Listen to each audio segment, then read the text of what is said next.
It's your boy, the one and only, your host that do the most, Mr. Viral himself, aka the villain, because they hate me for my opinion. Coming back at y'all live from the Viral Way podcast. I know it's been a minute. I ain't been live in like 2 weeks, but we've been working. I've been grinding. We get pushing out this good content for y'all. You feel me? We got a lot to talk about. Man. But before we do, let me give the algorithm a chance to do what it do. Y'all already know I got to set the mood. Let me set this mic up. We're going to do it right, man. We're going to get cracking tonight, man. Late night vibes. Happy 2-1 to the 2-1.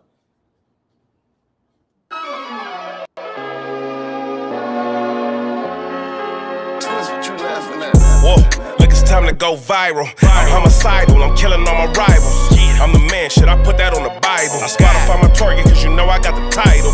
Hey, I'm a Mac too. I told baby shake that ass like she Apple. She said it's real, so she got my name tattooed. House full, so I hit it in the back room. Whoa, baby said she needed now, peep the urgency. I want a little Kim before she had the surgery. Leg spread on that hardcore poster. She love twerking, she just do it for the coach. Big dog, bull massive. 6 tray Chevrolet, I'm classic. All these niggas mad at me, that's tragic. The main bitch in the bed, that's graphic. Yeah, we about to go viral. Hey. We about to go viral. Ha! What's cracking? Y'all know I'm finna pop my ish. Come on, man. We finna talk tonight. What's the deal?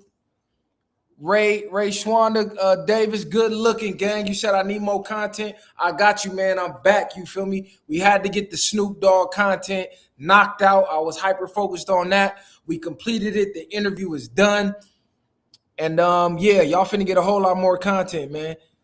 Before we even start, let me just go ahead and play this one time for the people who ain't aware of what's going on. Let me put y'all in the loop. Let me get y'all in the loop of what's going on out here. You feel me? Live from the compound. It's done. History in the making. Long Beach. We got something special coming for you soon. Be on the lookout. Shout out to Uncle Snoop. Viral. The viral way, you feel me? We got LBC Messiah in the building. Man, viral way or no way. You already know what time it is, man. We tired of telling y'all we ain't regular. Like we said, history in the making. Be on the lookout. We got many things coming. It's solidified. It's done. Y'all been asking for it. It'll be at y'all soon. I want to thank Uncle Snoop for making it happen. And shining the light on not only us, but the city. Each one teach one. Each one reach one. The viral way. LB. Bang. See you. What's the deal? Coming live from the compound. It's done. History in the making. Long Beach. We got something special coming for you soon. Be on the lookout. Shout out to Uncle Snoop. Viral. The viral way. You feel me? We got LBC Messiah in the building. Man, viral way or no way. You already know what time it is, man. We tired of telling y'all we ain't regular.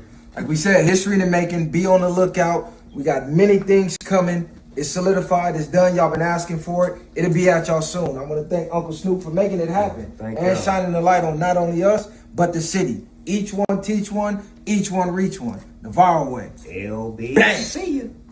What's the deal? Coming live from the compound. It's done. History in the making. Long Beach. We got something special. They had us all out there, didn't they? Is it me or did they have us all the way effed up out there? Y'all let me know. Hold on. Is the volume right? We got the volume right. We cracking. Hold on. Let me switch it. Mic check. We got the volume right. We're going to talk tonight, man. Where all the trolls at? Where the haters at? They had us confused. They was talking spicy. We finna start from the beginning. We got a lot of topics, man. We got to talk about the Snoop interview. We got to talk about LaRussell crashing out. It looked like he got the plug pulled on him. We got to talk about the FBA cult community. It looked like they just turned on 19 keys the same way a lot of them turned on us. It's just a lot going on. Ryan Clark, he out here talking some simp shit. We definitely got to talk about that. Shout out to everybody who is congratulating us on the Snoop shit. You feel me? Definitely. We appreciate that. And y'all got a lot more content coming, especially for me, man. I'm finna kick these lives back up. You know, I had to get everything in order. Everything is in order. We got the content. We waiting on the editors, and we finna get it to you, man. But I want the congratulations to be as loud as the hate was. Let me just pause for a second, and I'm gonna let that settle in. Hold on. Long Beach. Yeah. I would like the congratulations to be as loud as the hate was. You remember when we first pulled up to the compound? The narrative started floating. Oh, man, they got invited to a field trip. Everybody got invited up there. Y'all remember all the hate that was floating around? Niggas couldn't just say congratulations. Shout out to the Viral Way for the hard work. Narratives immediately started floating around. And I said, y'all will see. It'll make sense soon. I ain't even gonna say nothing. We just gonna win in silence. So now that the product is done, I feel it's only right I come on here and pop a little shit. Cause y'all, hold on, let me take y'all back for a second. And before I do that, the only person I seen congratulating us was MacWop. Now he trolled us a little bit today, but he did congratulate us. I know how WAP worked by now. That nigga for sure was trolling us, but he for sure was keeping it 100 and congratulating us. So shout out to MacWop. He's a funny nigga. Let me share the screen though. Let me pull up the video. Hold on. Let me go find this video. This nigga WAP a fool, man. I know I sent it to myself. Okay, here we go. Shout out to MacWop, man. This nigga funny as hell. All right, let me pull this up, and then we're going to go back to the narratives. We're going to definitely go back to the narratives, and we're going to break down the Snoop interview, how we going to release it, how much content we got, what we got planned for it. I'm going to break all that down. Give me a second. I ain't been on here in a minute. Okay, here we go.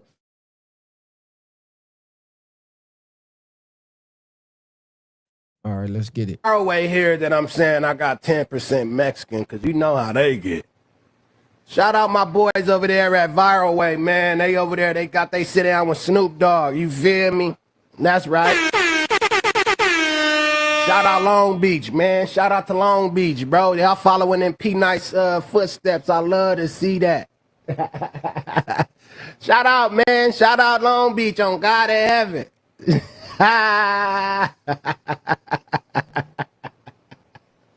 I know Viral Way niggas so well now. I feel Hey, I swear to God, listen, chat. I feel I know Viral Way. Shout out my brother Messiah. Shout out Viral Way himself. But I feel like me saying that they following in the big dog P Nice footsteps. MacWop a funny nigga. I know that like saying stuff like that'll rub them niggas the wrong way. So shout out Viral Way, man. Shout out my boy. See, now he said we following in P Nice footsteps just to try to get under our skin on some trolling shit, right? Shout out to WAP. I know what he doing. He was waiting for me to respond. That's why he said, I feel like I know them niggas. I already know me saying that gonna get under their skin. But that is a false narrative. And shout out to the homie P Nice. He'll be in the studio with us tomorrow. But we definitely not following in anybody's footsteps. We definitely created our own lane from day one. We went against the grain. We went against what was considered to be popular. And we had a lot of people tell us that what we was doing wasn't going to work.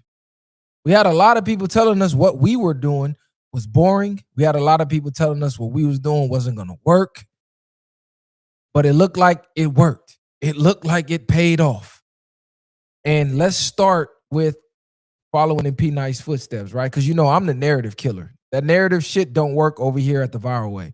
So I don't know if y'all remember when I went to the Viral Way with Big Deal.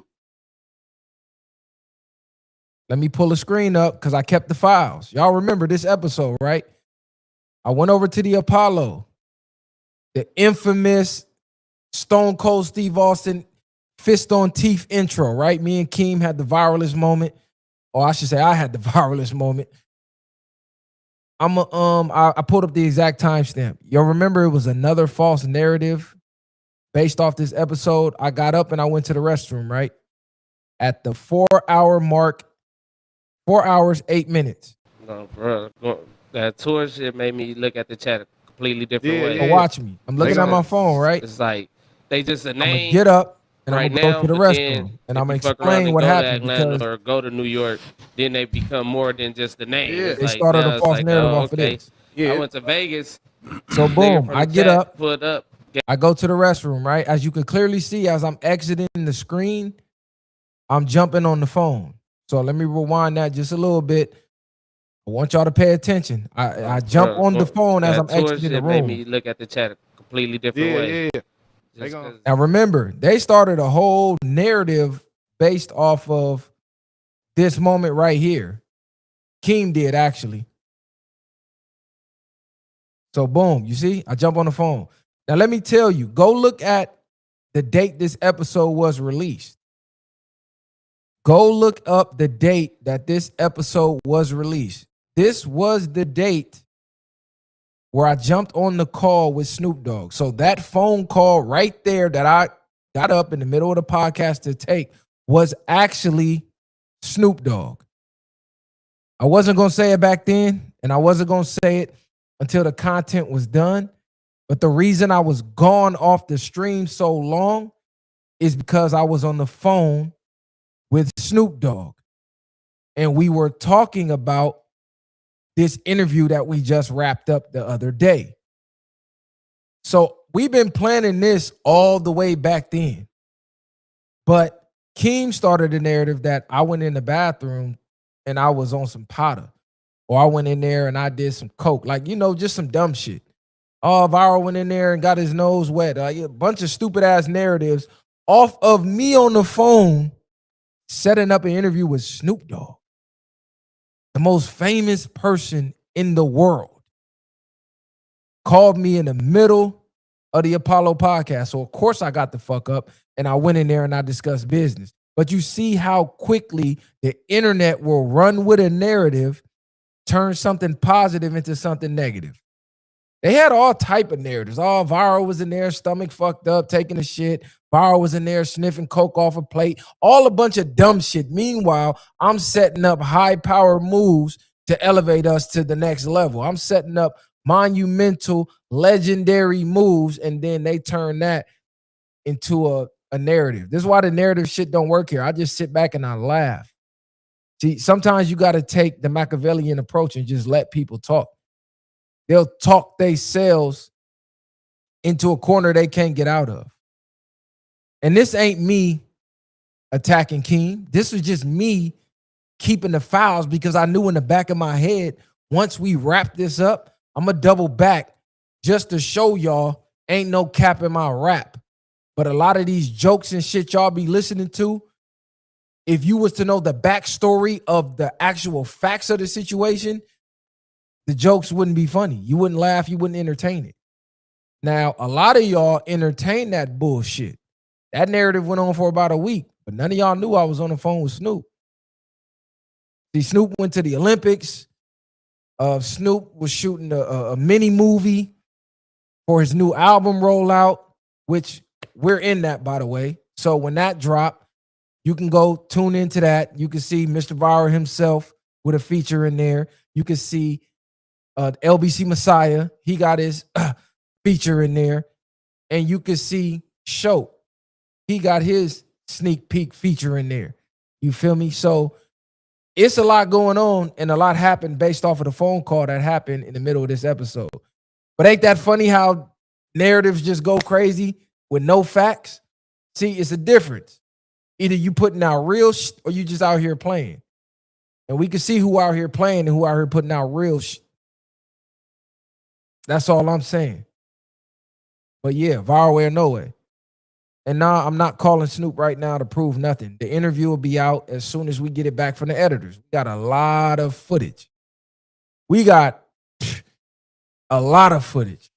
We made sure we made this a movie. So what we're going to do is we're going to put it out in two parts because we really got two interviews. We got the mobile interview where we walked around the entire compound, room to room to room, and we did the interview that way. And then we got the sit down at the round table where we had another interview. So we probably gonna release it in 2 different parts. We're gonna release maybe the sit down first, and then we're gonna release the mobile walk around the compound interview. You know what I'm saying? It was a lot of gems. It was a lot of gems. We got some preview of the new album coming out, of his new album coming out, the album rollout. We got some previews of the new mini movie that's attached to the album that he got coming out. It was just a movie. And mind you, this was the second visit to the compound. The first visit to the compound where they ran those false narratives that, oh, it was a field trip, bro. We was in there for like 4-5 hours just vibing. And we would have had way more footage of that. But the cameraman that I called him last second. Snoop just called us out the blue. He called me out the blue and was like, hey, we at the compound. Can y'all pull up in an hour? Bring a cameraman, whatever you want to do. Like literally, like on the spot. So boom, I just called the first person I knew with a camera, but he wasn't prepared to shoot for hours. He's thinking it's going to be some quick cameos, you know, you get some B-roll footage and put quick video out. We low-key had an interview done the first time we went to the compound. It just wasn't recorded. And he dropped so many fucking gems during the first visit. I'm just like, God damn, this nigga is a wealth of knowledge and gems and industry information and stories. I mean, that first visit to the compound would have been a classic interview in itself. But it was just like in the moment, the cameraman, he was a little starstruck. His batteries was running out and shit. So it was just, you know, I ain't gonna say we wasn't prepared, but the cameraman, he just didn't know. And we didn't really know. We didn't even know what we was walking into. Snoop called you and say, hey, come to my compound in an hour. You're not gonna ask no questions, nigga. You're gonna get there in an hour and do what it do. So let this be a lesson to everybody out there. You can do things your way and prosper. We told y'all we built our own lanes. We created our own path for others to follow. We didn't follow everybody else's lane. When everybody else was, oh man, y'all got kicked off no jumper. Y'all views ain't high as everybody else's. We told y'all we're impact over views. Impact over views. And we proved to y'all it don't matter about the views. It matters about what you're actually saying. Substance matters. Because when you got the most famous person in the world viewing your content, what does the view count really matter? Does the view count matter, or does the quality of the people that's adding to the view count matter? You can get 100,000 views just crashing out and scripting content, but how impactful is that? How far is that going to get you in the game? Because the people at the top, when you talk to them, they don't care about none of that shit. They look down and despise all of the drama shit, all of the negativity. They don't like that shit. That shit scares the money away. And we told y'all, we'll take the road less traveled. But I guarantee you, when it's all said and done, Faraway imprint on the game is going to be there forever. And it's going to be legendary. And it already is. So shout out to everybody in the comments. You said react to Diesel talking shit about you on MacWop TV. I don't even know who Diesel is, bro. So you would have to send me a clip. I can't react to something I don't know exists. And if I don't know who that is, I'm definitely not reacting to it. So y'all got a Snoop Dogg interview before no jumper interview. That's legendary. That's all I'm saying, bro. Like really sit down and think about all the people that Snoop could have sat down with for an interview. But he chose to take time out of his day, outside of his busy schedule, to sit down with the Viral Way. So when I say we the biggest platform on the coast, the most impactful platform on the coast, our actions speak. This ain't just me bragging. We laid the groundwork and our actions spoke. We done the DJ academics. We did the Trap Lord Ross documentaries. We done did the features with Flacco. We done been on No Jumper. We done been clipped up on every major outlet outside of the Shade Room. because you got to pay to be on the Shade Room. But we done been on every page that you can be on outside of the Shade Room just off of our own content, off of us dropping substance. No clout chasing, no negative vibes. We ain't up here having gangbang politic talk. No, we up here talking real life. We talking fitness. We talking health. We talking wealth. We telling y'all read more books. We telling y'all raise y'all frequencies. How many years we been telling y'all? Get your mind right. Get out here and be of use to your community. How long we been telling y'all? Relationships, politics, sports, music, you name it. Hard work pays off. That's all I'm saying. So shout out to all the Viral Gang members, man. The day ones and the new members. Good looking. And this is just the beginning. Don't think we taking this moment and taking the foot off the gas. It's all gas, no brakes from here like it been. Don't think we just finna sit here and just fall off. Nah, it's only up from here. This is only the beginning. Viral way or no way though. Winners only. Like, that's all I'm saying. All the hateful comments, all the hateful trolls, you notice when you come out victorious, how they not around? Usually it'll be a comment section full of haters. Y'all ain't shit. How y'all the viral way and ain't been viral? Oh, they can't say that no more. You definitely can't say that no more. You cannot say, oh, how y'all the viral way and ain't viral? We got the most viral person on planet Earth to sit down and do an interview and do hours worth of content.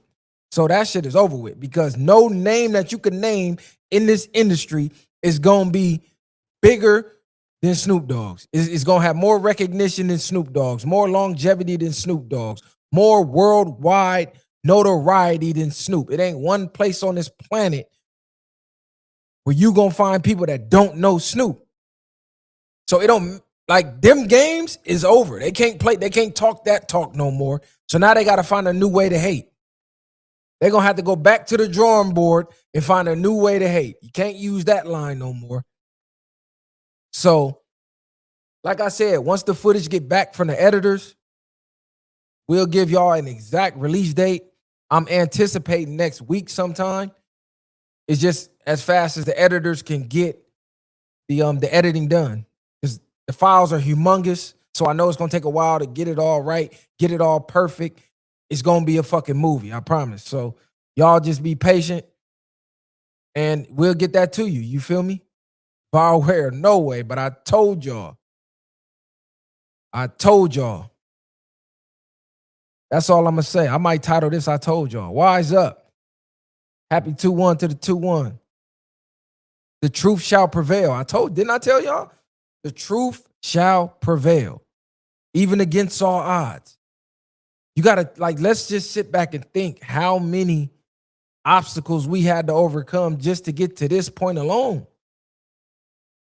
How much hate we had to overcome to get to this point alone. You know how many people would have fucking quit a long time ago? You know how many people who started before us tried to blackball us out this shit? Most people would have quit a long time ago. But I told y'all, the truth shall prevail. Impact over views. 21st the worst. Y'all know what the going on. But yeah, man, what's up, man? Get the energy up in the building. I just had to pop my shit. High level, high energy. Y'all know what's going on, man. We ain't switch up for nobody. We didn't bend, we didn't break, we didn't fold. We stayed true to us. I remember nights we releasing videos and they getting less than 300 views on them bitches. I remember we had less than 1,000 subscribers. And we like, damn, is this shit ever gonna take off? So to go from them nights to interviewing motherfucking Snoop Dogg, nigga, I'm popping my shit. Fuck a nigga mean. Laptops and fire emojis in the chat. That's our emoji. If you see the laptop with the fire emoji, that's viral way. That's what that literally means. Laptops in the chat, fire emojis in the chat. Y'all know what's going on, man. Shout out to New York, man. Shout out all my New York niggas, man. From Long Beach to New York. Red Pill Viral was the groundwork. That's a fact. See, that's a day one viral way supporter right there. A lot of the new supporters and new subscribers, they don't know Red Pill Viral. That was a whole different animal. I was in a whole different bag. You got to go back into the files for that. Red Pill Viral. You got the political viral. You got the hip hop viral. You got the viral from the streets. I mean, whatever topic you want to get on. Tinfoil hat gang, conspiracy bag. You talk about getting blackballed. You talk about getting strikes on YouTube. You talk about getting banned from going live on Instagram, TikTok, still banned right now. You talking about getting shadow banned on YouTube. They're not even telling our subscribers when we dropping videos or when we live. And still through all that, we still managed to come out on top and succeed. Hard work, discipline, dedication. Straight up. They said, oh, them Long Beach niggas, they on the island. They tried to push us on our own island. You know what I said? I said, you motherfucking right. Let's put this Long Beach flag in the sand, and we finna build our own island out this bitch and make the world respect that shit. Straight the fuck up. And I'm going to throw this out there too. A lot of the FBA cult members who've been trolling us the past few weeks, they've been watching old videos. And we've been getting a lot of apologies. But me personally, because they really been going in on me. Bro ain't really had nothing to do with it. Kali, Schultz, none of them really spoke about it. I've been the outspoken one on that FBA versus Tether topic. A lot of people went back and watched the content from a couple years ago, and they said, damn, Viral, we was wrong. Just know that. Screenshotted a lot of them. A lot of them went back and watched the content and said, Viral, we was wrong. You been stepping for the people. We sorry, we fell victim for the comment section. The people who don't know how to think outside the box, the people who takes somebody telling them to hold themselves accountable or someone who does hold the people accountable, we take that as a personal attack. But now that I go back and I listen to what you're actually saying with open ears, you're not lying, you're not wrong, and you've been stepping like this from the beginning. So, yeah, let's talk about this 19 keys thing, man. I hear they out here trying to cancel 19 keys. And let this be a lesson. Why try to fit in when you can stand out?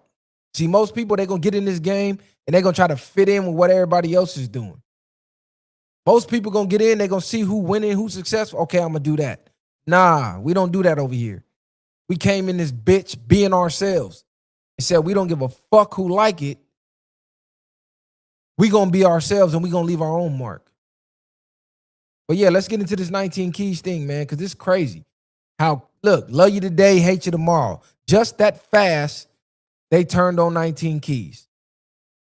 So the FBA movement, and I'm calling it a movement because we're not going to keep saying it's a lineage. And then when you look online, they're behaving like a cult.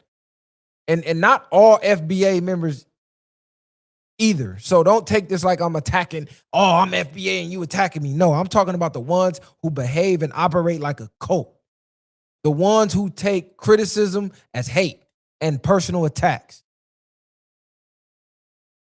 Shout out to K-Bands for the love. You said, I think only trolls was saying to the real, but the real knew. Facts. Only the trolls, gang. And you see they ain't nowhere around. They quiet as a motherfucking church mouse right now. Because all the little hating comments they usually leave, they ain't working right now. They got to go back to the drawing board. But yeah, this is crazy. So one of these FBA Twitter pages says FBA's cancel 19 keys for saying delineation is a PSYOP program. Same thing I said. This is the same thing I said. I said, this shit looking like a CIA, COINTELPRO covert operation, and niggas is falling for it. So 19 Keys analyzed, and he see the same thing I see. Because we actually spoke to 19 Keys about this when he came on the platform.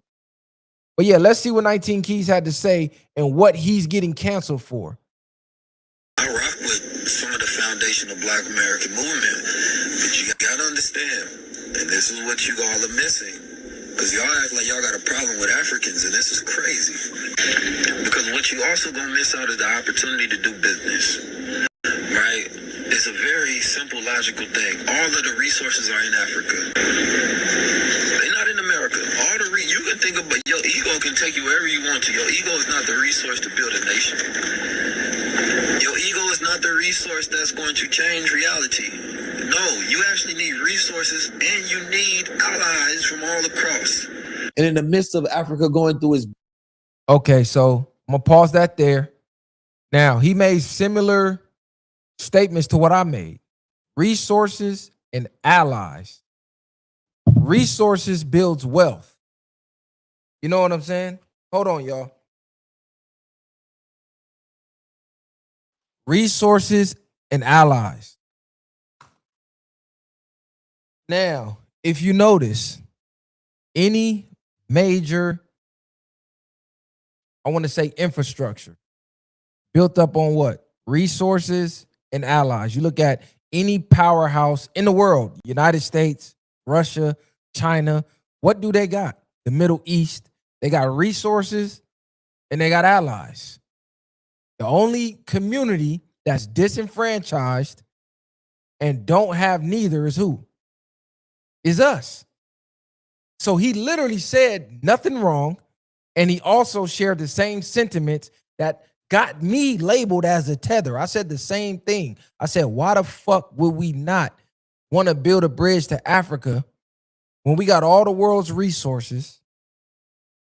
Not only that, their economy is one of the fastest growing in the nation, which is why every other nation is running over there to invest some money and buy it up because they can see the future.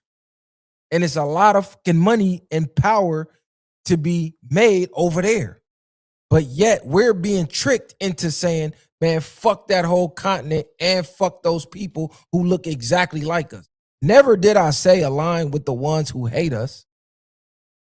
We've been telling y'all from day one, we don't care about the house Negroes, and a tether is a foreign house Negro. So they would fall in line with the house Negroes, right? You got house Negroes that's FBA. You got people that's FBA that'll work with the FBI, that'll work with the CIA to go against us. The same way they'll do it over there, we got people that'll do it here. Never did I ever say align with them. But there's also like-minded people over there that want to build and want to see us win like the FBA's here.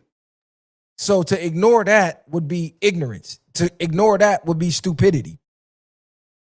And then I brought up Nipsey Hussle and Black Sam as an example, because I know for a fact all the FBAs who preach this delineation shit and say we don't want to work with no foreign blacks, no islanders, no Africans, no none of that, no Haitians. You bring up Nipsey Hussle and Black Sam, now them excuses come in. Oh, no, they different though. They mama was FBA. Yeah, but they daddy is African, nigga. Nipsey Hussle himself tells you he's an African. He's been to Africa. So now the exceptions come in because you like them. So that's what I started to notice with the FBA thing. It was like people pick and choose when you cool and when you not. When you question whatever Tariq say or whatever the popular thought process of the FBA movement, you're a tether. Whenever you want to think for yourself, you a tether. Which is what they do in the 19 Keys right now. Because he's like, hold on, this shit don't make sense. All the diamond, all the jewels, all the mines over there, all the minerals, all the natural resources that we could be building black wealth for generations and generations and become a real powerhouse in the world. Why don't we want a part of that? This just sound like a psyop. This just sound like some shit your enemy be trying to get you to believe.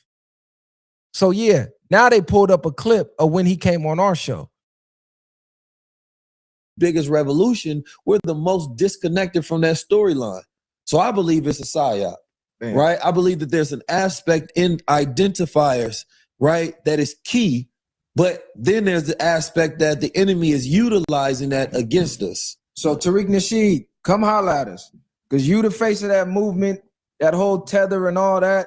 We need to get down to that. And Is I you talked with to us, or is you controlled Tariq opposition, about nigga? that actually. Because a lot of these niggas is controlled opposition, and I'm starting to wonder about a lot of these niggas. So come holla at us, Tariq. Might have to drop a dime on them niggas. So based off of those, You know what I'm saying? they're saying 19. I don't like that shit. 19 keys is op. Then Then they brought up another interview. So check this out. In this video, y'all, we canceling 19 keys. He's stepping out of bounds, saying some out of bounds. He out of pocket for saying. Okay, now before I play this clip, just pay attention. They said we canceling 19 keys for what he's saying. He's out of pocket. But they don't want to cancel the supremacist, racist, systemic powerhouse that's taking money from your pockets, because you're all losing money right now with this war in Iran, whether you want to believe it's going on or whether you want to believe you're involved or not.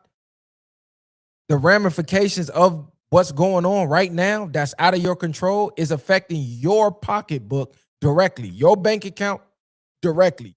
You're losing money for what rich old white men in suits are doing at the highest level. You're losing money down here at the bottom. When you go to the gas station, I don't know if you've seen the gas prices lately. 19 keys, it ain't had shit to do with that. Mr. Viral ain't had shit to do with that. So why y'all don't got a problem with the ones that's affecting your real life? See, this is why I call it a psyop. Because the people who are affecting your real life negatively, y'all don't have smoke for.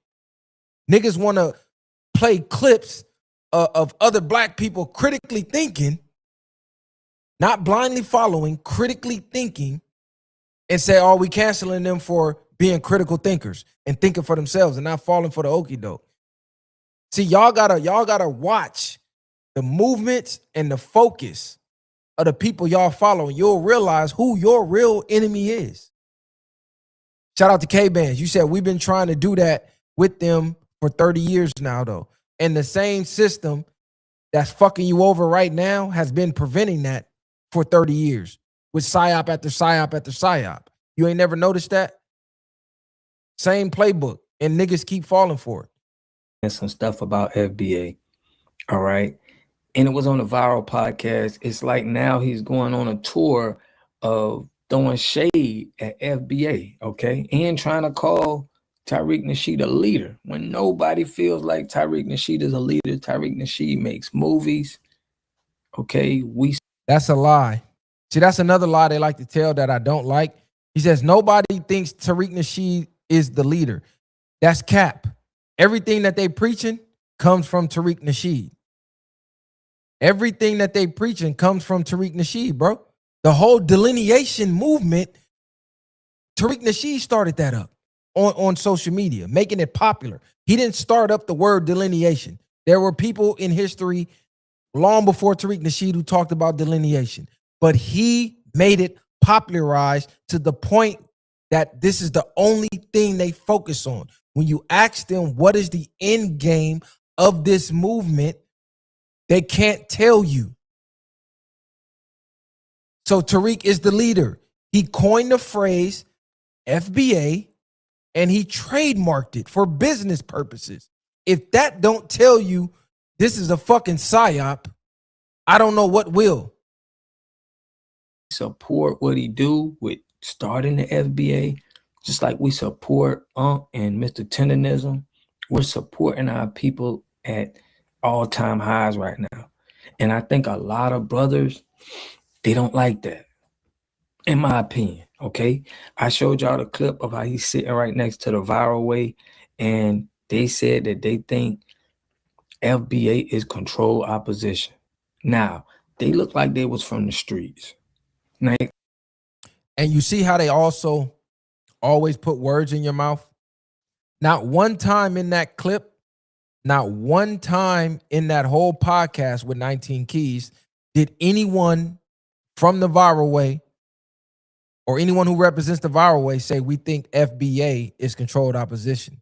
What we said, what I specifically said, was the things that Tariq has been doing and focusing on makes him look like controlled opposition. That's what I said. That's what I was referring to. And not only Tariq, a lot of these leaders that get put in the forefront and the limelight, their movements make them start to look like controlled opposition. Because at first they start to say things that you like, right? Then they get your support. And then out the blue, they just go left field. Like, whoa, where the fuck that come from? Like the Kyle dude from the Grits and Eggs pod, right? I was fucking with his shit. I was rocking with what he was saying. And then he started talking this Democratic shit. And I'm like, what?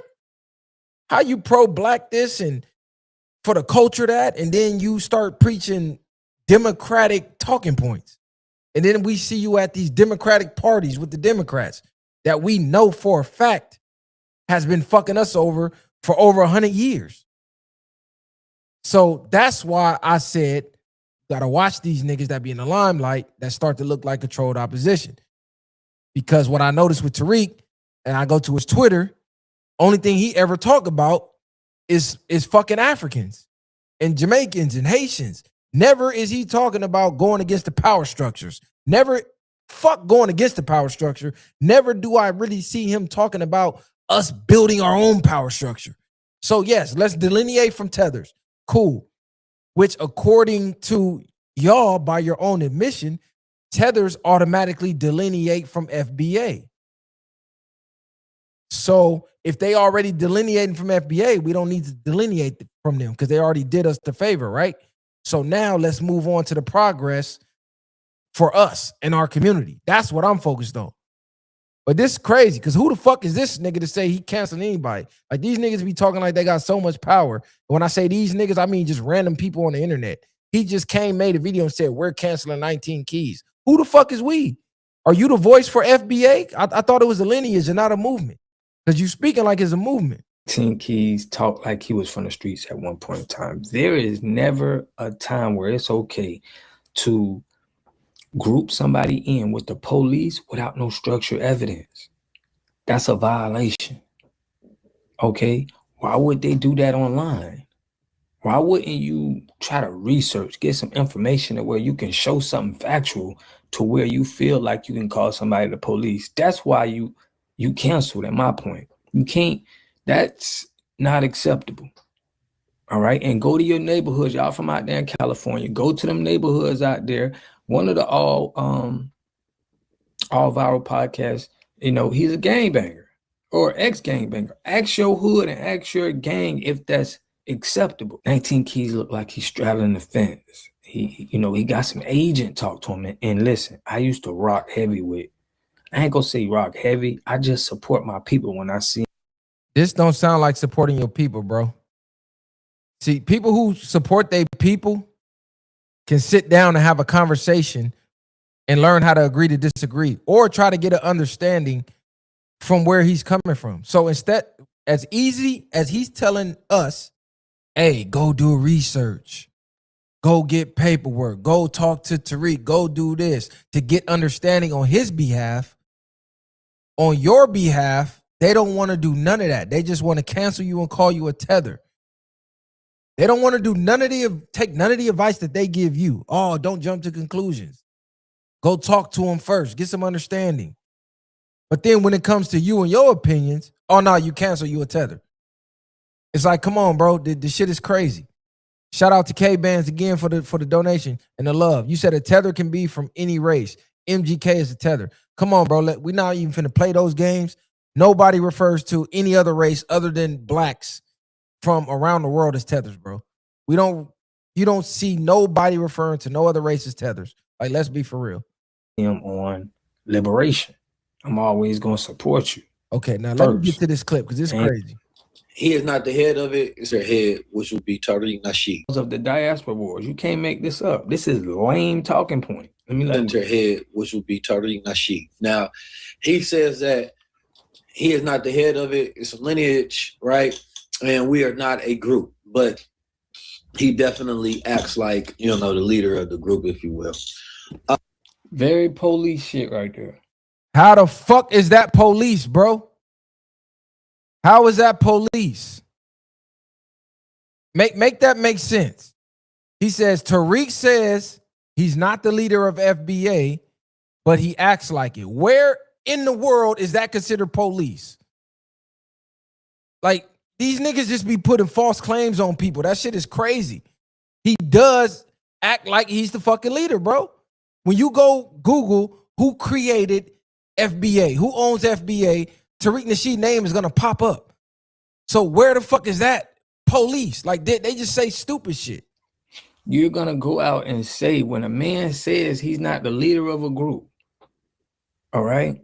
So if somebody act like they FBA, right, and they do some wild stuff just to try to bring the group down, we seen that with William O'Neal, we seen that with Dart Perry. 19 Keys is on video calling this man a leader. Yes, he's acting like a leader.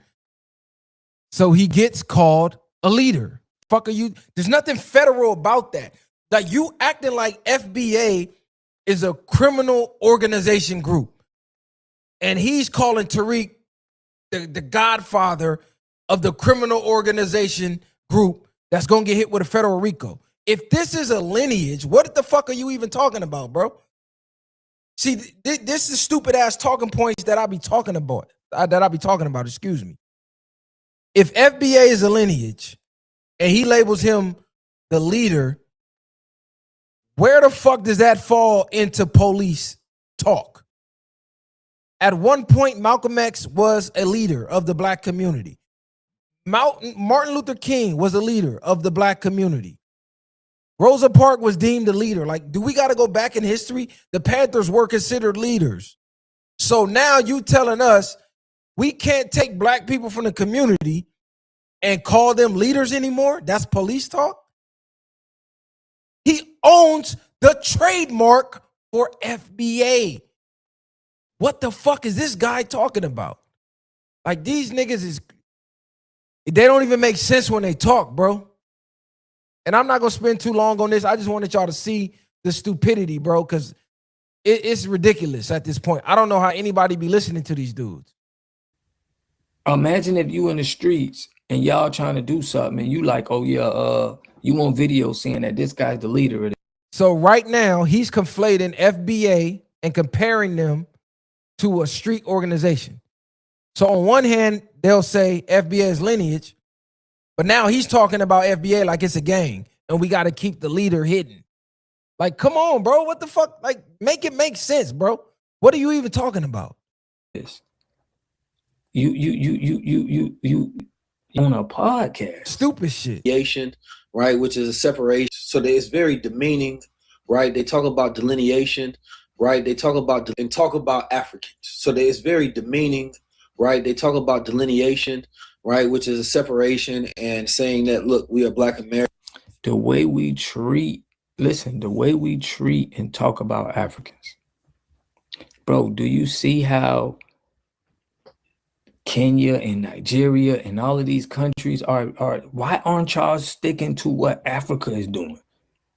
Why are y'all always because we don't treat Africans no kind of way. We can't treat them no kind of way. We're here in America. They over there kicking people out of their countries, calling them out. Now you see how that don't make sense? He says we can't treat Africans no kind of way because we here in America. So we here in America and we can't treat them no type of way because according to him, they're not even over here for us to do anything to them. Why are they the focus? Why would they be the focus? Do that make any fucking sense? Oh, they kicking us out the country, kicking us back to America, but we can't do nothing because they way over there and we are way over here. So why is your focus on somebody that's way over there? And why is the focus not us here? Like, if you just listen to them talk, they always talk in circles and contradict themselves. Like, it literally makes zero sense. Taking each other lives because they're not in the tribe. It's very more I'm a fast Americans, forward we are that not associated with dumb other shit. groups, and we About the real diaspora war that's going on in Africa. Y'all got 54 countries over there. Americans, we are not associated with other groups, and we don't want to be grouped and classed in as well. We are from America, right? We have our rights in America, and we're going to continue to make strides and progress here in this land, which is not a foreign concept, right? When there was Now he want to get in to say that, you know, God these damn, people been bro. doing it. Let the man talk. The nigga can't say 3 words without this nigga interrupting. Jesus. Okay, so I'm done playing that dude. All I wanted to show was the talking points make 0 sense, bro. This is what they all do. They all listen to Tariq. They all go on his Twitter page, listen to his YouTube videos, and then they repeat the same rhetoric over and over, the same rhetoric, excuse me, over and over and over and over. It's the same talking points. They never make any sense. When you ask what's the goal, either there's no goal or the goal is reparations, which also makes 0 sense because the people that you're asking for reparations from are controlled and are literally the same system that said it was legal to lynch your black ass. All your ancestors, they made it law to legally lynch them. They made slavery legal. When the slaves were freed, the same people you're asking for reparations from for slavery chose to give reparations to the slave owners. The same people, the same bloodlines are in power now that we're in power then. So how does that make sense to anybody to ask a system who, instead of giving slaves reparations, they gave the slave masters reparations for losing slaves? They got money and free land for the slaves that they lost, while the slaves got nothing. And generations later, you want the descendants of the slaves to ask the descendants of the people who gave the slave masters reparations for reparations for the slaves. Make that make any sense, bro? That makes 0 sense. 0. Didn't they give us civil rights? Didn't civil rights fuck us over?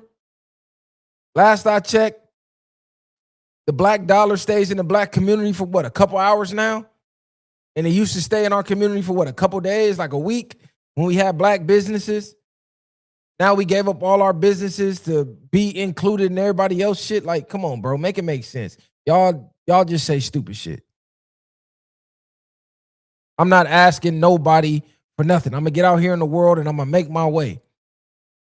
I'm not begging the system to give me nothing, bro. It's not happening. They took what they wanted in blood, and you want to go ask them politely. Come on, bro. I'm over that. I ain't even had that conversation. Go look up the royal bloodlines. They ain't giving you reparations, gang. You ain't looking at what's going on in the world right now. They don't even want you having a real job. Most of y'all finna get replaced by AI in the next 5 years. If you don't have a trade, a robot and artificial intelligence is gonna take your job. Then you're gonna get put on what Elon Musk say, universal income, controlled by who? The same people that you asking for reparations from. See, they're not studying what's going on in the world because they too busy focused on what? Somebody way across the water that has 0 bearing on your life.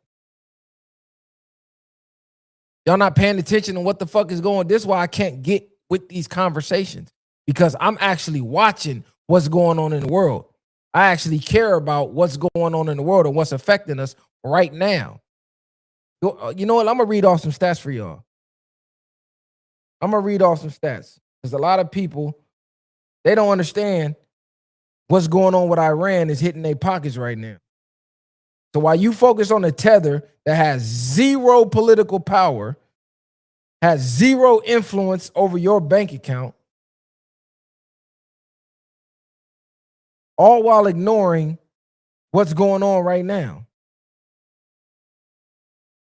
Hold on, let me pull these notes. These people is crazy. And let me put the link in the chat for anybody that want to come up. I don't care why Africans ain't been linking with us, bro. I don't give a fuck. What, you know what I care about? When I go to the gas pump and gas has spiked up like 30% in 30 days. That's what I care about. about the gas prices going up and they finna go up even higher. When I go to the grocery store, all the grocery prices are up and they're finna go up even higher. You know why? Because they put these tariffs in place and the company said, cool, we just gonna charge the customers more. They gonna pay for the tariffs. You gonna tax us with tariffs? Cool. Guess who gonna get hit with the tariff tax? It's not the companies. It's you, the consumer, at the cash register.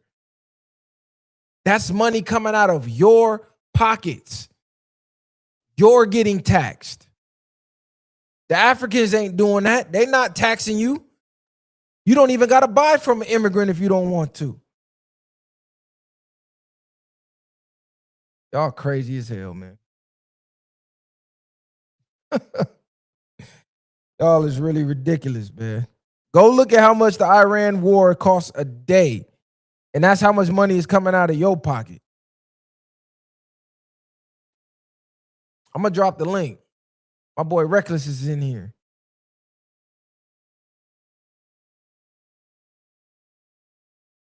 You can't even walk in certain areas in Long Beach. Knock it off. I can walk in any area in Long Beach.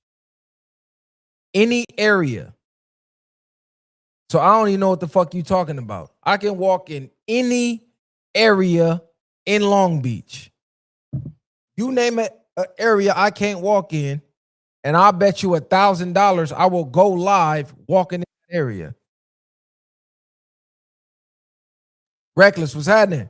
Man, what's the deal in the field? Viral way in them out there with Uncle Snoop keeping it real. Got it popping like a pill. Man, on fire out here. You popping like fish grease. Come on, man. Talk about it, man. Come on, man. Popping like fish grease, bro. Nigga, go where you celebrate it and not tolerate it. What you niggas know, bro? What y'all know about that part right there, bro? They told you, man, it was in the making. Always kept it 100. Snoop linked up, showed love. It's an LBC movement. Shout out to P9. You know what I mean? D-Dub. Viral 8 podcast. Y'all know what the fuck it is, bro. Shouts out and salute, nigga. Feet to the fucking concrete out here, bro. From the I'm ground up. proud of you. I'm proud of you, fam. And I know Hey, that live about to be epic, bro. I know it's gonna be epic, bro. You feel me? Cause y'all gonna hit them with questions that ain't coming from no media, ain't coming from no journalist platform, coming straight from the streets, live and direct to y'all motherfucking living room, bro. Give it up, man. Y'all gotta give it up, bro. Respect that, bro. Respect it, bro. Out here making waves and making moves, bro. I'm proud of y'all, man. I'm hyped to see that shit, bro. I can't wait till the episode drop. You know Hey, I'm good looking. tuning in. Good looking, gang. Good looking, bro. Man, you already know, bro. I gotta give you your props just for giving me a platform to come and kick it with y'all on, bro. You feel me? I'm about to get Jay Hood on the Sunday cookout. You feel me? About to have Jay Hood on the Sunday cookout. Next up, I'm gonna try to get Gorilla Hebrew on there. You already know. And that's how shout out to you though, Viral. I linked up with them from rocking with the podcast, bro. You see what happens, y'all? When you show love, you get love. That part. That part. And to the people who you gotta unmute your mic, Divine God. To the people that's talking about when the energy costs go up, everything else go up, go look up where all the energy prices are coming from right now. I just want y'all to do y'all research on that. We talked about it on an episode or two ago, but go look up all these AI major powers. Go look up how much power that they're using that you paying for. That part. Y'all not researching that shit. Bro, they don't know that Trump asking the government for $200 billion because we're spending $1 billion a day on this fucking war. Bingo. Can you What's hear the me, deal, bro? Yep. Yeah, I just want. Can you hear me? Yeah, I can hear you. What's happening? Yeah, man, that stuff is a cult. It's divisive. It sends people. It's like an internet thing that gets people. It feeds people ego, bro. You know what I'm saying? It makes people think more of themselves than what they are. Come on, it's supposed to be a community. We're supposed I to build agree. with one another. Listen, I agree. So why Each tear one people teach down? one, each one reach. Make fun of people like, oh, y'all got a failed home and Like, come on, bro, that's your homeland. I listened to That's all I'm saying. some of his little debates. Gay Reek talking about you're coming from your failed homeland. What are you talking about, bro? It's a cradle of civilization. What do you mean failed homelands? Yeah, it's always the same talking points for me. He's doing it like it's you never said, about doing the progress. Jim Jones things. Mix. He might be actual literal fed with the paperwork with the your documents. Bro, I'm gonna tell y'all how much we are an influence to the culture. How many niggas have y'all seen pull up on viral shit in the shiesty since I've been pulling up in a shiesty? That part. Come that on. Part. Come that on. motherfucking part, nigga. And y'all MF talk Dark, about good looking. influential. He said my boy looked like Eugene from Raw back in the day. Y'all niggas crazy. Good. What's up? What's up? Martino, what's up, bro? Hey, and to the people that want to know why your electricity bill is going up, these motherfucking data centers using up all the energy, using up all the all water. the energy, and you're paying for it. So every time you get on Chat GPT, you using the AI, you loving the AI, you making these funny memes and shit. Go research these data centers, bro. And how much water and energy that they're using. That part, I was just about to say that, viral nigga. They using up gallons of water, bro. So when your light bill is out the roof, when your water bill is out the roof, nigga, all of this being on the phone, 5G, we kicking it, bro. You part of the problem, nigga. You part of the reason why we paying a ha-ha. Exactly. And y'all focused on a tether, but y'all not worried about these data centers. Look, if you do content, if you produce podcasts, music, whatever, and you use expendable SSD cards, memory cards, do you know that the average store, Best Buy, Target, Walmart, they only got supplied by 3 major suppliers that run this whole industry? And do you know that 2 out of the 3 suppliers have cut the consumers out of the business? Meaning they're only selling to large AI corporations. So now go look up the price of one of these. Go look up the price of the average SSD card. When your kid want a memory card for his Xbox, if you ain't been to the store lately or on Amazon, go look at the price of that. They have doubled and tripled. One of these used to cost about $75. You try to go get one of these now? 200, 300, 400, 500. I seen some as high as $1,000. You know why? Because the AI companies are buying them up and they're stockpiling them. They ain't even using them. They're just buying them up. So now you at the register have to pay quadruple. But y'all worried about tethers though. Y'all niggas, y'all retarded, bro. That's because niggas still stuck on the last chapter, bro. You know what I'm saying? Y'all niggas gotta catch up, bro. Like Ohio say, wake your game up, bro. Wake your game up, bro. You feel me? We trying to wake the sleep sheep out here. And y'all here worried about if a brother's a tether or not, or we FBA, or we kicking it with Flacco, bro. Y'all on some BS, bro. It's major shit going on out here, bro. You feel me? Y'all niggas ain't seen that lithium batteries is about to be non-existent in a minute, nigga. The fuck is you talking about? How y'all gonna charge half of y'all motherfucking devices without a lithium battery, bro? Come on, bro. You feel me? Y'all not even peeping the fucking bigger picture in the plot, bro. Trump is literally trying to shut down all technology for us, my nigga, and only put it in the hands of the bigger corporations, bro. So where now we got to go through the bigger corporations just to get on YouTube, just to get on a laptop, just to network with our people, bro. Do y'all see what they trying to do? Conquer and divide, bro. That's a fact. And y'all just sitting there taking. Y'all getting hit in the pockets. That's all I'm saying. While you focused on following this internet rhetoric and following these dumbass narratives, you're losing money. That's what I want y'all to realize is you are losing money. That's what y'all need to be paying attention to. You know, only about 2 to 4% of the population in Los Angeles County can even afford to buy a home. That's out of all people in an entire county. So you know who's buying the homes? The major corporations, which is why they're trying to put a block on it. Because guess what? Now you're gonna be a lifetime renter. You already are a lifetime renter because you pay property tax. But even on top of that, they want to stop you from ever even owning at all. Mm-hmm. Facts, bro. Pay attention. Facts. It's about to get to the point where you don't own the land. You ain't even got a hand in stake on what the fuck is going on that property, on that land. They might be able to come and just kick you up off your own shit. Like, hey, we need this, bro. Y'all gotta go. Oh, I own this crib. Yeah, you own the crib, but you don't own the land. So get your ass up out of here. Man, do you see what they doing to the farmers? Y'all see that? They trying to buy up all the farmland because they want to build those 15-minute cities where you don't even got to leave your city. Everything is there. And the farmers that don't want to sell, guess what? They suing them.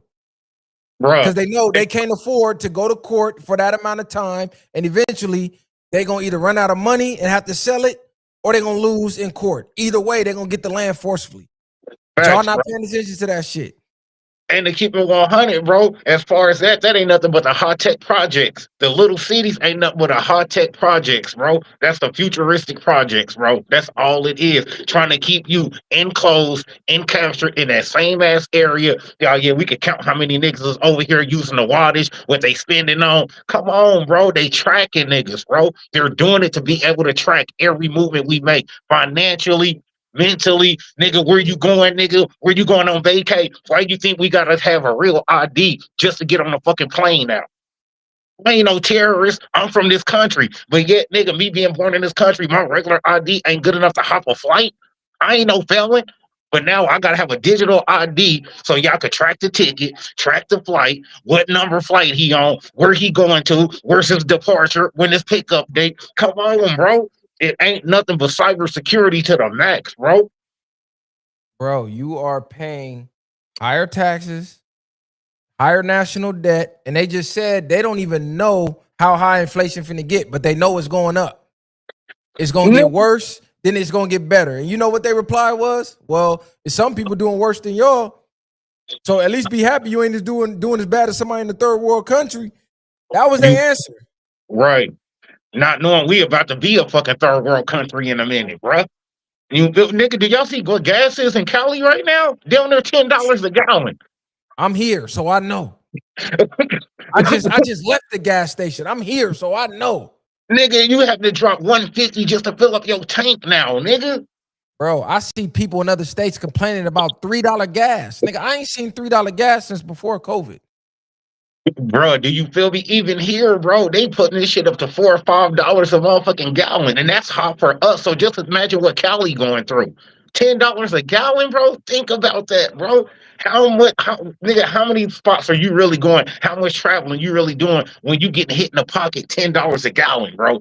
Nigga, you better sit your ass in that house, nigga. You better hop on that metro. You feel me? Y'all better put them feet to concrete, nigga, like back in the 60s, nigga. Y'all better stomp it out. Somebody said, I ain't paying taxes, I'm on Section 8. You a walking zombie. You on Section 8, your life is capped here, meaning you gonna forever be bottom, low class, low tier living for the rest of your life. If you content with that, then and you feel like you won, cool for you, bro. No, that ain't no winning. You on Section 8, bro. Yes, this is a benefit. Yes, but at the same time, nigga, you can't even have people over your fucking house, nigga. You can't even have company over your crib. You can't even have a motherfucking female pull up and spend the night for a couple of weeks. Why? Because rules and regulations, nigga. It's time to go. Get this bitch up out of here.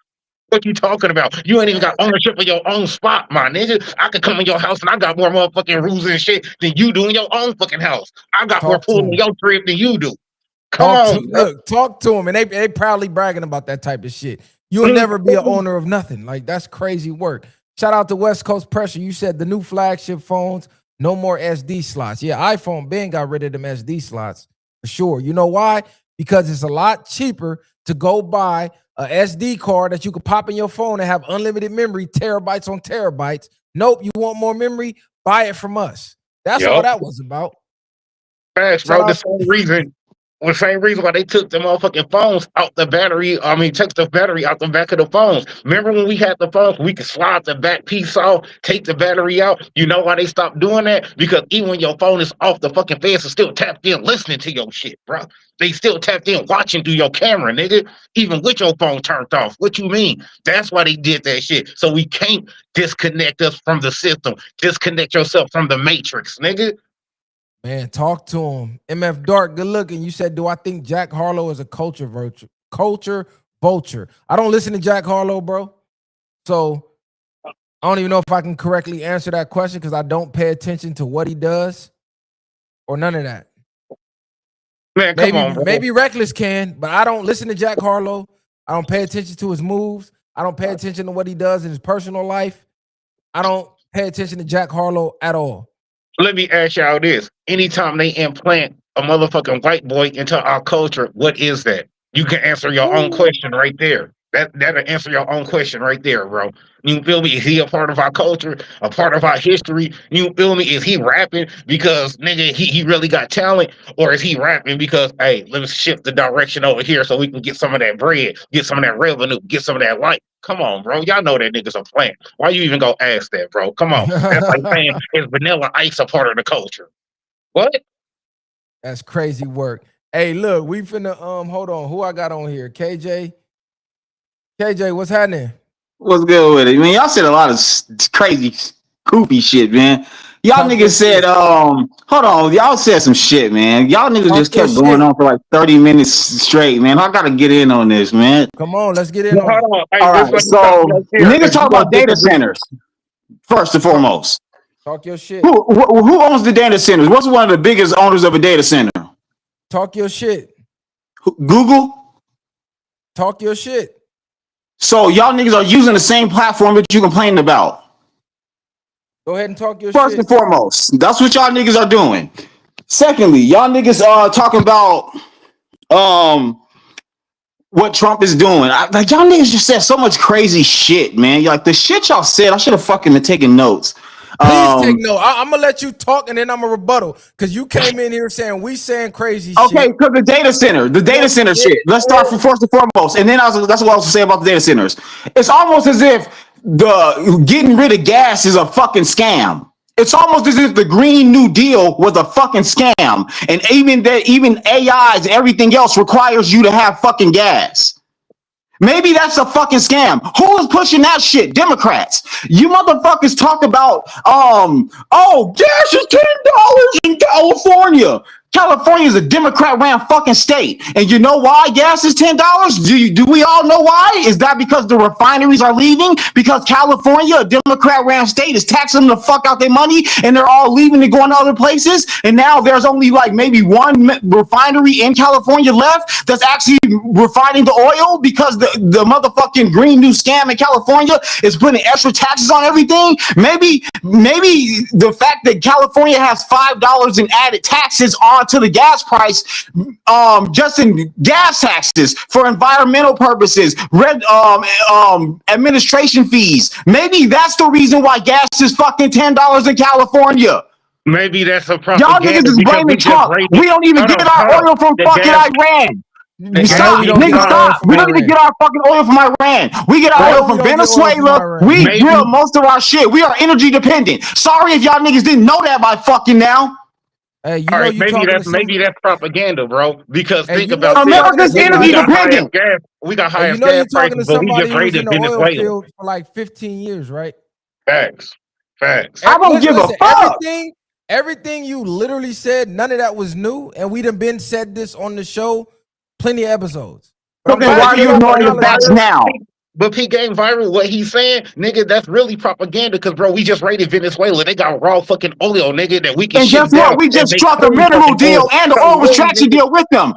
Bro, hey, look, yes, that just happened. Yes, nigga, they just struck a mineral and oil extraction deal with Venezuela after invading them. And guess what? They fucking whole presidency, the motherfuckers they left over got on board with it because they know what the fuck is up.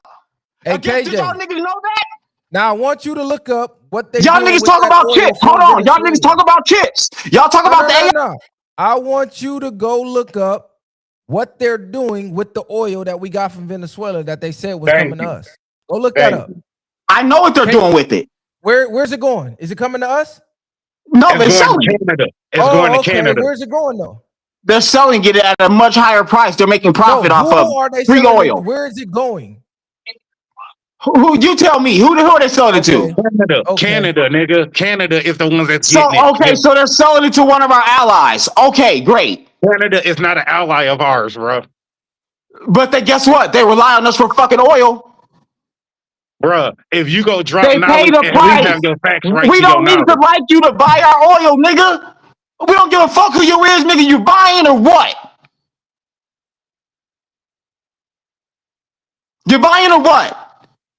You niggas be like, no, I don't want you to buy my pack. I don't like you. It's something you're not my ally. You can't buy it, even though you're the person that's gonna pay the best price for it, and I can make the most fucking profit. Hey, this nigga always make me laugh when he come on here. Bro, yeah, because I fucking love what you do, bro. Y'all niggas make me sick because y'all niggas are gangbangers and y'all niggas come from streets and blocks and cities. Y'all niggas start thinking globally after you've been corrupted by the bullshit that y'all niggas bought into. How is we corrupted by the bullshit? We trying to wake up you niggas. The fuck you talking Hold about? on, nigga. But I've been rejected that shit. But when y'all niggas chose, I rejected it. I'm 37. What's that mean? So we the same age range, nigga. This nigga funny. We the same age range. Hey, We chose different know- paths. This nigga Y'all ain't bought real. into the shit that y'all now reject. I rejected it from the very beginning. All right, then let me ask you this, riddle me this Hold question. on, Reckless. What did you reject? I rejected buying into the program. You're a part of the program. You are part of the program. Program. No, you're on here preaching. Ain't you using Google? The same shit you bitching about viral using. Ain't you on Google? Ain't you on your phone? Ain't you in the Matrix? Okay. No, All right. sir. I actually watch like briefings and hearings and congressional meetings and generals talking, and then I go to other news sources that are outside the country, and then I listen to other. Hold on, which party do you align with? Hold on. Which political party do you align with? If I would have to say, I would definitely say a Republican. Okay, so you're a part of the system, bro. Well, I have to say, if I have to see which side, bro, nigga, you a part of the system. Don't you got a social security number? Don't you got a social security number? Yeah, and then you niggas talk about, hold on, they want to track this stuff so they can know where you going here, and they can know where you going there, and they can know where you go. Nigga, they already know all that. They just called Lil Durk when he got a plane ticket before he could leave the fucking country. Y'all niggas think that this shit is new. Y'all niggas are bring up Lil Durk. Yes, nigga, because I've just point the fact out that they already know where the fuck you're going. They already know what flights you're taking. They already know where you're putting your money. They already know where you're headed. They already know your flights. They already know your planes. They already know your cars. They already know your houses. They already know. This is not new. What y'all niggas think this is something new? Are you done? Yes, sir. Yes, sir, I'm done. Okay. All right. But I'm still trying to hear where you said we was wrong at. Everything that y'all said was wrong. Y'all acting like this is something new. This has all been going on, but y'all on here acting like this is a fucking prophecy that y'all predicted that was gonna happen, but y'all been living out the shit your whole fucking life. This economy is new. The housing prices, the housing market, the prices right now, this is new. Okay. The inflation, this is new. So the Great Depression never happened. The national debt, the highest ever been in history, this is new. Everything that's going on right now, AI, that's literally causing you to lose money via these data centers. This is new. No, it's not. Everything that you said is wrong is actually correct. And it's statistically, factually correct. This ain't something that's my opinion. Bro, so you're telling me, so hold on. This is something you can look up right now. Do you know what the how many data centers are in the US? Right now? Do you know? I don't know the exact number, but I can look it up. You look it up. I can definitely look it up. Look it up right now. No, the onus is on you. The onus is on you because you said, bro, no, because you niggas are complaining about data centers. You don't even know how many fucking data centers are in America. I know that you're paying for it. Ooh-wee. I know that your light bill. Okay, let's just say it's one data center. Fine, then it's one data center. Since you don't know, it's one data center. That one data center is driving up everybody's bills in America. I'm not even gonna dignify that with a response. Because that's how fucking stupid that shit sounds. No, I just want you to tell us what we're wrong at. I'm just proving to you how wrong you are. And that's why you just went to silence and said, I'm not even going to dignify that, which is a deflection from actually proving your fucking point. My bad, Reckless. No. Yeah, hold on. Yeah, my bad. Let Reckless get in here and get on my head. No. This is how it goes. When you say someone is wrong, the onus is on you to come with facts, not opinions, not emotions. You can yell outside your turtleneck until you blue in the face. But until you show a fact, until you show a fact, which I know what I'm saying is facts, because I've already studied all this. We've already had full episodes on all this. So I'll just let you come on for entertainment purposes, just to yell and scream. But I know for a fact you don't have any facts. I know for a fact you're a black MAGA Trumper, so I already know how you think. But you muted yourself. You gotta unmute your mic. Yeah, I was trying to be respectful. My bad about that. Because I know I've been screaming and hollering. Because y'all niggas drive me crazy. Y'all hood niggas drive me crazy, bro. Because y'all niggas, and I'm only gonna say that I'm gonna just say one reason why y'all niggas drive me crazy. Because y'all niggas have bought into all the shit. Like, what I'm saying about hood niggas is like, y'all niggas were the same niggas that went and destroyed your own fucking cities and shit, and then thought you were like rioting against the white man. Like, y'all niggas hold on. And then y'all complain about your living situations. Hold on. First of all, mute the playback. You can't listen and talk at the same time because we getting the feedback. Two. You know all. Yeah, that's you, bro. That's me. That's you or that's Reckless? I think that's Reckless. You know hood niggas ain't a monolith. Nigga, but if we speak, hold on. You know all hood niggas ain't dumb. You know all hood niggas ain't unintelligent. You know all hood niggas didn't just destroy their community. So you one of them Trump niggas that watch the news and think you know what's going on in the trenches because of what you've seen on TV. But you yourself was never in the trenches.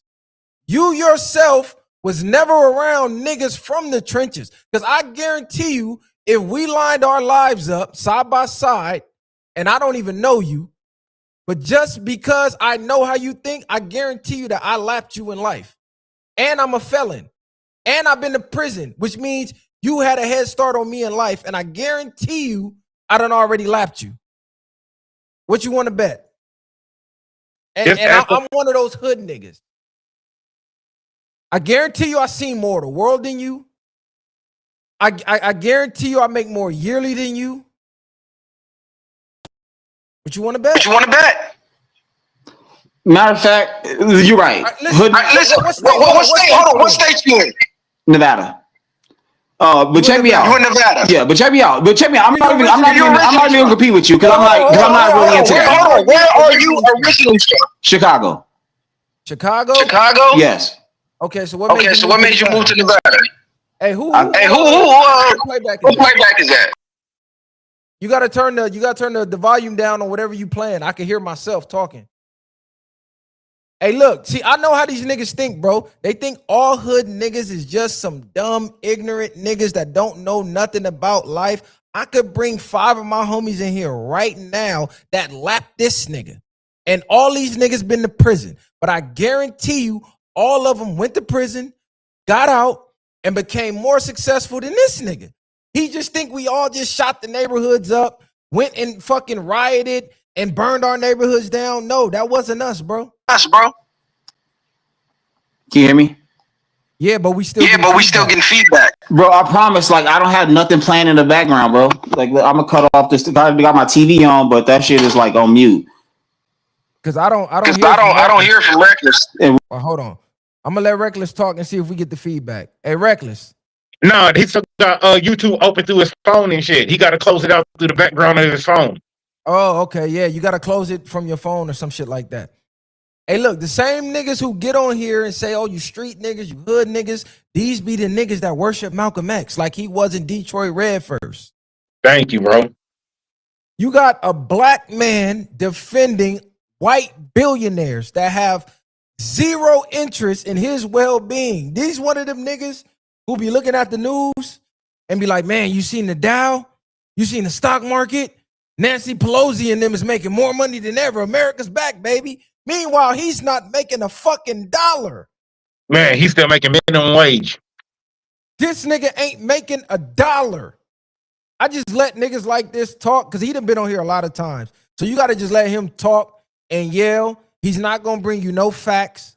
He's not going to bring you no statistical data. He's not going to prove you wrong in no type of analytical way. What he's going to do is say, y'all don't know shit. Y'all don't vote. Y'all don't fall for the politics circus.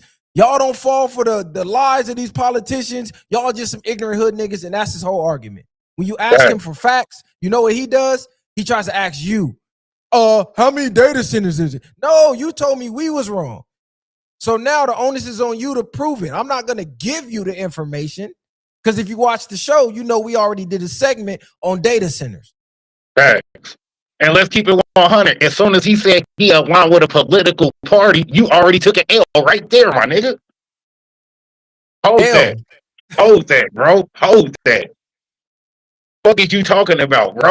You feel me? You aligning yourself with a fucking political party that ain't even for us, nigga? The fuck is you talking about, nigga? The fuck is you really talking about? Yeah, man, I align with Democrat. You know what I'm saying? Nigga, do you know that the fucking House of Republican was the original black party, nigga? Was the original Democratic Party, my nigga? Do you know the Republican Party was started for niggas, my nigga? Come on, bro. Wake up, nigga. You out here sleepwalking, cuz. Now look, y'all see that, right? I just wanted him to talk long enough. Rapid expansion of data centers, particularly for AI, is fueling significant electricity demand that is causing electric bills to skyrocket nationwide. These centers, which can consume hundreds of times more power than a typical business, drive up utility demand charges, leading to higher rates for consumers, even if their personal usage remains uncharged. Facts, bro. So your electricity bill is going up to power AI data centers. So this nigga don't know nothing of what he talking about. He just screaming and yelling and watching Fox News and CNN, and that's about the gist of his information and his research. Bro, and if he was smart, nigga, he in Nevada. Do you know that California has one of the biggest fucking data centers in there? Is under California, nigga. That's one of the biggest fucking data centers is in motherfucking Silicon Valley, bro. You feel me? So that's gonna affect you directly being that close to fucking Cali.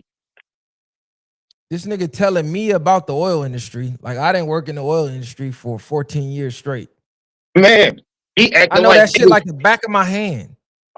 Bro, the whole gas shit going up is really propaganda, bro. Because, nigga, when we invaded Venezuela, nigga, we're sitting on a whole fucking refinery and tons of fucking oil right now that we just hold it.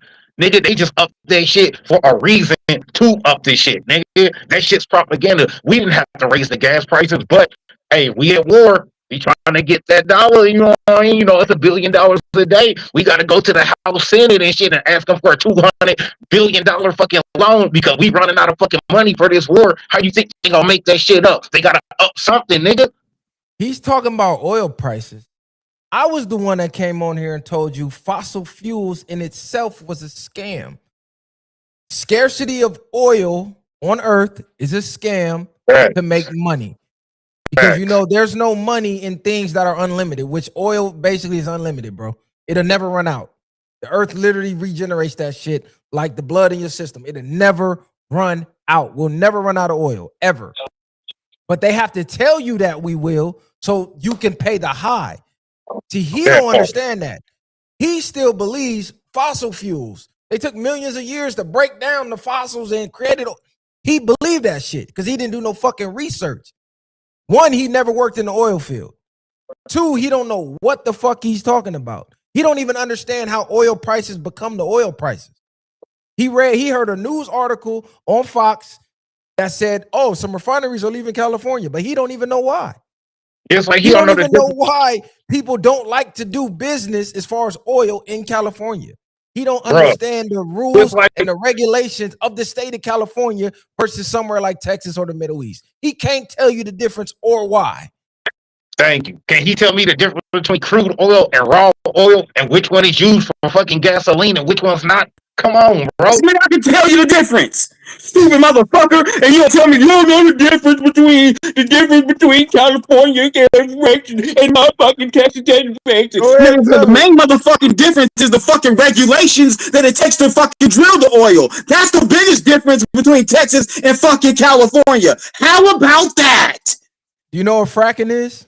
Yes, that's the fucking extraction of the fucking oil from the fucking ground. No. Yeah, how do they do it? What's the process?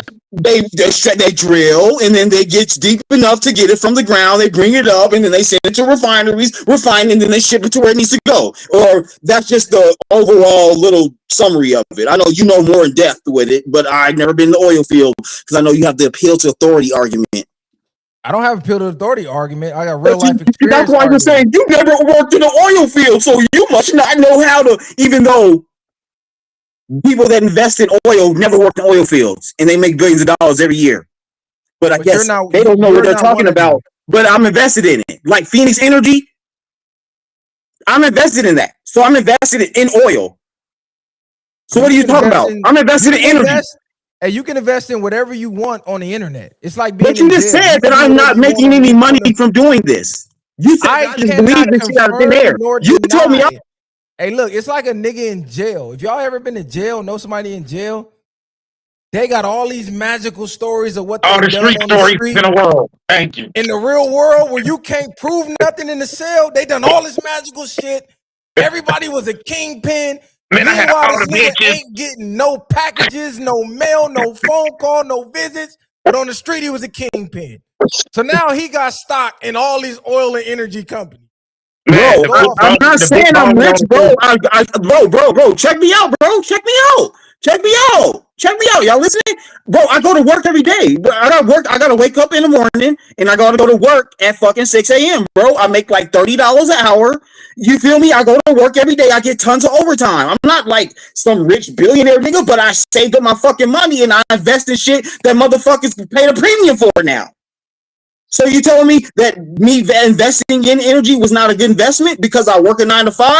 I'm still trying to figure out where we was wrong at whatever the fuck. I'm telling you, you're wrong because y'all just said that this stuff like AI, even with the chips, y'all said the chips. Imagine why these chips got to go up. Why do y'all think the chips are going up? We just told you. Why? Why'd you say? We just told you. But y'all said the AI companies are buying them all up, right? Go ahead. Do y'all not know that those SD cards come with chips? So by default, the fucking companies that make all the chips come from these fucking companies. So by default, the people that make the SD cards are the chip holders.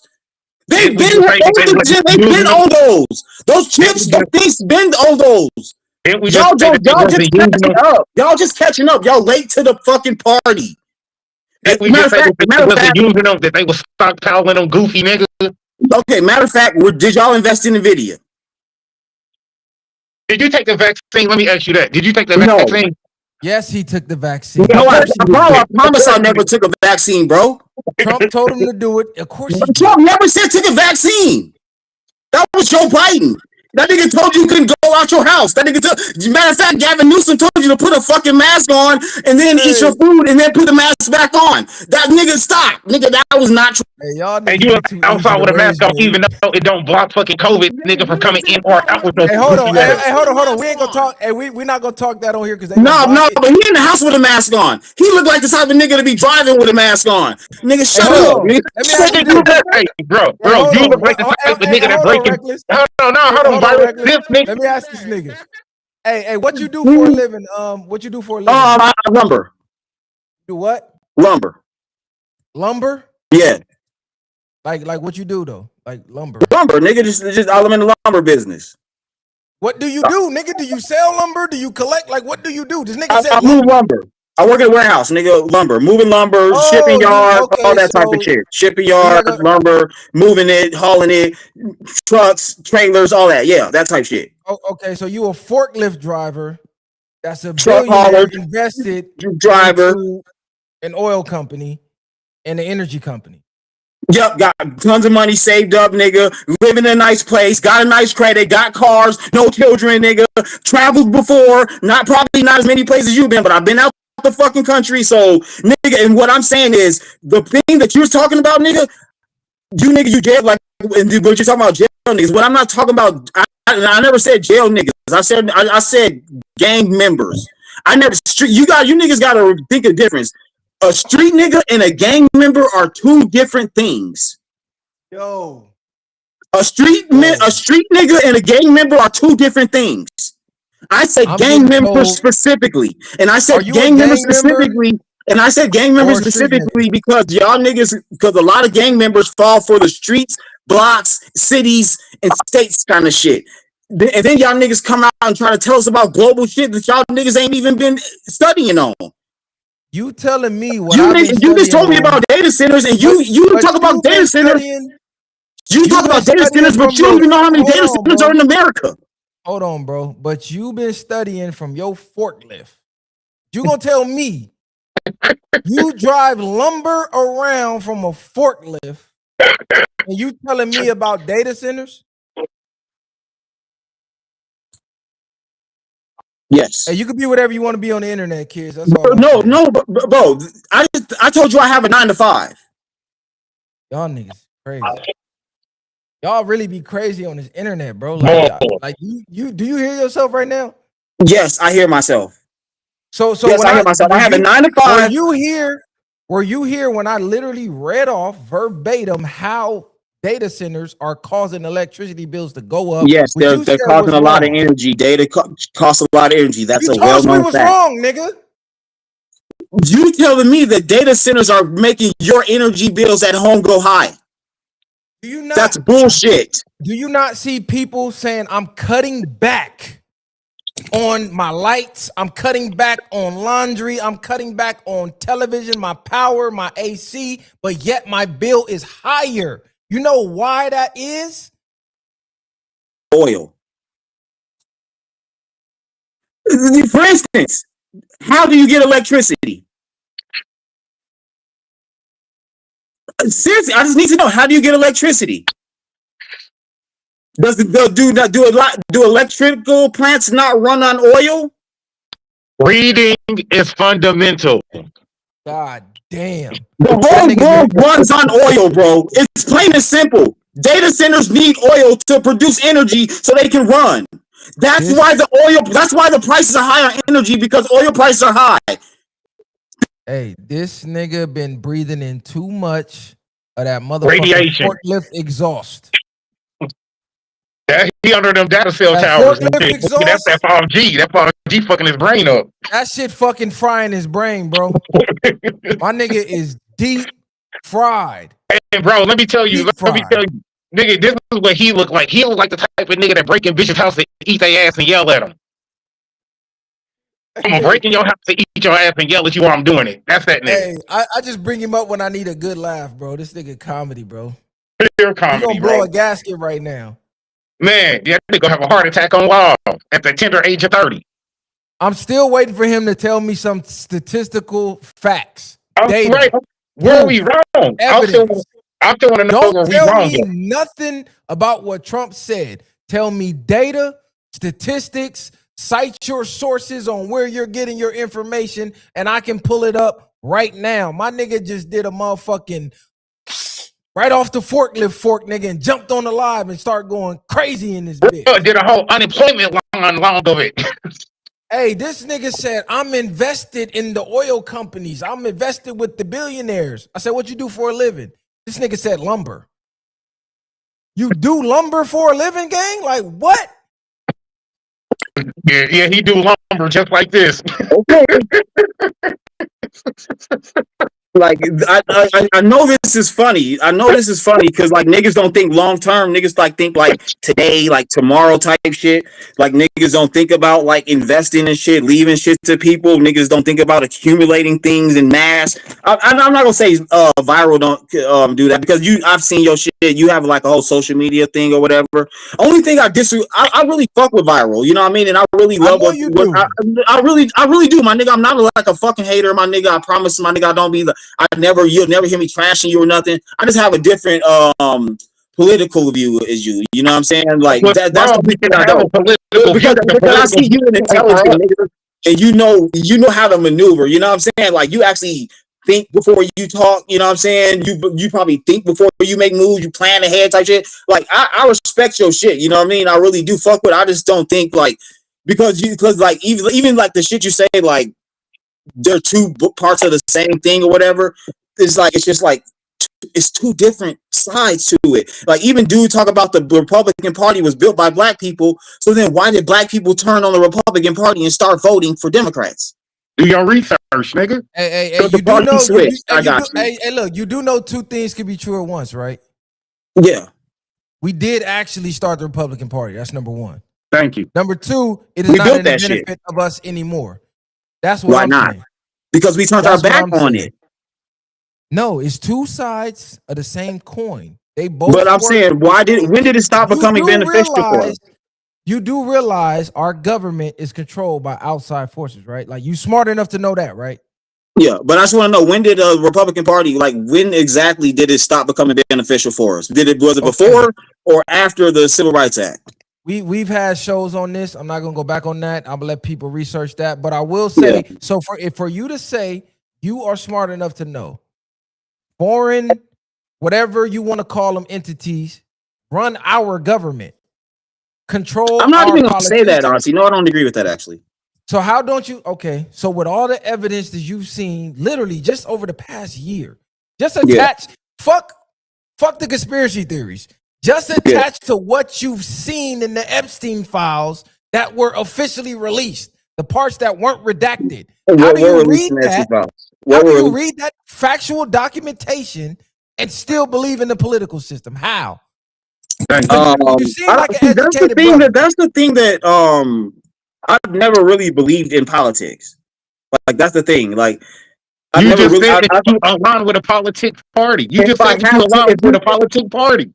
That's because if you're gonna make me choose a side, I'm gonna choose a side, nigga. So that means that you adopt the political views. Then what are you talking about, nigga? I'm gonna tell you what I'm telling you, bro. Like, damn, thank you. So what I'm saying is, I've never recently, like previously in my life, I never really aligned with no political party. Like, I never believed in none of that shit. You know what I mean? Even though I knew what they were selling me, my nigga, I never took them serious. I never really been involved in politics. I really got involved in politics recently and shit because I've been opening up to my eyes to like the scam that black people have been under the Democrat Party and shit. Okay, so you believe in a political party, but you believe in a political party, but you don't align with the views. That sounds like a crackhead saying I smoke crack, but I don't get high. What are we talking about, bro? Because this is what I'm saying, my nigga. Because black people have always been conservative, my nigga. So what I'm telling you is, I'm conservative. But if I tell you I'm conservative, what are you gonna tell me? You do realize you don't have to align be conservative. Thank you. Right? You don't have to align with no political party. But what's the definition of conservative? That was the whole thing. Like David Banner was pushing before they got Diddy out of here. Diddy was pushing like, hey, we need to really look at what we've been doing year after year after year, doing the same thing, expecting different results. These parties clearly are not for us. So maybe we as a community should take a step back and create our own party that is for us. Thank you. Or take the power that we give to these two parties, splitting our own communities up. Let's come together and then come to the table as one. So we have our own power force. Instead of saying, well, you know what? My choice is a little poison or a lot of poison. So I'm going to take a little poison. The problem is, the problem with that is black people are only people that want to do that. Black people are only people that want to do that. Everybody else has made it work. Black people are the only ones trying to separate themselves out and segregate them fucking selves. Because we're not going to align with a fucking party that don't fuck with us as a people, nigga. Why the fuck am I going to align with a party of politicians that don't fuck with us as a community or people? They ain't got our best interest at heart. How do you get them to fuck with you? You get them to fuck with you by infiltrating the system. Y'all niggas the same people that complain about the police brutalizing your communities, but refuse to become the police in your communities. Hold on. When you say y'all niggas, be very specific, because I know for a fact you've heard me. The niggas with y'all mentality that's complaining about the shit. Hold on. What mentality? Because I know for a fact I I've want been better for on my this people. There ain't show. no victim mentality over here. I just want better for my people, nigga. The victims. What victim mentality? So the victim is, there's a hidden force behind holding you back, white supremacy, the system holding me back. It ain't letting me achieve my goals type shit. Hold on. When did I ever say that?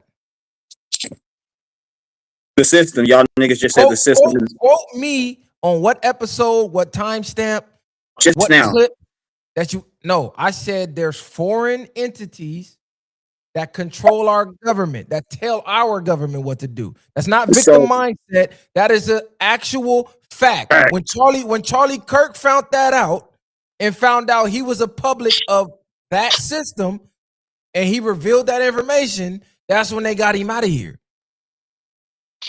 You notice towards the end, and that's not a conspiracy theory. That's not a conspiracy theory. That's a fact. Go look up. So it's confirmed fact that it's the people with Charlie Kirk, they're responsible. Who are the only people you can't criticize? It says you want to know who controls you. You want to know who controls you? The ones that you can't criticize. Right. So if I could talk about any other people on this planet Earth, in the black community, you can't criticize black women. Why you can't? You can say what the fuck you want about black people. Fuck are you talking about? I could talk about you like a dog and make money. But what if Well, let me say something about a certain type of people, then I'm anti-Semitic and shit. Exactly. That's the type of goofy shit I'm talking about. Like, it's like, you could, like, it depends on who you talk to say that shit. Like, that's like. Brother. You too. I know you're not a dummy, but I also know your program and your brainwash. Either that or I promise I'm not. I promise. I learned the tax code to like relieve taxes. I learned a lot of shit to do on my own. I think I live a very luxurious life. Working at a warehouse. Sorry, I know. Working at a warehouse, and I've accumulated a lot of things in my life. Never mind, viral. My bad. We dealing with a house nigga. My bad. We dealing with a house nigga. My bad. This is what you call a tether right here. This is what you would call a tether. House nigga. Hey, somebody said, MF Dark, I'm gonna read your shit. You said, tell Terry Crews to calm down. No, I like when this nigga go crazy. That shit funny as hell. West Coast Pressure, you said, bro, speaking some facts. That's the thing. I know he not dumb, but I also know he has not done enough research to understand he's believing the lies. Yes, he's speaking some facts about how some of the system works, but he's also leaving out a lot of the nuances, which unless you research, you wouldn't understand. Facts. But it's cool though. He halfway there. He just gotta remove the veil. Once he realized, like, bro, you know what? Y'all right. It is corrupt. I'm just choosing to make the best of it. Right. But for him to literally I know it's corrupt. See what's going on and tell y'all that we're lying somehow or we got a victim mentality because we can see that the government is corrupt and being controlled by other forces that's not for Americans. No, nigga. You're lying to me. I'm just telling you that what I'm saying is, nigga, if Somalians can come over here and hustle the government for $9 billion, you can do the same thing. The game is meant for everybody to play. You just have to figure out the fucking rules. Like, you're not being excluded. Like, y'all niggas say the system is holding you back, but literally black people from other countries come here and become rich. Let me make this analogy, Harvey. Let me make this analogy. Like, bro, everybody in the goddamn sports league that's players are making millions of dollars, right? All right, cool. All of the players making millions of dollars. All right, they got the freedom to play the game. Why can't black people start helping centers in the hood? Let one of them niggas try to own a team. Government funds. And then watch what happens when they try to put their money together. Why don't black people have health care centers like the Somalians? They gotta go to the table and get permission from the other government funding money league to even own the fucking team, nigga. The fuck you talking about? Hey, have you ever played chess, gang? Like, have you ever played chess? Do you know how to play chess with a real chessboard? Yeah, I know the moves, but I'm not too good at it. Okay, so you know how all the pieces move then, right? Yeah. Okay, and you know who controls. Well, let me just ask him one thing real quick. You know who controls the pieces, right? Yeah. So when people like you bring up Somalians, bring up other foreigners or other people who's taking advantage of the government, you do realize they are pieces on the chessboard that have different use than you. You may be a pawn, they may be a rook. They're still being controlled by the same force. But the person that's controlling the pieces are moving them in a different way than they move you. You know why? Because you do this shit here. You look at that piece over there and go, well, why can he jump all the way across the board, but I can only make one move? No, that's not what I'm asking. Now you're mad at him for the moves he can make, but you're not mad at the person controlling you. That's what people like you do. That's not what I'm mad at. I'm mad at the fact. I'm mad at the fact that why didn't nigga Somalians came over here and wrote government grants? Why can't niggas write government grants? And who allowed them to do? You think the government wasn't making money off that shit, my nigga? You think they just did that under the government's nose? Okay, so why can't you be the one to make the government? Are you that dense up here? Are you that dense up here? Bro, so you're telling me if you came with a government contract and it came with a government contract and they can make money off you making money off the government, that they wouldn't do it? Are you that dense up here to think so? What is the grid program? Came here under the nose of the government and made all these moves to make millions and they wasn't in on? Come on, bro. This bro, you have the grid program. Let's get this nigga, man. Bro, what is the grid program? That's literally government money from a grant. Y'all niggas could have went and started doctor offices too and got government funded doctor offices that nobody ever went to, and niggas could be making millions. That's what I'm saying. I'm not saying. Hey, look, do you know what undermining means? You know the government puts people in positions to undermine you. Okay, that's so that is one of the FBA talking points I can agree with. Okay, so let me ask you about the black brand cities, like Baltimore, Chicago, California, right? They used the illegal immigrants to undermine the black people here, and then they pretended like we had an immigration problem when they let the immigrants in. But wait. Black people. Who did that though? Who did that? Who public enemy number one is? Who opened the borders? Do you know your government? Do you know who public enemy number one is? You show me. The government is currently blocking the border and fucking cocaine on these goddamn streets because black people don't own no boats and we don't own no ships to bring in no fucking heroin and fucking keys of coke, nigga. The same government that put fucking crack on our fucking community, nigga. The fuck are you talking about? The same government. Same government that used drug money from a Los Angeles drug kingpin to fund the Nicaraguan war. That same government. You forgot about that?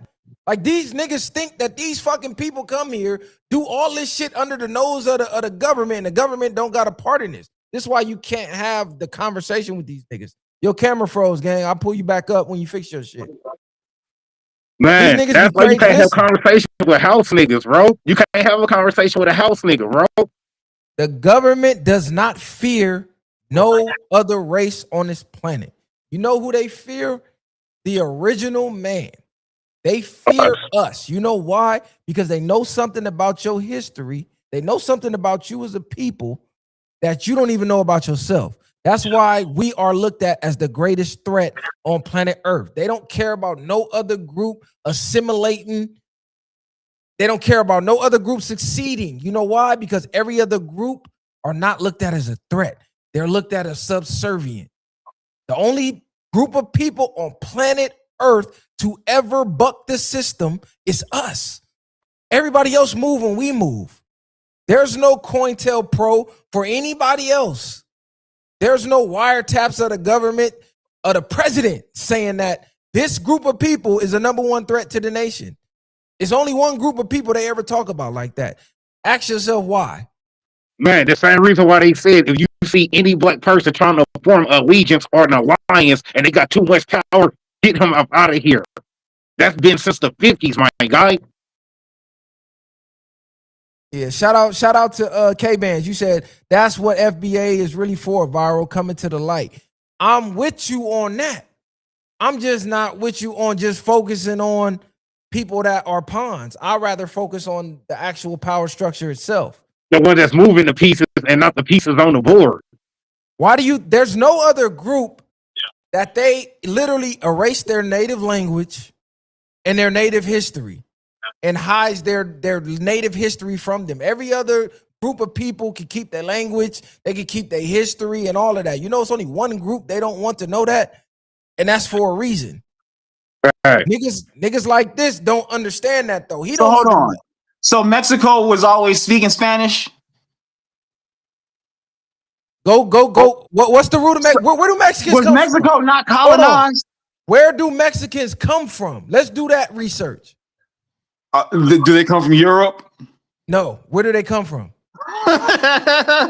Right. That's why they speak Spanish. They're completely not from Spain. No, they were conquered by Spain. I get that. Let's go back further. Before that so happened, they're the only group of people that had their native language to wipe out. Before that happened, do you know where they come from? They were there. Before they were Mexican. They were natives to that land. Do you know there was a point in time where they didn't exist? Do you know they exist because of us? Long story short, they exist because of us. If you go back they were further native enough to that into land. history, if you go back further enough into history, so they were native to that land. Not catching what I'm putting. You're not picking up what I'm putting down. I am putting you down. Black people spread water, but you black can't people make them spread drink. over there, and then we started a whole population over there, right? It's crazy, bro. Before the Spaniards and all of that, you do know people were there. Yes, we were there already. Yes. When you say we, be specific on who you're talking about. We, nigga. We, nigga. That's my fucking point. I know I ain't that. And listen, the trails, nigga. Come on, man. Before Mexico, do you know the connection to Asia? Yeah. What about it? And who was over there? Yasuke. No, who was over there? Yasuke, nigga. Okay. The black samurai warrior. What the fuck you talking about? Come on, my nigga. So when you get to the root of it, it's all comes from us. That's what I'm trying to get you to understand. Already... It's when you keep saying they as if it's separate from us. Melanated beings, nigga. Okay, us. Bro, you do know that in Africa, no matter what you're saying, melanated beings, whatever. Okay, gotcha. They're still different people. Okay, they're still different people. They have different cultures. They have different exactly. cultures. So they're different people. Okay, so that's what I'm saying. I'm saying this. So there was the group of people that were already there, and then they were conquered. So you're trying to make it seem like it's a foreign concept. That's just the war of the worlds, nigga. Like even Rome was conquered. How many people are speaking Romanese? Like, you know what I'm saying? Like they speaking like Greek and shit now. You know what I mean? Like that just happens, my nigga. It's just the way of the world. I never said it wasn't. The winners write the rules. There has to be a winner and there has to be a loser. Right. But what I'm saying is the greatest threat to this nation ain't none of that bullshit you talking about. It's only one group of people. They do everything and put every resource into making sure you don't reach where they at. Anybody else? I know how to beat that system. When you say dumb shit like, oh, the Somalians could come, they're not looked at as a threat, bro. Yes, they are. When you say every other race could work with the government and win, duh, because they know every other race is subservient. They're not a threat. Because they know that the black people are gonna vote one way no matter what. 95% voting counts, nigga. What the fuck? Bro, I'm just trying to let you know, bro. Asians have a smaller. Okay, I'm gonna tell you how I know voting counts. I'll tell you how I know voting counts. You ready for this? Oh my god, bruh. I'll tell you how voting counts. How did the Asians, who have a smaller population than black people, how did they get the Asian hate crime bill passed? Because the government passed. Thank you. Because they felt like. And why did the government do that? It was a propaganda tool. Or maybe because the Asian community unites with their dollars. No, you saw some videos of Asians getting beat up for a week. A week later, stop Asian hate. Week later, they got a bill. They passed that through laws. They voted that in. Your ancestors begin lynched since the beginning of time. Bro, they voted that bill in. No stop black hate. No nothing. All of this is shit that they do. That's a part of the plan. That's because the Asians don't just blindly go along with them with one party. The Asian hate thing was propaganda in itself. Bro, the Asian people were behind it. The Asian people came with the bill. You telling me Asian people made Asian propaganda? slow, man. So you're telling me, I thought you bro? were You're smarter telling than me, this game. no, bro. But I'm trying to ask you. I'm trying to ask you a I question. I'm honestly trying to ask thought you a you were serious smarter than this question. game. I'm trying to ask you a serious question. You're telling me that Asian people came together in America, passed a law and passed propaganda law. Asian people came together and did that. Where did the Asian hate movement start? California. Because niggas was flocking. When did you find out about it? I've been on it. I've been keeping up to current trends for a long time, bro. I've not just been leading something new. It's been like, I'm gonna say 2019. When did you find? No, when did you learn and find out about it? What source? What outlet showed you Asian hate? It was a California news site, like something on California. Okay, I like live like in a local California. news. It was like a local news station. I live in California. There was no Asian hate. You know what you saw? You saw a couple videos of Asians being beat up, and then you saw that being run in the algorithm. But who they were being attacked by? It doesn't matter. You They saw were being that. attacked by black you saw people. that. You notice for that little time frame, that's all you saw in your algorithm. Because they move dollars. They make the most money in America. Asians make the most money. They make the highest demographic. So when they have fucking problems, they control the money so people get shit done. They don't make Black Americans spend more money than most small countries make in a year. Black Americans alone. If Black Americans united and spent their money up, your votes would actually matter much more. You'd be actually to push legislation that actually had real effect on you and made real consequences. Asians, hey, look, gang. This how you. Yeah. I know you don't fucking research. Asians do not make the most money. Who makes the most money? Indians. Where is India? Indians make the Where's most India? Fucking money. Not them. No. So India isn't in Asia. India isn't in Asia. India isn't in Asia. You look. Listen, we talking about the red dots. That's in Asia, bro. Asians. That's in Asia. I'm not talking about Indians are technically Asian. So you want to play semantics or you want to talk reality? I'm talking reality. Indians are literally Asian. Do you want to talk semantics or do you want to talk reality? Reality. Indians are Asian. Yes, I understand the geographic location. So in America, Indians are. When we say Indian, we talking about a specific group of people. When you talk Asian, you talking about a separate group of people. They're not grouped together. They're not grouped together here. Gang. Okay, so my bad. Stop with the semantics, Asians are number 2. Stop with the semantics. I'm not. Fine, Asians are number 2. Asians are number 2. Fine, they're number 2. And I didn't even look that up. Go ahead, bro. I didn't even have to look that up.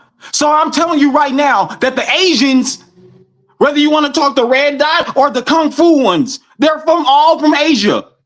Mister, I traveled the world and you can't tell me nothing because I've been to more countries than you. Nigga. Mister, I work at a warehouse, so you can't tell me nothing. But yeah, you don't even realize that India's in Asia. No, I do realize. Talk about global affairs. This is wild. The same groups. Yes, they are. Those are not the same. Yes, they are. Of people. Yes, they are. No, they're Asian. Not. Yes, no, they are. Not. Yes, they are. That's like saying. And you know what? I know you screwing with the data right now, so I'm gonna go look it up my fucking self. Watch. Oh, please look it up. Please look it up. I'm gonna look it up my fucking self. You screwing with the data, nah, nigga. How can I screw with the data? I don't like it. I don't like it. Hey, nah, but I rock with you though. You the type of nigga to go off like the U.S. Census, right? Not knowing that a lot of different races are grouped in under white, so the white people can look like their numbers are more than they actually are. You do know about that scandal, right? Yeah, I know that. They name other like races were foreigners. A lot of people in the chat don't know that.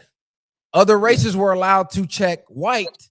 Exactly why the numbers of white people, even though they weren't European. And then, and that's another thing. You talk about the census now, and y'all niggas was the same. Y'all did the same niggas complain about illegal immigrants coming in and replacing y'all, but y'all was the same niggas that said Trump was xenophobic for not wanting all the fucking illegal immigrants to come over here, and y'all niggas that voted for Joe Biden in office, and then he opened up the fucking borders, and now you niggas complaining about illegal immigrants taking your spot, bro.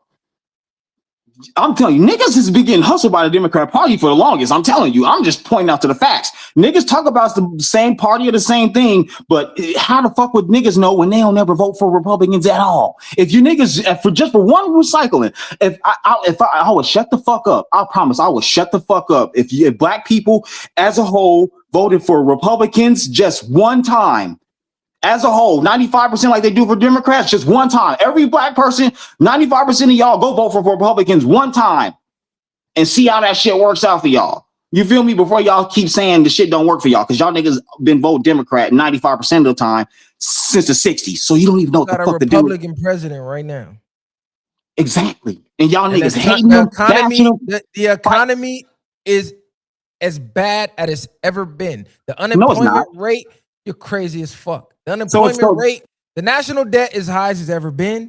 The unemployment rate is as high as it's ever been. The affordability of homes are the most unaffordable they've ever been. The gap between wages and what it costs for living expenses, that gap is as big as it's ever been in human history. People are making the most money people have ever made in history, but they can afford the least that people can ever afford in history. Do you know that you've lost about $25 on every $100 bill that you've earned since this fucker been in office? Yeah. No, I haven't, nigga. I haven't, nigga. No, I haven't. I live very frugally. You live frugally because you have to. I don't, nigga. No, I don't. I do it because I'm planning for a future. No shit. I just said I'm about to build container homes. I'm about to build a container mansion, nigga, in the wilderness. They're running off solar. Nigga, I'm about to go completely black out. I don't know what y'all niggas talking about. I'm about to spend $10,000 on getting containers, build a concrete slab, and build a mansion in a motherfucking wilderness, nigga, on acres. And nigga, I don't know what y'all niggas talk about. I don't need survival, nigga. I learned how to hydroponics and everything. Y'all niggas got the game fucked up. Okay, we got somebody smart in the crowd. I see they go dog. Somebody smart in the crowd. You know what I'm talking about.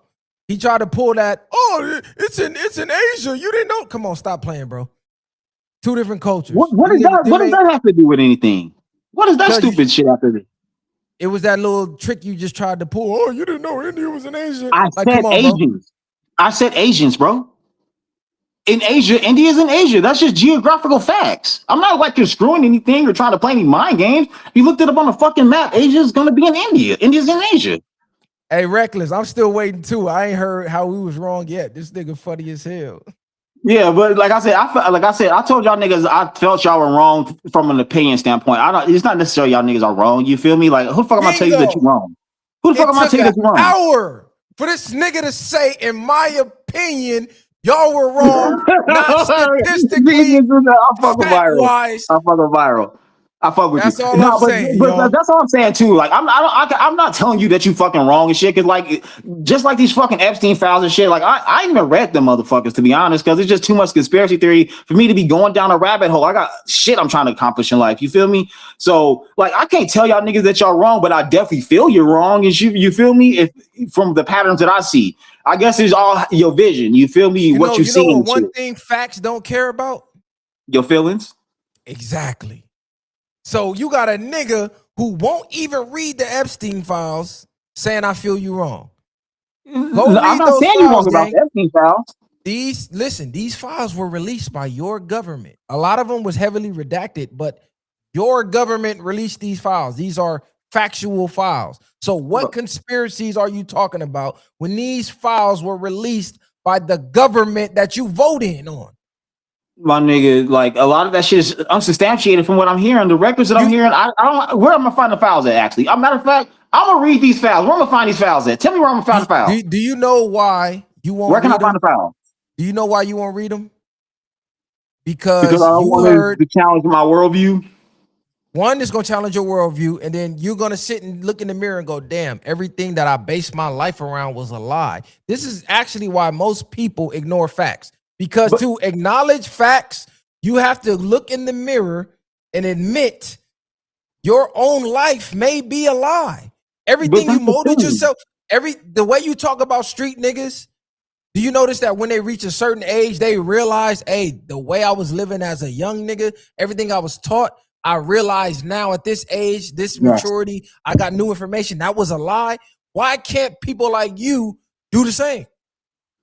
But I did, and I've woken up. You feel me? And that's what I'm Woken saying. up But and went to a deeper sleep, nigga. no, my nigga, I promise, my nigga, I'm on a great trajectory in life, my nigga, for real. Like I got like things planned for real, like for real, bro. Like for real, like I got things planned. But what I'm saying is, right now? You out of nah, town bro. or something? No, I'm in my motherfucking apartment. I live in a 1-bedroom apartment and shit. I'm a single guy, my nigga. I don't got no kids. I'm single, my nigga. I don't need a whole crib, all that. You feel me? I told you I live frugally, my nigga. You feel me? Like I'm good. Okay, if I dropped a couple million in your lap, would you continue to live frugally? Yes. If you could afford that future that you planning for today, you continue to live the way you living today. Yes. Yes. Because I'm gonna tell you why. Because I built my own car. From the gears to the transmission to the engine, I built that motherfucker my hand. So, my nigga, I'm working on learning how to build a crib. I can do that shit myself, my nigga. I take pleasure in building that shit up for myself, my nigga. I don't need that shit pre-manufactured. I don't need labels. I don't even like attention. Brother, I would live the same. You do know time is more valuable than money. So if I could give you the money to buy back your time, I guarantee you my last dollar right now, you ain't living the way you living right now. You a goddamn lie. It ain't no way you finna that may be a hobby, building your car, maybe a hobby. You're not living in that 1-bedroom studio apartment if I drop some millions in your lap, nigga. Knock it off. No, okay, you're right. If you drop some millions in my lap, you know what I would do? I would just go build that fucking solar plus spot that's gonna cost me about $50,000 to build. I would just do that right away, and then I would just sit on the rest of the money. Like you was living in the fucking high rise on motherfucking That's because I got a nice surrounding, my nigga. It's a very large place, my nigga. It's not a small little cramped area. That's what I'm telling you, my nigga. But what I'm telling you is, my nigga, I live small and cramped, nigga. Nigga, but what if it's 1,500 square feet? So like, pipe down, bro. Like, stop. It's an apartment. It's one person. No, nigga, I'm not giving you a tour of my fucking crib, nigga. What the fuck you talking about? What the fuck you talking about? Nigga, talking about give me a tour and shit. Nigga, have me walking around my motherfucking crib, nigga, trying to put me out on the motherfucking internet, nigga. I just said give us a tour of the inside. Give me a tour, walk around my good nigga, please, nigga. Fuck you talking about? But like I'm saying, bro, but like I'm saying, bro, square feet, gang. That's I ain't showing you. Whatever, you take it or leave it, nigga. I don't give a fuck what you talk about. Either way, nigga. Like I'm saying, bro, is like that shit don't matter, bro. What like that shit don't matter. Like all the shit you talking about, like y'all like that's what I like.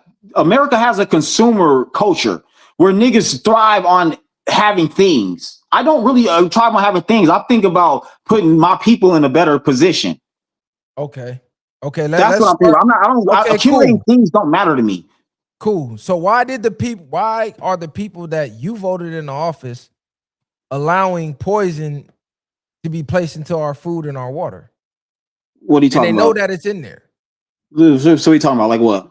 I'm talking about the chemicals that are banned in other countries, but are allowed. Oh, you mean like the stuff that RFK Jr. is trying to ban, but the Democrats are fighting tooth and nail to stop them from banning? The stuff that they're pretending like they can't ban if they want to, but they allow to enter into the food system. So it's like they identify, hey, there's poison in the food and the water, but then they pretend like we got to go through some magical process to remove poison from the food and the water. But then when you get on a plane and go to another country, that shit is already banned. Make that make sense. And what part of your brain do you believe we have to vote poison out of the food supply? Bro, America, you one of them niggas who be like, viral, you a conspiracy theorist. No, bro, I just don't drink soda. Every conspiracy, I just don't drink soda. I drink sparkling water. I drink sparkling water. There's microplastics and fluoride in the water. Nigga, I got a bottle of alkaline water. Nigga, alkaline water right here. Naturally alkaline water. Like, I drink, what are you talking about? Have you tested that water? Have you tested that for acid and microplastics? 7.5, nigga, that shit is pure. Have you tested it? Not what's written on the bottom. No, nigga, I haven't tested it. No, nigga, I haven't tested it. So most of the water that's labeled that way is actually acidic and filled with microplastics. Exactly, because it's like 9.5 when your body's natural alkaline is like 7.5 maximum. You know what microplastic does to your body? Yeah, it's like gets cancerous cells. We'll have to get you all this extra shit. Okay, yeah. So all of this is already known, but you believe the Democrats are blocking this stuff. But your Republicans that are in charge right now know this. Bro, you do know you need 60 votes to require things to pass. Because if you block the filibuster, then they call this nigga a tyrant. They'll say he's a dictator.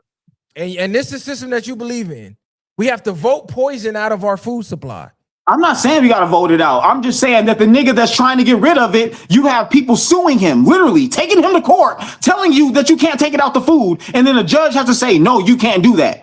This is what I'm telling you. And you have companies that are incentivized to support these judges and put them in place and say, no, we need you to help fight us so we can keep poisoning these motherfuckers so they can keep coming to us for free healthcare. So it's a whole scam. We want to poison you, then give you healthcare, and then give you that. Yes. So that's a scam. And it's all government subsidized. That's a scam, but voting is not. Exactly. Hey, you need to get an acting gig. Because I could prove it to you. You wanted the good trolls. I know you. I can prove it. I can prove it. I can prove it. I can tell you how voting matters. In Florida, they voted to ban property taxes. They're voting for that. In California, they voted to raise property taxes. You said the Republicans got the House and the Senate, though. And they still need 60 votes to do it. You need a total of 60 votes. They only have 55 Republicans in the House and Senate. You need at least 5 Democrats to join. That's clear politics. Hey, you know how many years they said? That's why it's called a filibuster. Hey, so it's to balance the government, so one party can't just do whatever they want to do without reigning over the government. Because that's how it goes. Years they said chemtrails was a conspiracy. Do you know they just acknowledged chemtrails is real? Under which presidency? That is RFK Jr. RFK Jr. I know, but you see how dumb it is to use the word conspiracy theory when this was considered a conspiracy theory for decades, but now they acknowledge, oh, that's actually real. I know it. See, this is the thing. This is where I think you really have me construed, nigga. I know, like you talk, like niggas talk about the Epstein files, and it's like, bro, I know these Holly weirdos are some perverts. Like, I know these politicians are some dirtbags and scheming and taking all our damn money. Like, I know this already. Like, I know that. So it don't take the Epstein files to wake me up to it. Only thing I needed to wake up was how the game was being played so I can get in on the game. Because niggas, I get it. Niggas talk about you in the system, wooty woo woo. But as long as I'm in the system, I'm going to play the game and I'm going to make the rules work for me. No, you're not doing what you want. You're doing what you can. You know how the game is played? You got 1% ruling 99%. And everybody else responds. If you're not a part of the 1%, if you're not a part of them royal bloodlines. So are you doing what you can? You just a fucking pawn. So are you a pawn too? Yes, I am a pawn. Okay, cool. Because you made it seem like I was the only one and shit. No, but I'm gonna tell you why. I'm a pawn by default because there's not enough people that's awakened to actually want to do something. Like if you actually studied humans and psychology, then you know that they've already found out that 80% of the population would never actually rebel even when given factual information. Even when showing that they're getting fucked over to the point where it's life and death for them to rebel against it too. They still are too programmed to rebel. You know how I can prove this to be fact? They killed Jesus. No, fuck no, but I'm just saying, though, if we just want to simplify I know, but fuck that thing was telling the truth. They killed that nigga. I'm talking about in your lived life experience. Yeah, what's got for 2020 showed you that. 2020, How? You remember what happened, right? What happened? You don't remember the big pandemic? 2020. Yeah, but honestly, I just lived like regular. That shit didn't affect me really. I was still out. Like I was in Nevada, still out too. Cool. But with all the facts right there for everybody to see, 80% of the population just did what they was told. Type shit. Even though they were against doing it, they did it anyways. Yeah, I think we honestly agree on most of the shit, but I think we just the method on how we supposed to get the shit done is probably the biggest obstacle to this whole united thing that you be preaching about. It's just the way to actually accomplish the fucking goal. Because I think we all want just niggas to stop spending all our money on dumb shit, come together, create our own shit, and then motherfuckers have to come to us to get shit done, or you know what I mean, for us to get things done our way. You feel me? That's just I agree on that. simple. But I'm not putting my faith in no white billionaires to do that for us. I'm just not. Just simply because of self-preservation. Even if they, let's say they not racist and they fuck with niggas, self-preservation won't allow them to help you to surpass them and their people. It would not be in their best interest to do so. And that's why I'm not trying to help every black person. I'm trying to help myself. And if we can if we can just get enough niggas that actually think about helping themselves with other people in mind, then that will go a long way. Then, you know what I'm saying, niggas just trying to look out for themselves and shit. You got to be like, have other people in mind too. But yeah, I got to go though. I'm supposed to be going out and shit. Good looking for having me on. I love talking shit with you, but yeah, I got to go, my nigga. Nah, Peace. Easy call, dude. Hey, look, do your thing, man. Make sure housekeeping come, change the sheets and all that shit. You nigga, this is my crib, bro. Get the fuck out of here, man. I'm out of here, bro. Hey, my nigga in the corner of the telly over there, nigga popping it, going crazy. that nigga came on a good one, nigga. Oh, cool. Hey, I told y'all he entertained and I give him that. Usually I bring a troll on, they dumb, they don't really, you know, at least the nigga entertaining with his trolling. He contradicts himself a lot. And at the end of all of that, which I already knew was going to come to that, that's why I didn't really entertain too many of his questions, because I done already been back and forth with the nigga enough. The nigga said, I ain't going to lie, in my personal opinion, y'all were wrong. I felt y'all were wrong, but he couldn't prove we were wrong because everything we said was actually factual and you could look it up. Like, I'm on a public platform speaking in front of hundreds of people, so there's no way for me to just be blurting out random things that can't be fact checked. Like, you can fact check me live right now as I'm talking. But yeah, housekeeping came knocking on that door, nigga. That nigga talking about, yeah, I was supposed to be going somewhere. Nigga, you ain't going no motherfucker where. Nigga, fuck is you talking about, nigga? It's 11:28. Talking about I'm supposed to be going somewhere. Where the fuck is you going, nigga? At 11:28. Nigga, housekeeping came, nigga was like, yeah, time is up. Either that or y'all keep saying he lived with his sister. Maybe his sister did come home, nigga. That nigga was like, fuck, I got to get off live, nigga. I got to look like I'm here doing something productive, nigga. That nigga crazy. That nigga is wild. Exactly, bro. These niggas, you just let them talk long enough and they going to contradict themselves every time. Every fucking time. That nigga, bro, that nigga crazy. He funny as hell, though, but that nigga crazy, bro. That nigga said, y'all don't know about the global economy. Y'all don't know about geopolitics. I'm a forklift driver. I drive lumber. What? Oh, this nigga crazy. It's checkout time, nigga. Get your ass up out of here, man. Fuck is you talking about, nigga?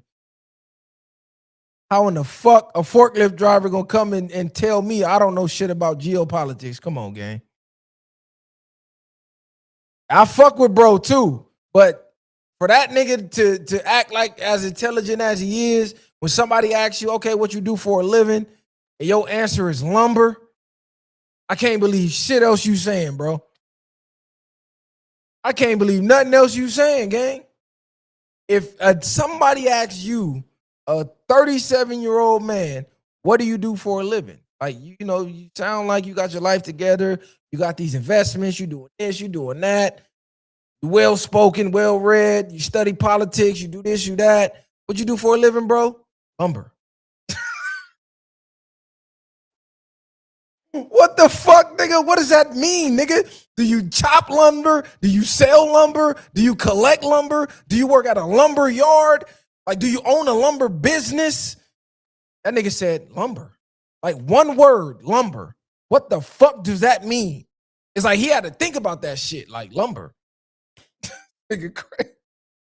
Like, do you cut lumber with a axe, nigga, a chainsaw? Like, what What do you do? Do you package lumber? Do you deliver lumber? Like, it's a lot of shit you can do with lumber. That's why I'm like, oh, this nigga capping. He just made some shit up on the fly. Now you got to think about it. Nigga say, yeah, I move them truck to truck. A warehouse, nigga, just say you work in a goddamn warehouse, fool. Like, it ain't no way to try to jazz up working in the warehouse, nigga. Do you count the lumber? Like, nigga, okay, it's 95 things of lumber in this load, boss. You in the lumber department at Home Depot? Like, what do you stock the lumber at Home Depot? That's when you know a nigga lying, nigga. You ask a nigga what he do for a living, if he's not very descriptive, oh, I do this, I'm in this department, blah, blah, you know a nigga lying. Nigga say, what you do for a living? Lumber. Like, come on. You could have came up with something better than that, fool.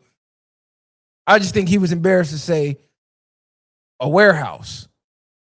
Because you can't sit here, talk all this shit about street niggas and hood niggas, and what you do for a living is what every street nigga do when he come home from prison. Nigga, go to the warehouse, because that's the only place that's gonna hire a nigga. There's no way you could down talk hood niggas when you got the hood nigga entry level job, nigga. Drive the forklift in the warehouse. Every hood nigga that get out of prison do that.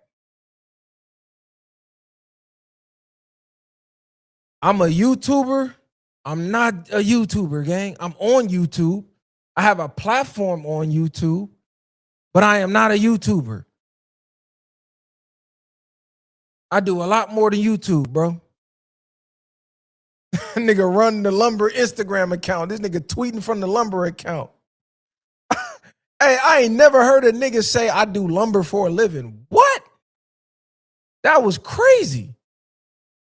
That's like, you be like, hey, bro, what you do for a living? Tires. The fuck is tires, nigga? Do you change tires? Do you sell tires?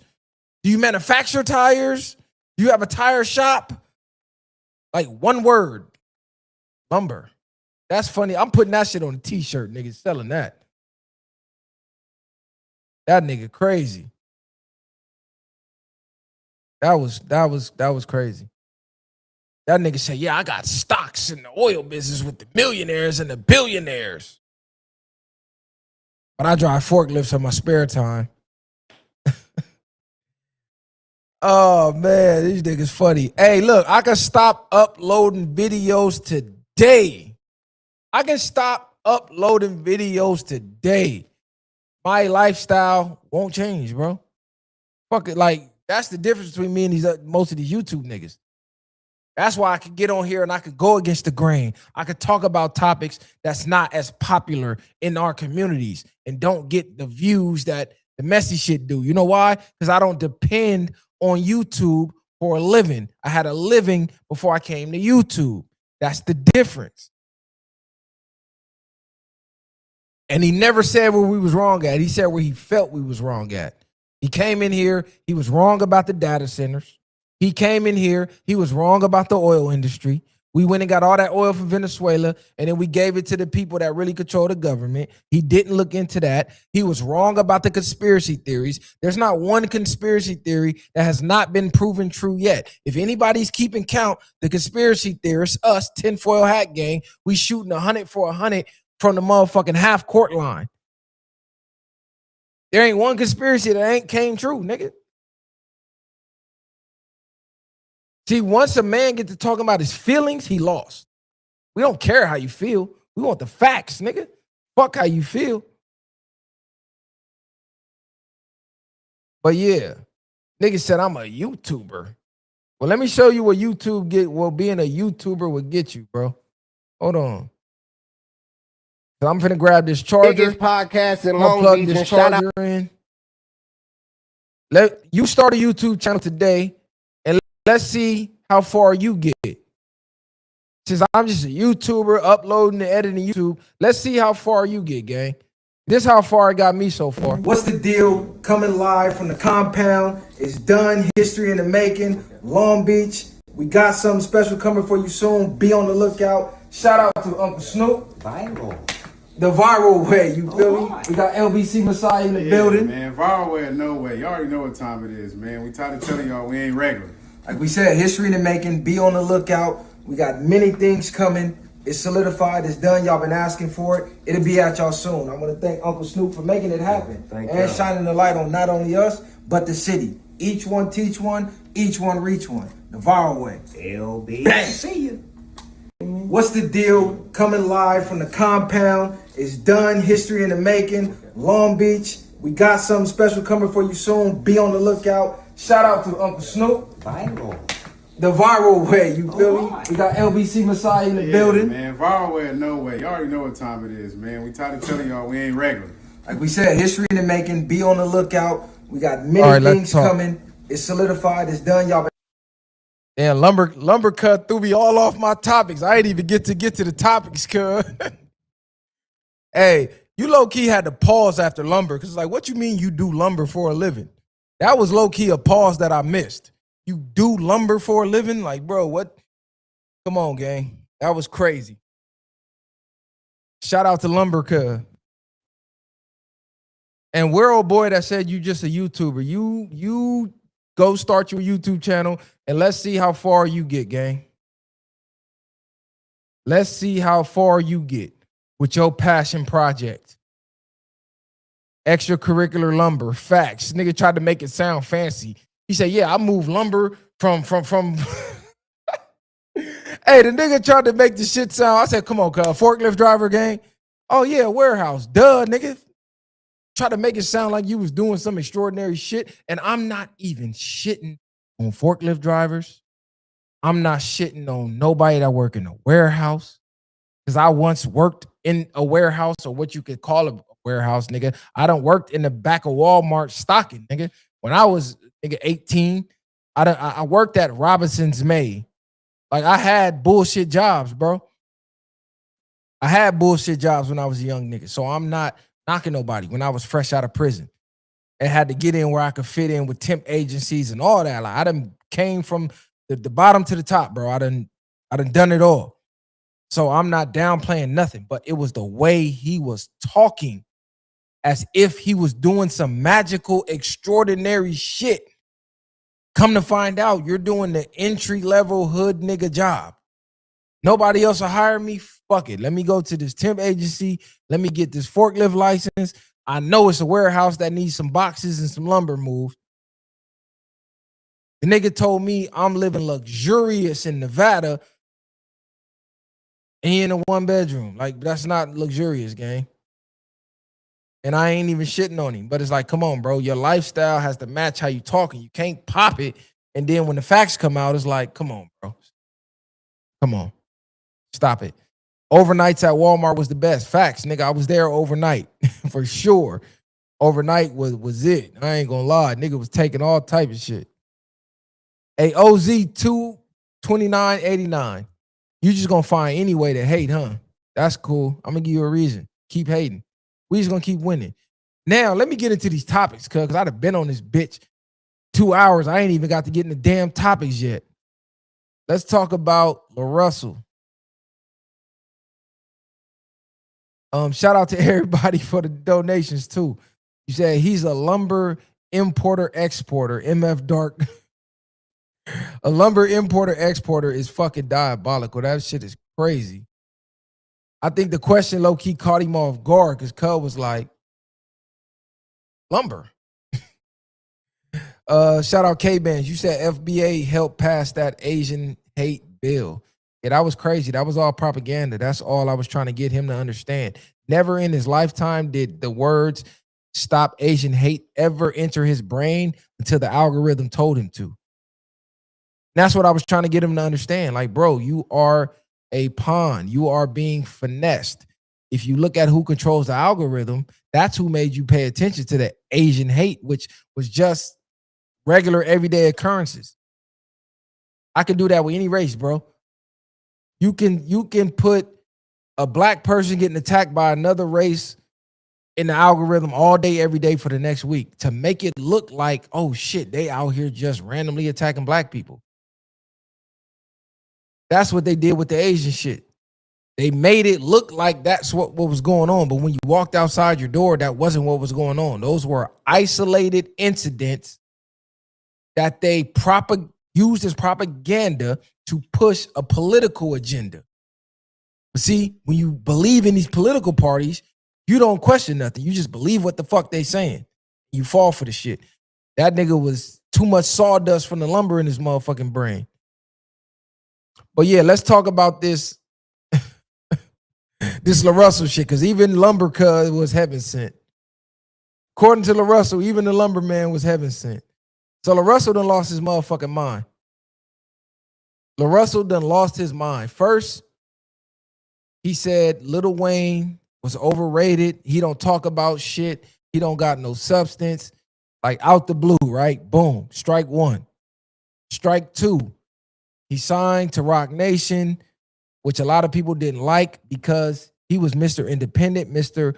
We don't need the labels, don't fuck with the labels. And the first chance he got, he went in with a label. So in a lot of people's eyes, that was strike two. And he's been going on a downward spiral ever since. It's like every time he tweeted, it's been more and more public hate. Ever since he signed with Rock Nation, he's been going downhill saying crazy shit. And instead of just being quiet and releasing the music, he doubled down on the crazy shit. So he released this song that he says his engineer heard and told him, hey, don't release this shit, bro. Please don't. In the climate that we in the world, don't release this, bro. And he said, I released it anyway. So let's listen to the track. I made this record and I sent it off to my engineer, and he calls me. He said, man, you probably shouldn't put this out. I said, why? What the hell happened? He said, you know, you talking about Epstein, it's a lot of shit going on. And I said, thank you for calling me. I'm finna drop this. That's exactly why we need it. Because everybody sit and be silent. And the goal of an artist is to express the times and discuss, say all the things that nobody else want to say or know how to say. I'm not perfect, and neither is the president. Was guiltier than a nigga hiding evidence. You can't be mad that they heated if you don't let them vent. Even the devil was heaven sent. Even Malcolm was heaven sent. Even Martin was heaven sent. Even Kanye was heaven sent. We all heaven sent. Donald too. We all heaven sent. That's where it go left. Epstein too. We all heaven sent. Adolf too. We all heaven sent. Even you. We all heaven sent. I made this. Yeah, I don't know what the fuck he was thinking. I don't know what the fuck he was thinking. That nigga should have listened to his engineer. That was some fake, introspective, trying to be deeper than deep. That was dumb as hell. I understand the concept. Everybody was made God's image, right? Even the devil was once an angel sent from God. I get it. But in the climate of the world, no way do you get on a fucking song and say Jeffrey Epstein, who is accused of doing unthinkable things to minors on a fucking island, and say he was heaven sent. Like, what possessed this nigga to say that? That don't even make, like, that literally made no sense to say that. There was no point in saying that. That wasn't pushing the envelope. That wasn't finna make us sit and think of some deep introspective. It was, what the fuck is this nigga talking about? What the fuck is he talking about? Even Malcolm was like, to even put Malcolm and Epstein in the same, that was crazy. To try to correlate that was crazy. That was some goofy, dumbass shit. You just got back in the graces from the Lil Wayne slander. You barely got over that. And to put yourself in hot water over this, and it's not a banger, it's not a hit. Nigga, Rock Nation heard this and they said, enough is enough. Pull the plug, nigga. Delete the Twitter, delete the Instagram, delete everything. We going rogue, off grid. They finna clone this nigga. They finna fuck around and clone the nigga. That shit was not it. It did not hit home. It was not a bar. It was not impressive. It was nothing. You should have listened to your motherfucking engineer, bro. Fucked up. This ain't no hate. This is just a fact, bro. I can understand what you saying, but nah, fam, I don't understand why you said it. That don't make. Read the room. You signed to Rock Nation. Just 2 weeks ago, they was talking about Jay-Z was in the Epstein files and this and that and on the island and all these fucking rumors, and you signed to him and you decide to say Epstein was heaven sent. Like, come on, bro. There's no fucking way you thought that was smart. I know Jay-Z was pissed he doubled back. Like, fuck. I should have just kept ignoring this nigga. Then you say even Hitler was heaven sent.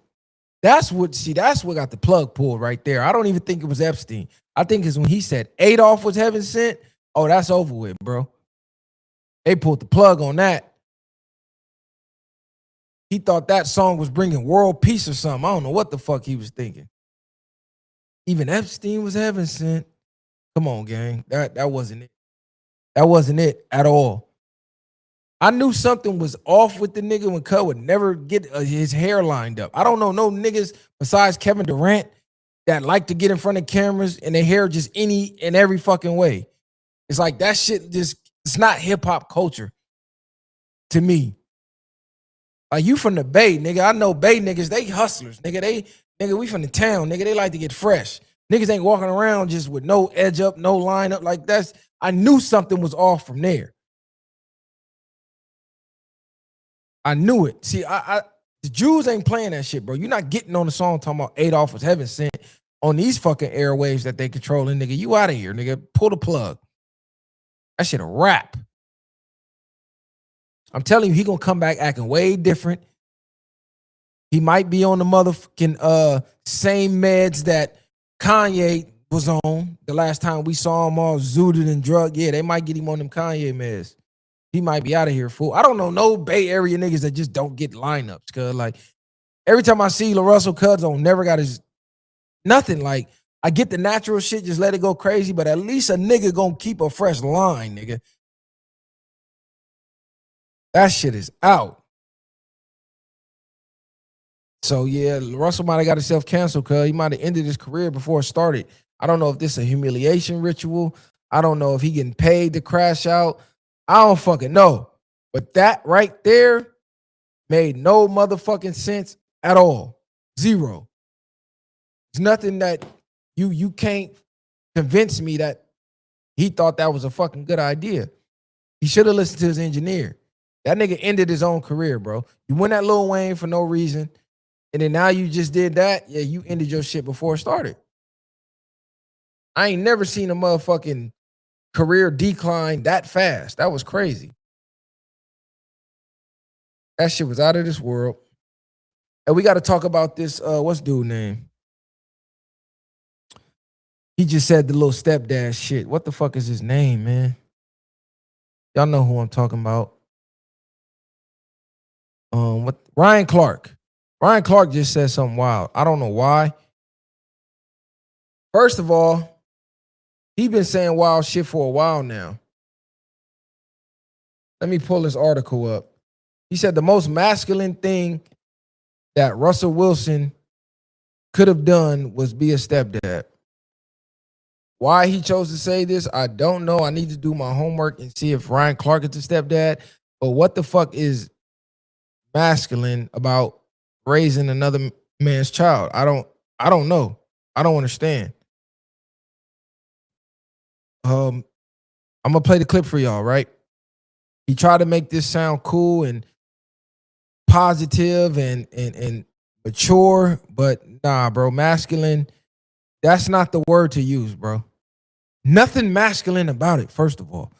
Look up the definition of what masculinity is. Why he chose to use the word masculine, I don't know. That is not being used in the right context. And why they pushing the stepdad shit so hard in the media, I don't know, bro. They trying to cuck the world with this shit. But yeah, this was some weirdo shit. That young man's life is the most masculine thing a man can do. The way that he has taken care of his family and the way that he stepped up in that young man's life is the most masculine thing a man can do. When you marry a woman and she already has a child, you say, I'm going to love you and I'm going to love that child fully because that child is all of you as well. And being a quote unquote stepdad, which Russell Wilson is not, because when you take that job to be a father and you have to love. You can call it whatever the fuck you want. When you run that DNA test gonna say you are not the father. So you can call yourself the self-proclaimed father, the father who stepped up, whatever you want to call yourself. That DNA test is gonna tell you the truth. And that truth is that's not your motherfucking kid. Period. That's all that's gonna say. This is not your kid. This kid did not come from your scrotum. This kid did not come from your ball sack. You did not ejaculate in his mother and create this kid. This kid is somebody else's. That's all that's gonna say. So what the fuck is masculine about that? Taking care of your family is yes, I can say that. That's a manly thing, to get out there, earn a living, and take care of your family. But to take care of somebody else's kids when you didn't have to, literally makes no sense, especially in the position that Russell Wilson was in. You're an NFL superstar, elite quarterback at the time, and you decide to go take care of another man's cum shot is crazy. It's like, I don't think we realize how crazy asking a man to raise another man's kid as his own is. Actually, we downplay it, but I don't think we look at it for what it is. That was another man's semen at one point, was swimming in another man's ball sack. If another man came to you for Christmas and gave you a turkey baster full of his semen and said, put this in your wife and raise that kid as your own, you would look at him like he was crazy and probably try to knock his head off. But the fact that the kid is already here and society trying to brainwash you into believing this shit is normal because you got a bunch of simp ass niggas doing it, y'all don't think it's crazy. Now, Russell had kids already, and then he came from a broken family, like he got divorced and then she got divorced. I could understand that.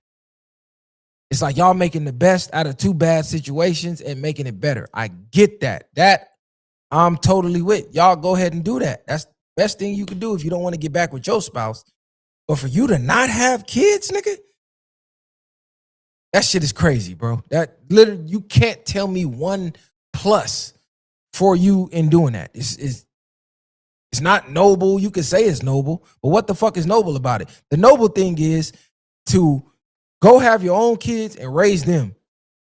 See, a lot of people like to say, oh, but it's a lot of single fatherless kids out here that need to be raised and this and that, and that'll help the community. No, what'll help the community is you creating kids and then you raising them to be assets to the community, to be productive members of society, to increase the community, increase the peace in the community, increase the productivity in the community. That's how you do that. Not going to go pick up another man's responsibilities. Who the fuck said it was your responsibility to do that? Another man's fuck up ain't your responsibility to clean up. And I ain't even gonna say it's the man fuck up, because 9 times out of 10, the woman fucked up. If the man was a bullshit man, she let a bullshit man come in her, still her fuck up. Her body, her choice. So it's gonna fall back on the mom. So it ain't for you to go clean up another woman's fuck up. That don't even make no sense. What's masculine about that? That's actually the opposite of masculinity. That's some feminine ass shit, because that whole rhetoric comes from women. They try to guilt trip you into doing that and taking those roles. You better learn how to lay the lumber, nigga. Facts. But yeah, let's continue on with this bullshit he talking. Love that child like that child is your own. Like you and your wife made that child. And That's impossible. No matter how much you love your stepkid, it's not possible to love them as your own. If they was hanging from a bridge and you could only save one, you remember that scene in The Godson, Macaulay Culkin movie, where Macaulay Culkin, who was crazy, was often unaliving people, and then his mom had to make the decision on who to save? It ain't no man on this planet Earth that's gonna look at his biological son hanging off a cliff, finna lose his life, and then look at a kid made from another man and choose the kid made from the other man over his biological son. It's no way that's finna happen. So it ain't no way for you to be like, I love him just like my own. No, you don't, bro. It's not possible, fool. He does not share your genetic makeup. He does not share your DNA. You can love him for sure. I'm not saying you can't, but if you have a son of your own, there's no way to love him exactly the same. It's just not possible, bro. Evolution won't even let that happen. Sometimes, as a quote unquote stepdad or stepmother, you have to love that child knowing that that love may never be reciprocated. You have to love that child like you are that child's father, knowing that they may never see you that way. And you have to love that child like you are that child's father. And if the father is in their life, know when to step back. And that's difficult to do because you're pouring all your love into that kid every single day. Does that sound like an ideal situation to put yourself in? Does that sound like a masculine role? Everything he just described. Does that sound masculine? Does that sound like that's something you should tell your son to do? Like, come on, bro. That don't even make no sense. That literally makes zero sense, bro. And to step up and to be able to do that for Russell Wilson, to me, is his crowning achievement. The Super Bowls, the Pro Bowls, like that is the thing that I think stands above and beyond all of those things. Because the other thing you step up for when you are marrying someone that already has a child is a trauma and an emotion and experiences that are outside of you. You could give that kid all you want and they could still long for that person. Exactly. So why the fuck would you put yourself in that predicament when you have the option not to? That don't make sense, Ryan Clark. Why are you telling men to do this to themselves? Y'all didn't see the story of the dude who raised this girl, put her through high school, bought her first car, helped put her through college. And when she got married, you know what she did? She asked her biological father, who was not there for her, to walk her down the aisle. It was at that moment that man realized he wasted all those years of his life loving this child like his own, treating this child like his own. But during the most important time of her life, she chose her biological father over him and all the work that he did. He raised her. Her real dad didn't. Through the hormones, through the periods, through the emotional ups and the downs, through the troubles at school, the life problems, the mental problems, the health scares, the doctor visits. He was there for all of that. The shopping sprees, all of that. The late nights, early mornings. He put all that work in. And during the most important time of her life, none of that shit mattered. She still wanted her real father there. So save yourself the trouble, bro. If you have a choice, that shit don't make no sense. Kid could deal with seeing you with your other children, and so you have to love him more, right? You have to step out yourself more. You have to show up more because you never want them to have to deal with the trauma of maybe not having their father, their parents not being together, and also not feeling like a part of your family. That's not your job. That's not your job. That's for the mother to marry before she carries. And if you don't believe in legal marriage like myself, then hey, get married the old-fashioned way. But the point is, don't have kids with somebody you don't plan on being with. That's just the end-all, be-all that we all need to come to terms with. Is, hey, you got to be with a person long enough to know you really want to be with them for real. And this is a lifelong thing.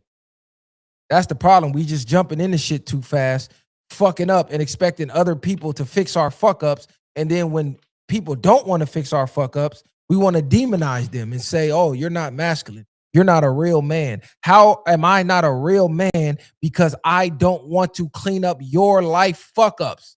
I don't want to fuck my life up that I meticulously made sure I didn't make those mistakes. And you want me to just blindly come throw all my hard work away to fix your fuck up because you wasn't careful. How is that masculine? That don't even make no sense, man. Like Ryan Clark either got to be a stepdad or he's trying to get a female fan base to sell something to women. Like that shit there's no benefit. There's no noble, nothing. It's a thankless job. The world's not going to look at you any better. Even the woman you dating not going to look at you any better. She actually going to look at you like a fucking sucker for the most part because you're the guy she settled for, not the guy she actually wanted. The guy she actually wanted, she had kids with. He just couldn't turn into the guy she wanted him to be. That's the difference. That's the guy she wants. She wanted Future, but Future wouldn't turn into a simp like Russell. So she left him and got the simp.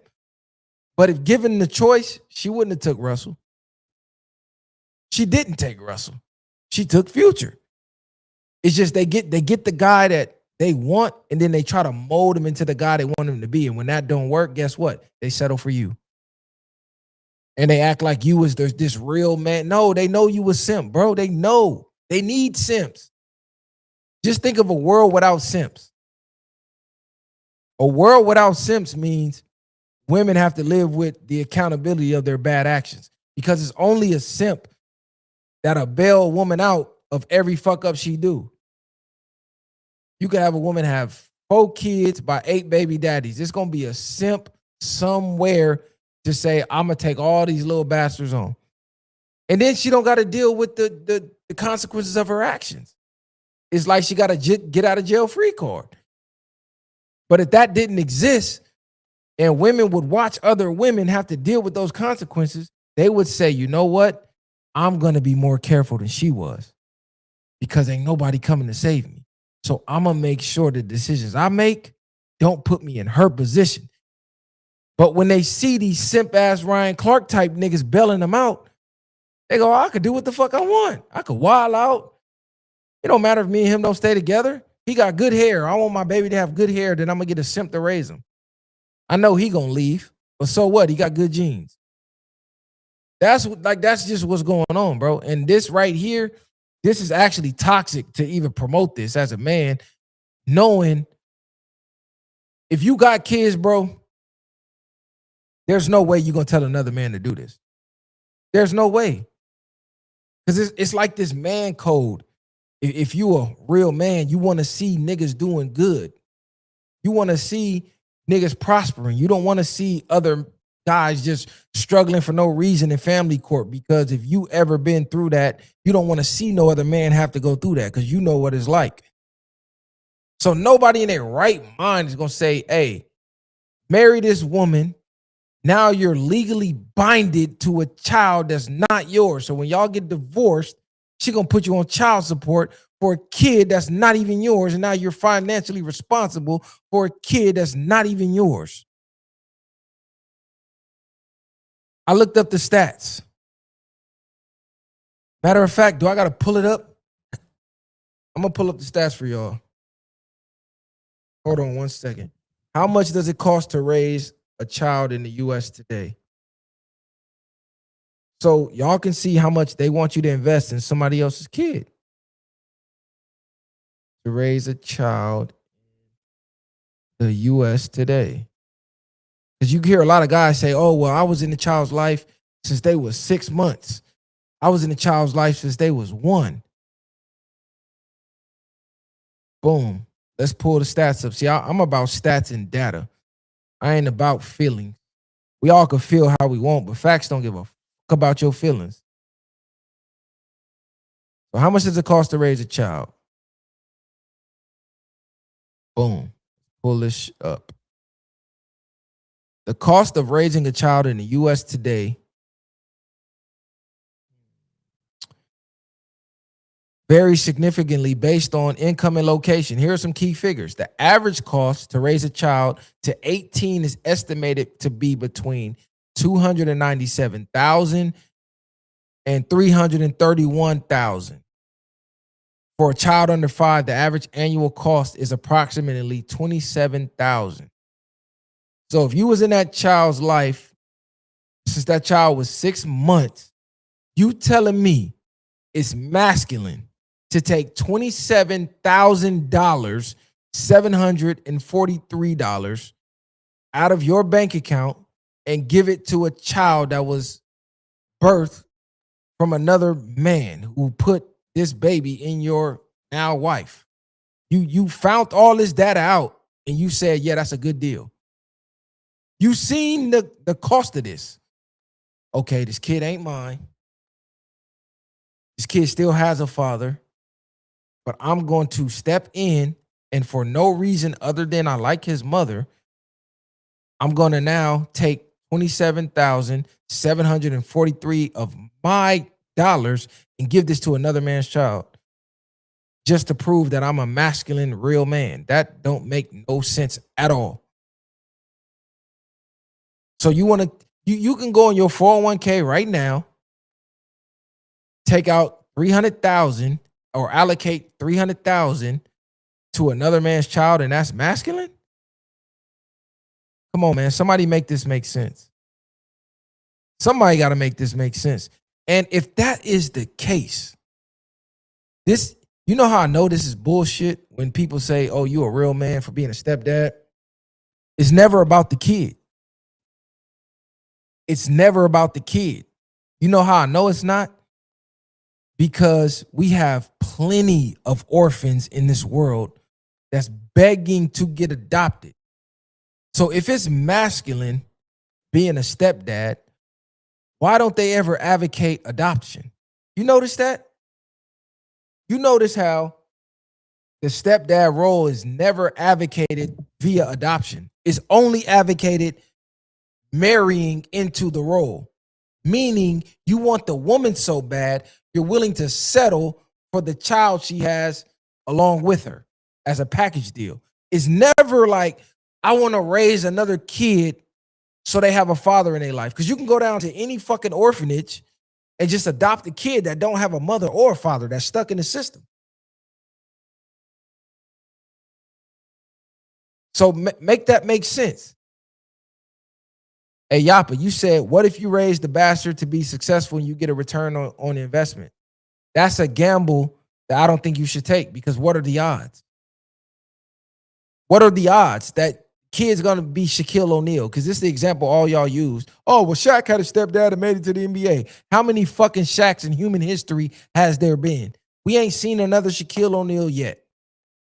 101, bro.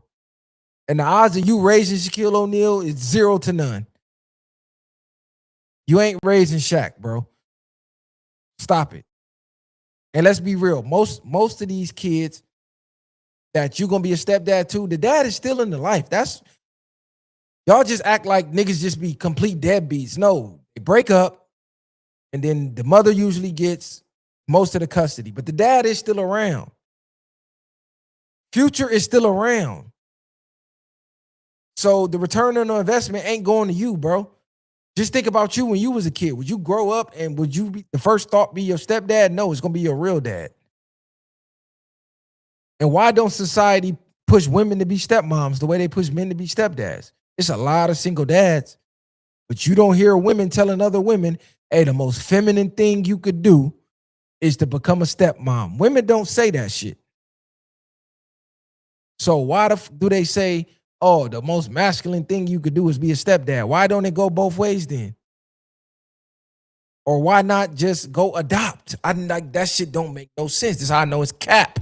You want that pussy so bad that that's the best you think you could do. And you'll settle for being a stepdad to get the pussy. Like, let's really talk about it. Because if it was about the kid, you should just go adopt a kid then. That's in the system. If you care about the community and making sure a kid got a 2-parent household, it's kids with 0 parents. At least if this kid got a single mom, the kid got 1 parent at least. It's kids in the system with 0 parents. So why not help the kid with 0 parents? This kid at least got half. She can go marry somebody with a kid too. And now he got 2 parents. But you would rather step over the kid with 0 parents to get with, like, come on, bro. Come on, fam. It's all propaganda. So if somebody can logically make that make sense to me, maybe I'll get on board. But until you can tell me, why don't we advocate adopting kids with no parents versus, oh, this kid come as a package deal? That makes you a real man by taking on the package deal. Come on, gang. Out of all the videos I seen in the Red Pill, I never heard nobody even ask this question. Out of all, I never even heard Kevin Samuels ask this question. If being a stepdad makes you a real man, why don't women advocate for men to go adopt from orphanages? Go adopt an orphan. You know why? Because they don't give a fuck and they don't believe that. They want help. So they want to guilt trip you into helping them clean up their fuck ups. Because it's hard out here being a single parent and raising a kid 100% on your own. Finance wise, time wise. It's hard. You can't be at 2 places at one time. You can't work 2 jobs and get them to practice at the same time. You can't work 2 jobs to make ends meet because now you got to make up for the money that the baby daddy would have brought in. You got to make that money up. You can't do that and go to back to school night. You can't do that and come home, cook dinner, help at home. All this, that's a lot on one person. So you need a simp to take on that role, to help you out and take a load off of your back. That's just the truth. And more men need to hear that. That's why when I say stepdads are a simp, I can prove it. Because if you believe being a stepdad is a noble thing, what's more noble than adopting an orphan with no parent? But why is that never the talking point? And why is that never the option on the table? Why is the nobility of being a stepdad only attached to some pussy that you want? It's always attached to some pussy that you want. It's never about the kid for real. Y'all be capping. Facts. And you never, ever, ever hear women telling other women to go be a stepmom. You always hear women say, you got me fucked up. That's all you ever hear women say for the most part is you got me fucked up. Especially our women. They're going to tell you quick. You got how many kids? Nigga, she out of there if she ain't got no kids. And y'all know I'm not lying. If a woman got no kids, you tell her you got multiple, she is out of there. She's gone. And yes, we all made that analogy. There's no stepdads in the wild. I say that all the time. But yeah, shout out to everybody, man. I ain't been live in a while. Lumberman threw me off for about a good hour arguing with his motherfucking ass.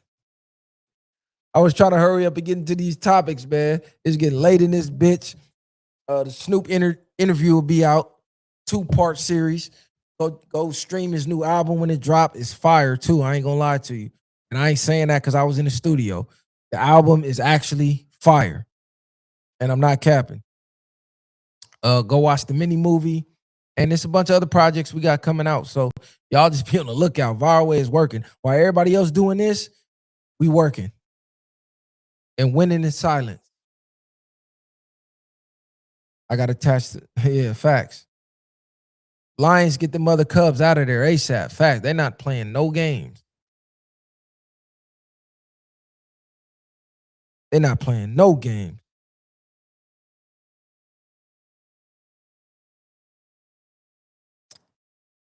Let me see. Stepdad versus real dad beef got deadly. Man, how many stepdads done got chipped by the real dad? Like got their life taken because they want to step in and get in the way of a man and his kids. How many videos y'all seen? Real dad show up to the house. Stepdad want to look cool in front of the baby mama.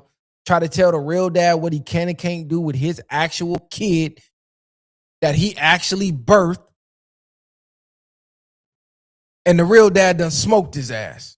Or even worse, the stepdad smoked the real dad. Simp behavior. So now little man don't got a real dad. And stepdad who act like he the real dad. Now he in jail. And she back to being a single mama looking for help again. When all that shit could have been avoided. Fact, this your fort? Fuck your fort, nigga. Snoop had it right. All I'm saying, bro, losing your life over somebody else's child that came out of somebody else's nutsack make no sense, bro. Imagine if you got kids and your kids lose their real daddy because they daddy out here trying to play stepdad to another man. Cum shot.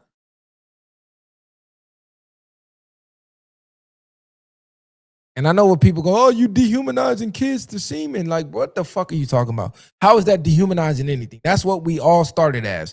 It was millions of little semens and sperms and racing, and you got to the egg. That's how we all started.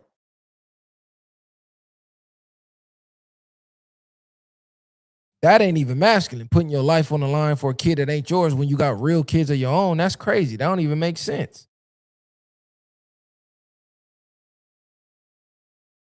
Shit is crazy. All I'm saying, we got to wisen up, man. And the only way to wisen up is to hold people responsible for their actions. Hold people responsible for their actions. They fuck up, don't come bail them out. Make them live with the reality of those choices. That way, the next generation won't make the same choices unless they want to be in the same position as the person who fucked up. So shout out all of our gang members, man. This was a 3-hour banger, back with a vengeance. We be in the studio tomorrow. Go check out Battle Rap episode with Cali Smooth, RX, Mace, Egypt. We'll be at the battle event. We are going to be there. Cali Smooth versus Charlie Clips will be in the building, far away. We're going to be outside, man. We're going to be hitting a lot of events. We got a lot of shit coming, man. Just stay tuned, man. Remember, they counted us out. You got to remember, they counted us out. Notice everybody who counted us out, they looking like they down and out right now. They say don't kick a dead horse while it's down. All I'm saying is look at what's going on with all the ones that counted us out. All that hating came back. All that hating karma is kicking their ass right now. Shout out to Date God for the love. Good looking, bro. Because shout out to Keem, right? But Keem started a lot of them bullshit narratives. And look what happened to Keem. What could go wrong got canceled. They shitting on him. They blackballing him. They politicking on him. His back against the wall right now, right? All he got is the Apollo right now. Even Apollo been shitting on him every time he come. But it was all good just a week ago. And this ain't clowning. This is just me showing how energy works. Get out. You get back what you put out. You put out a certain amount of energy, that shit gonna boomerang. That's why all I ever did was show love when I came in this bitch. But then when I met with resistance, I met with hate, I met with any type of disrespect, I'm stepping on shit. But look, what could go wrong? Out of here. Some say I got it out of here. All I'm saying. You notice I start stepping, that show start, I'm just saying. Certain type of, I'm looking at the energy across the board. It's not the same. Why the applause ain't as loud as the disrespect? The disrespect was public. The disrespect was loud. It was public. It was trying to little boy niggas and these little niggas and this and that. And Where's the applause? Can we get the same? Can we get the applause just as loud as the disrespect was? See, I don't be mad at MacWop because I know MacWop just be clowning and trolling. But MacWop know the fucking truth. MacWop be on these niggas line too. But they know MacWop got his own motion too, though. So you can't really try to little boy the nigga. This cut got his own motion. Yeah, that's all I'm saying. Is the motherfucking congratulations gonna be as loud as the disrespect?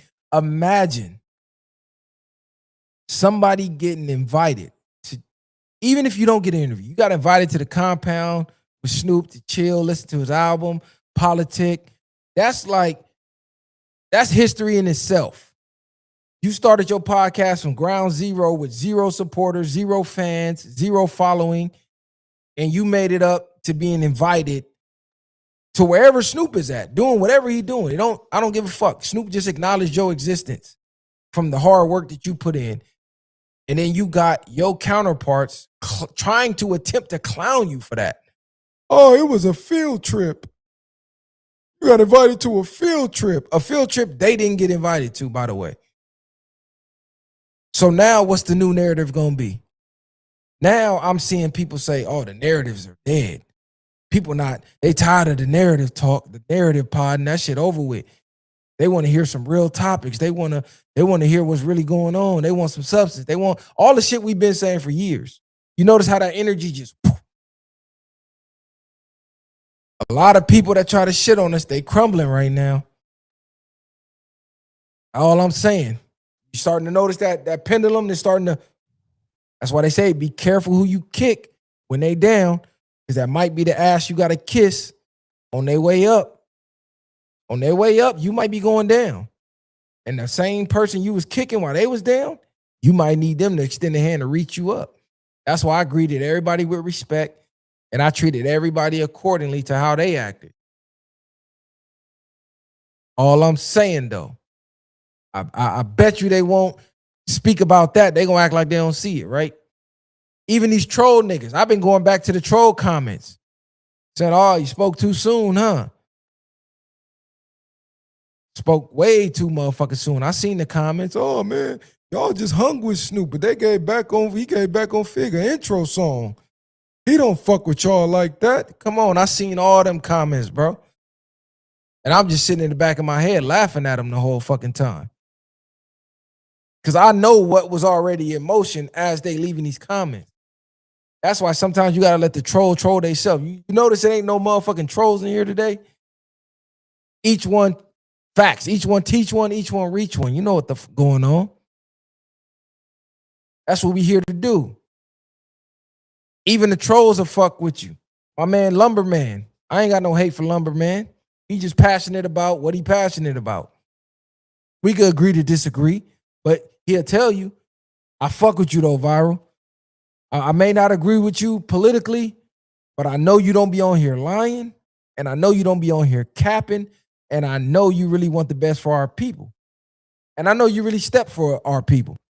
So I gotta salute and I gotta respect it. But niggas want to pretend like they don't see that.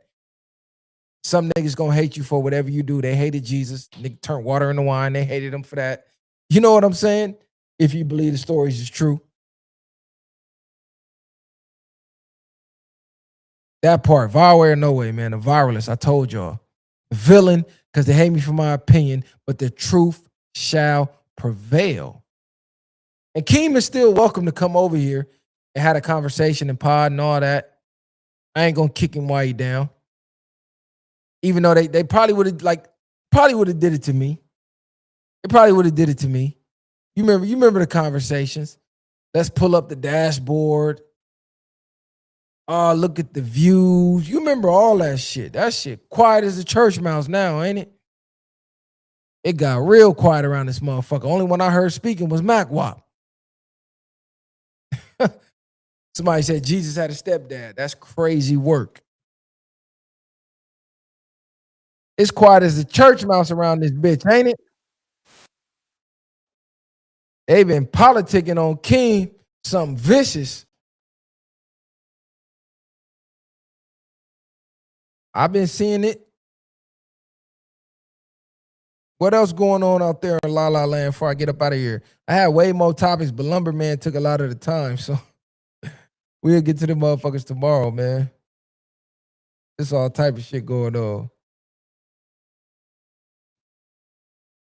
Y'all research them data centers, though.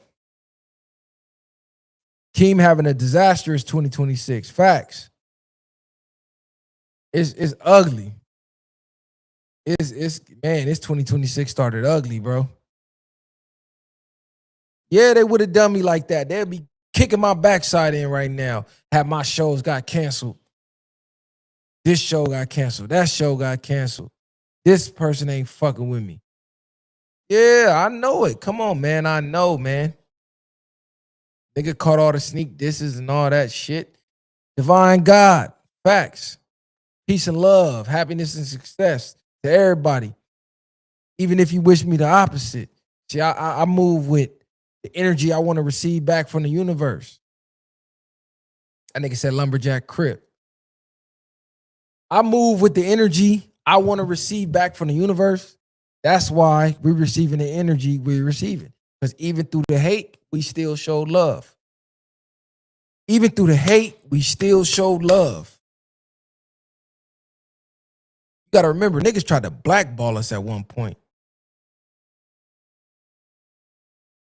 Marine boots on the ground.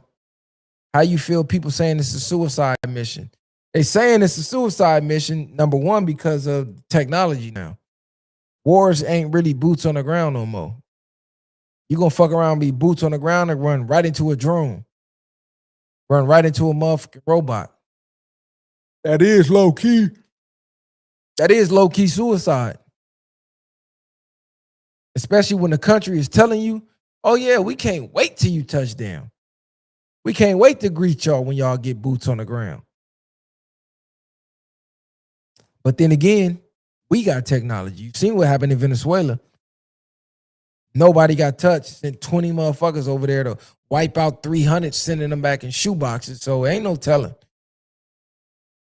Y'all seen they had the they got the motherfucking the bulletproof skin now. You can put the liquid fluid that hardens over your skin and make you bulletproof. Another conspiracy come true. The shit they had in the video games. They just slowly showing you they already had this technique. Man, come on, man. Y'all sleep. Y'all sleep, man. Wake the fuck up. Trying to wake my nigga Lumberman up. My nigga Lumberman Jack.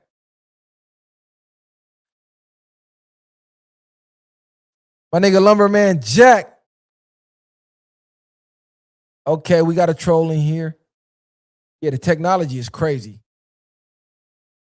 They 100 years in advance with this technology shit. That's a fucking fact. They asking for 200 billion now. Man, come on, man. Hey, you know what's crazy?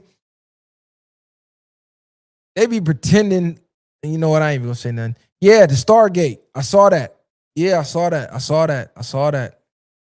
I definitely saw that about Iran. Same way Iraq. They said they went and found you know what over there. I saw that. Y'all be on top of y'all game, cuz. Shout out 10 for a hat game. Y'all be on it.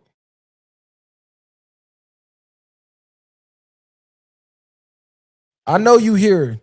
You trolling ass nigga. You a little late to the party, bro. We've been partying for like 3 hours straight. Don't come at the ending trying to pop it. It's too late, nigga. The hating don't work. All that hating, it don't work. It didn't work. Niggas try to troll us to death, leaving hate comments, hate mail. Didn't work. Back to the drawing board, bro, because you can't stop what the universe already got in store. That's what I want everybody to understand. A hater could never stop what the universe has in store for you. As long as you put in the work and as long as you believe wholeheartedly that your work gonna pay off, the laws of the universe say the universe has to give you what you're asking for. That's why they say faith of a mustard seed. As long as you putting in the work, doing the work, because faith without work is dead. So as long as you believe and then you putting in the work, it has to happen for you. It don't matter how much hateful comments niggas leave. It don't matter how many troll accounts they create. None of that shit can stop you. Only thing stopping you is you. Let us be the motherfucking proof. That's a fact.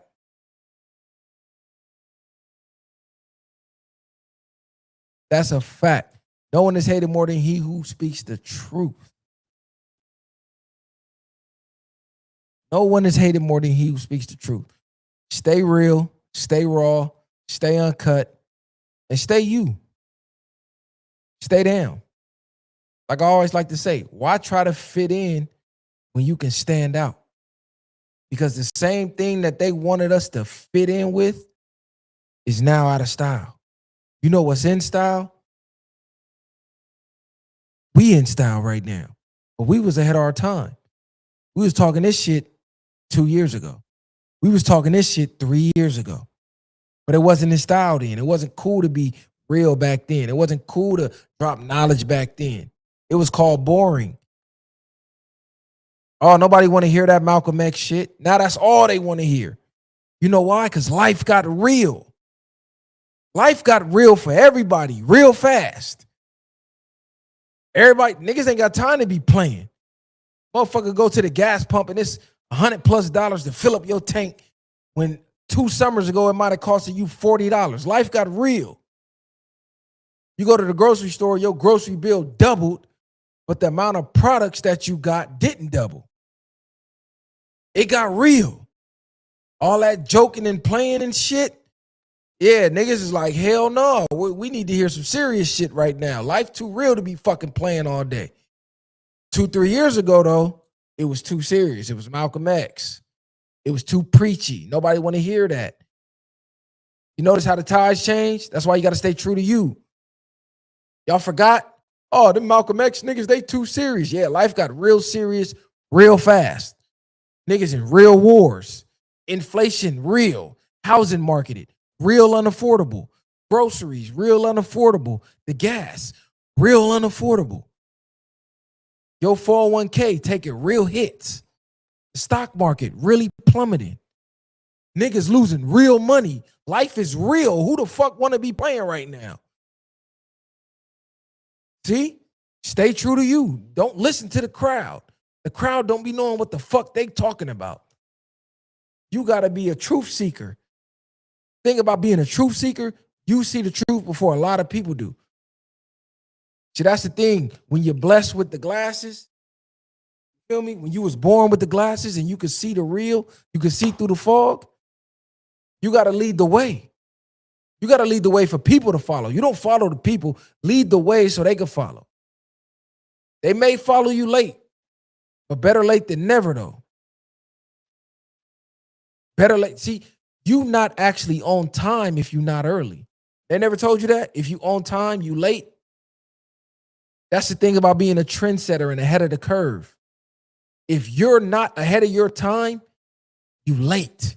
If people get what you doing, the second you're doing it, you already too late. People got to look at your moves and go, damn, what the fuck is he doing? We ain't even see nobody doing that. Why they doing that? Oh, damn, it makes sense now. 2 years later, 3 years later, now it makes sense. It didn't make sense at the time, though. That means you was ahead of the curve because they didn't understand. They couldn't see the vision. They had to see it play out. You was already living what they living now 3 years ago. That's why they only getting it right now, because you was already in that frame of mind 3 years ago when they couldn't understand the shit. I bet they understand now, though. I bet motherfuckers understand now. Straight the fuck up. Niggas got to pay attention, bro.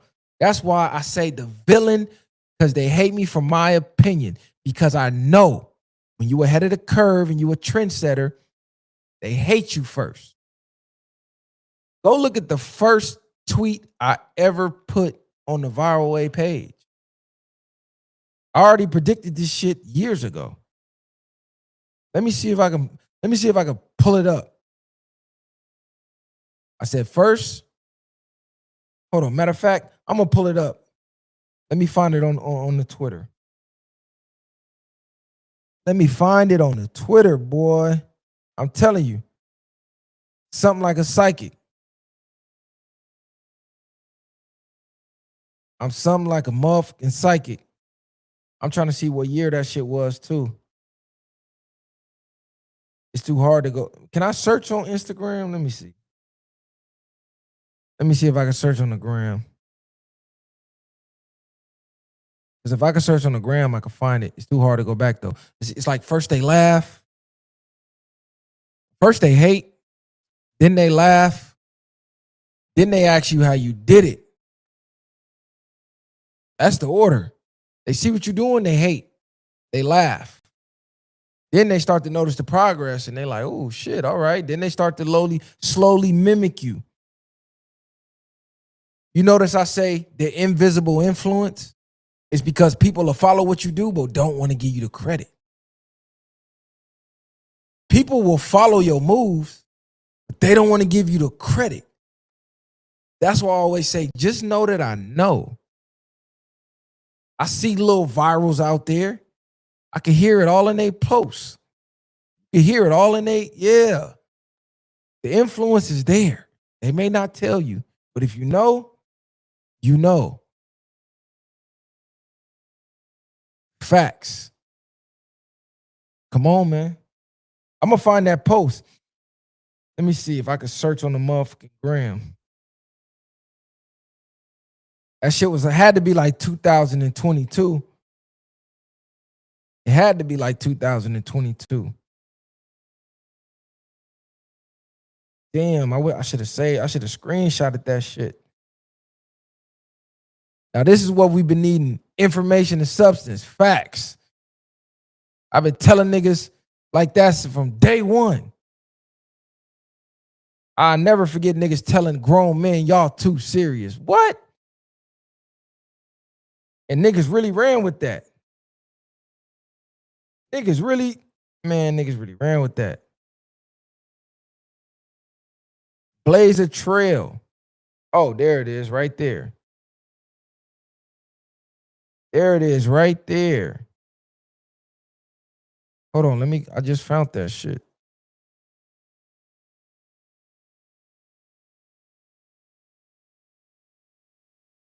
See that? 2021. That was one of the first posts I put up on the page. 4/3/21. March 3rd, 2021.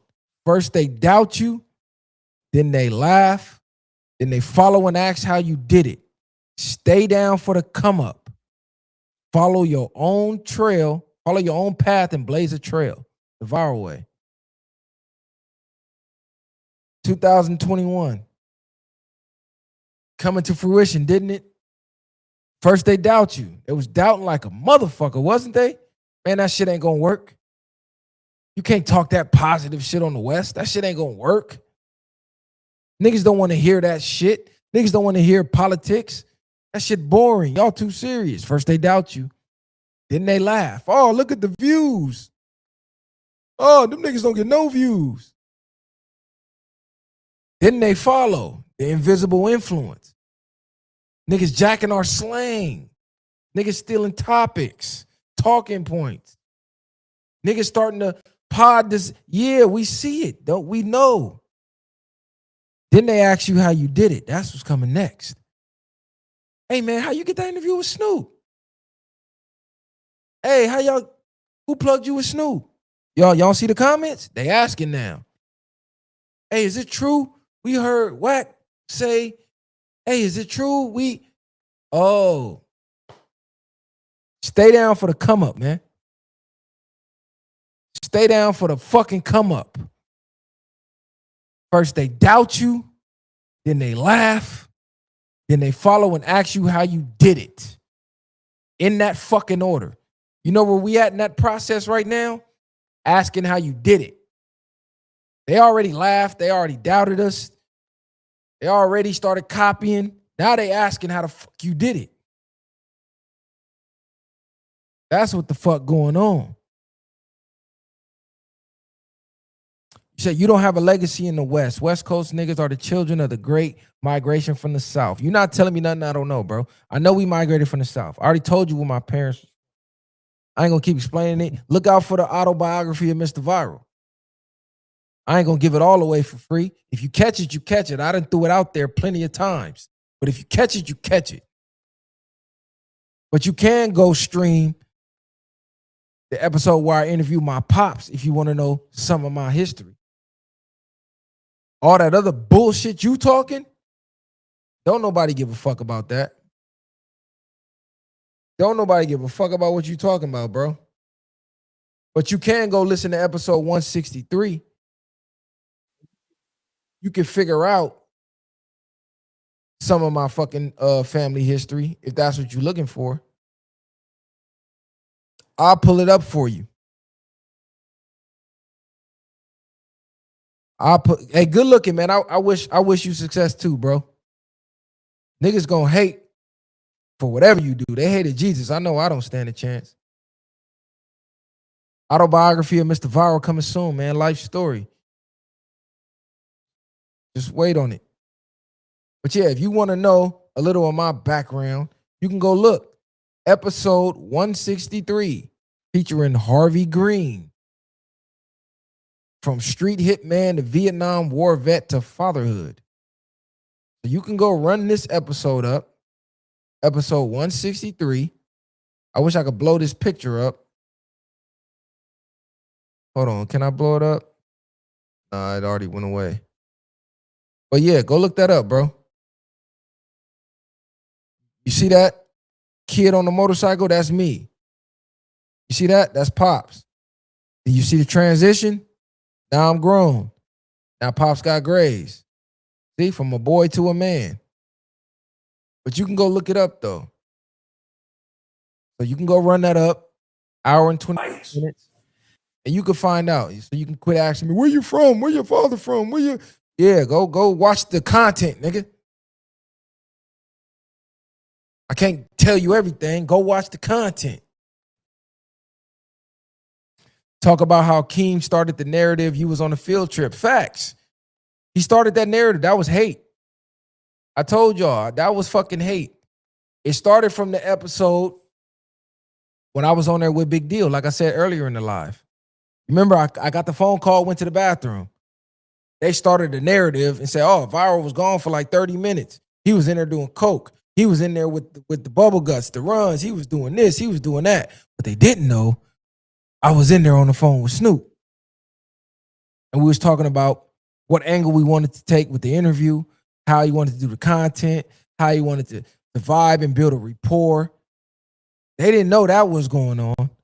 Instead, they did some childish shit and ran with narratives. Oh, Viral doing coke, and y'all and the fans ran with that dumbass shit. They didn't know. No, he was really on the phone with Snoop. They thought it was cap. Then they saw the first link up at the compound the first time. Y'all remember that? Oh, they went on a field trip. Okay, so if I was on a field trip, everybody was invited to, why weren't you there? Y'all remember? Oh, every content creator on the West was there. Except for the person starting the narrative. Then it went from a field trip to, oh shit, they did a real interview. Oh, they following in P. Nice's footsteps. That was MacWop though. Funny ass nigga. He just wanted me to respond to flame his ass. But yeah, man, you know, it's only bigger and better from here though. It's only up from here. Oh, trust me, it's only up from here. Niggas be kids for real. Hey, I'm gonna put the link in the chat, bro. Whoever mad is, the mad nigga, click the link and show your face, bro, because you popping it a little too much. Show your face, gang. Mad crowned. Click that link. Because you sound like you one of them cult member niggas over here trying to talk some bullshit. A cokehead don't have a workout routine. It's crazy. Man. Hey, look, when they can't beat you with facts, they got to try to spin narrative. facts over feelings, though. Y'all know I could really start popping extra shit, but I don't like to reveal plans before they come into fruition. But just know that I know, and just know I don't do no capping. I told y'all back then, it'll all make sense. I told y'all back then, it's gonna all make sense eventually. Just let it play out. It'll make sense. Making sense, ain't it? They're gonna find a way to try to hate, though. Trust me, a hater gonna find a way to hate. And I ain't talking about Keem. I just mean all the trolls and shit. See, they're not on this live right now because they don't know what to say. They trying to find a new angle. They waiting for a new narrative. Usually they be in here popping it, talking crazy, saying how your name viral and you ain't never been viral. Now that shit's done, they got to figure out another angle. They had brain malfunction right now. They got smoke coming out their motherfucking ears.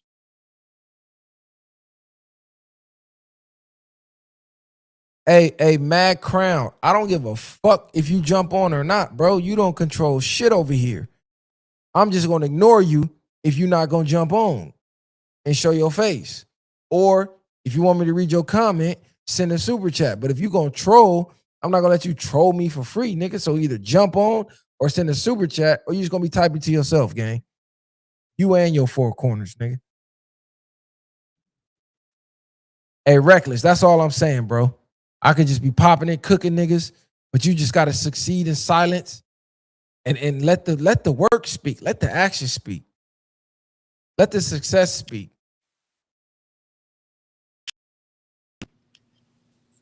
What's happening? It was a viral. I just wanted to hop on real quick, ask you, like, from a young black man, because I'm 24. I still Yes, sir. Still got some ways to go. What would be like the best advice to like gain some muscle? Because shit, 160, I was in like freshman year in high school, and it just seems like I can't really gain no weight. I just gotta eat a lot or something. What's your diet like? I ain't gonna lie, it's trash, but it don't really consist of a lot of protein, so that's probably why. Bingo. So you already know your protein intake. You got to get that up. So there's formulas for free that you can input your age, you can input your workout regimen, like how many your frequency, workout frequency, 3 days, 4 days, 5 days, an hour, 2 hours, and then and then you put your weight, and then it'll compute in the calculator how much protein that you need to maintain and how much you need for muscle growth. So obviously you would go for the muscle growth, and then you would have to track how much protein you get in a day to make sure you're hitting those marks on top of your workout regimen. So that means you would have to get a workout routine and be consistent with that routine. Because I notice a lot of people who say, man, I can't gain no muscle. I'm like, well, shit, how many days you work out? They'd be like, oh, man, I work out 5 days a week. I said, well, let me see your workout routine. They said, I don't got no workout routine. Well, how the fuck you plan to get some muscle? What you do when you go to the gym? You just do whatever? It's like you got to track this shit. Because every couple weeks, your body is going to hit a plateau. So I say every about 90 days, switch up your workout routine or add on weight gradually. You know what I'm saying? Yeah, and that plateau, that's like you losing muscle mass, right? Now, your plateau is basically your body is used to the workout you're doing and the amount of weight you're lifting. And you don't see any more progress until you change up one of the two or both. Because most people won't push themselves as far as increasing the weight. They just go with what's comfortable, and that's it. That's why most people you see be in the gym for years and they look exactly the fucking same with no progress. If they haven't switched up their routine, they ain't tracking their diets, they reached the plateau and they haven't done nothing to get to that next level. Yeah, like do no fat ass. Exactly, like do no fat ass. Exactly, like bro, you ain't working out for real. Come on, man. Fuck is you talking about? But all right, bro. My phone. So yeah, so usually your protein is like a pound for every pound that you weigh. Right. That's how many grams. So like say you 180 pounds, 180 grams of protein a day. Right. Get your good carbs, your good fat for energy. Boom, you good. Gaining muscle is the easiest shit to do. When people be saying that, you probably got like a high metabolism. And then you got to look up your body type. Like they got the endomorph, the ectomorphs, then you mold your workouts around your body type too. Cause some people, they got different body. Like I'm a short, stocky nigga. So Yeah. it's easy. I could just do push-ups and pull-ups and gain muscle mass. Yeah. Yeah, you lucky. You short. But yeah, you right. I got a high metabolism. Yeah, see, so you're gonna have to up your a lot of steak, a lot of fish, a lot of fucking eggs, a lot of protein shakes. Got to make sure you're hitting them grams. Yeah. Yeah. Thank you, bro. Easy call. All right, I'm gonna catch you later. Y'all. Yes, sir. Thank you for having me, sir. Compound exercises, squats, deadlifts, military press, bench press, a lot of compound workouts. Never skip leg day. You be on. Gaining muscle, that's like some of the easiest shit to do, especially if you already skinny. All you could do is go up from there. It's losing the weight that's hard. Like cutting the weight, that shit is hard. Putting on the weight, that shit easy as hell, at least for me. What's the secret to that, Mr. Viral Super Chest? Push-ups, easy. Out of all the workouts you could do in the gym, I ain't even gonna lie, push-ups will improve your chest the most and the fastest. Incline, decline, wide, close, diamonds. It's all different variations of push-ups and dips will get your chest righter than any weightlifting exercise, in my opinion. You could bench press all day. It's not going to hit the same as doing push-ups. You said who I think could beat Jay in the verses? Math Hoffa said nobody could beat him. This is the thing about the verses. It's not their entire catalog. The verses is only a select number of songs. So who can beat Jay in the verses? Are we talking just commercial albums? Or can they use mixtapes? Because if they could use mixtapes, I got Lil Wayne giving Jay a run for his money. If we talking 10 songs, I think 50 could give him a run with 10 songs. It's gonna matter the amount of songs. The amount of songs is what's gonna tell the difference. If we going 20 songs, I even think Nas could maybe give Jay a run for his money. Niggas forget Nas had hits. Nas had hits low key. It's 20 songs and any songs they want. Shit. Hey, Reckless, you not lying, bro. Eminem might could get that nigga a run, bro. Now that I'm thinking about it, gang, Eminem might could get that nigga a run, man. Cause I'm trying to think. M got some unbeatable songs. Like if Jay-Z plays Song Cry and Eminem plays Stan, which song would win? If Jay-Z plays Song Cry and Eminem plays Stan, which song y'all picking? That's tough, nigga. That's woo. Eminem got some shit. That arms is sweaty, deep arms is heavy. His vomit on his sweater already. Mom spaghetti, he's nervous. What song do Jay got that could beat that? And if I go Song Cry versus Stan, I'm going Stan, bro. Please don't got out of bed at all. We don't go right to my window, cause I can't see it all. Man, what? Nigga, Stan cannot be beat, bro. Stan cannot be beat. And even if I could, it'll all be great. Put your picture on my wall. You're not beating Stan, bro. And I love Song Cry. But once that lady get to singing on Stan, nigga, it's curtains. And Song Cry is a banger too. That's the fucked up part. Oh, how about this? How about it's a tie? And the last song on the tiebreaker is Renegade. Jay play his verse and M play his verse. This the tiebreaker. Who winning? Who's winning? Say Jay went through 19 of his songs, M went through 19. It's a fucking tie.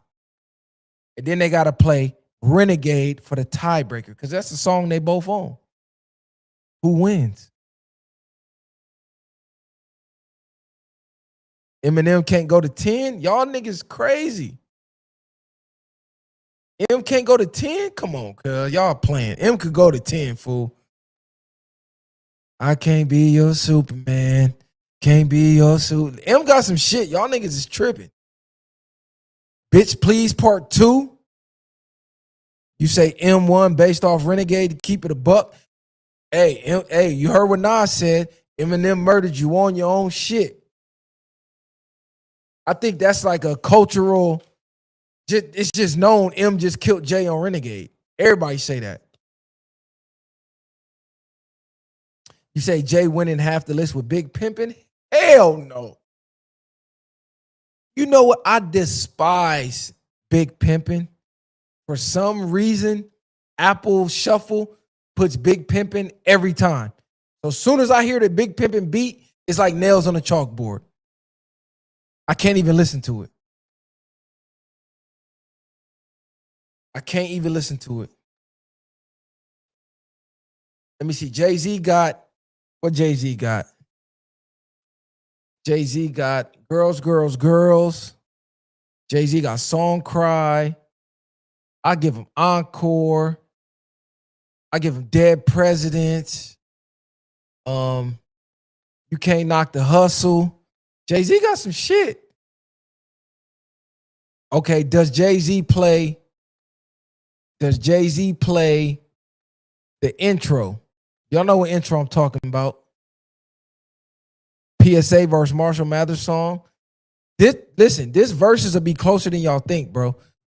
I think a lot of y'all forgetting Eminem catalog. Like, this nigga had hits, bro. Marshall Mathers LP, that whole fucking album bang. Yeah, nigga said M don't got 10 songs. The niggas is crazy. You could get, listen, that ain't even counting M shit with the Purple Pills and all that. Eminem, man, y'all niggas crazy. M with Dre. M got songs with 50. Y'all forgot?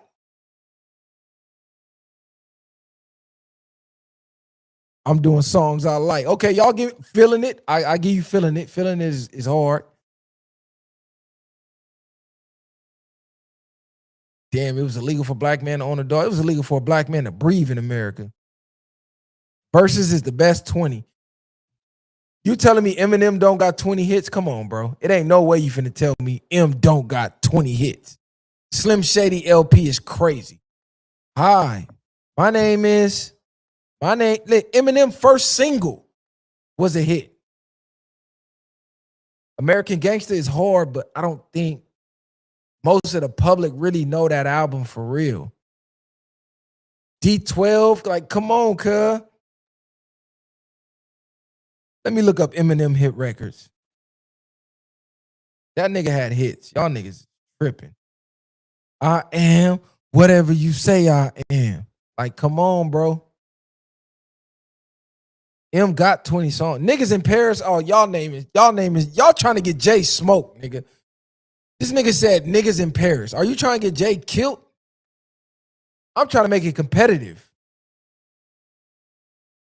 You got Lose Yourself. You got Not Afraid. Oh, I forgot he had the song with Rihanna. Love the Way You Lie.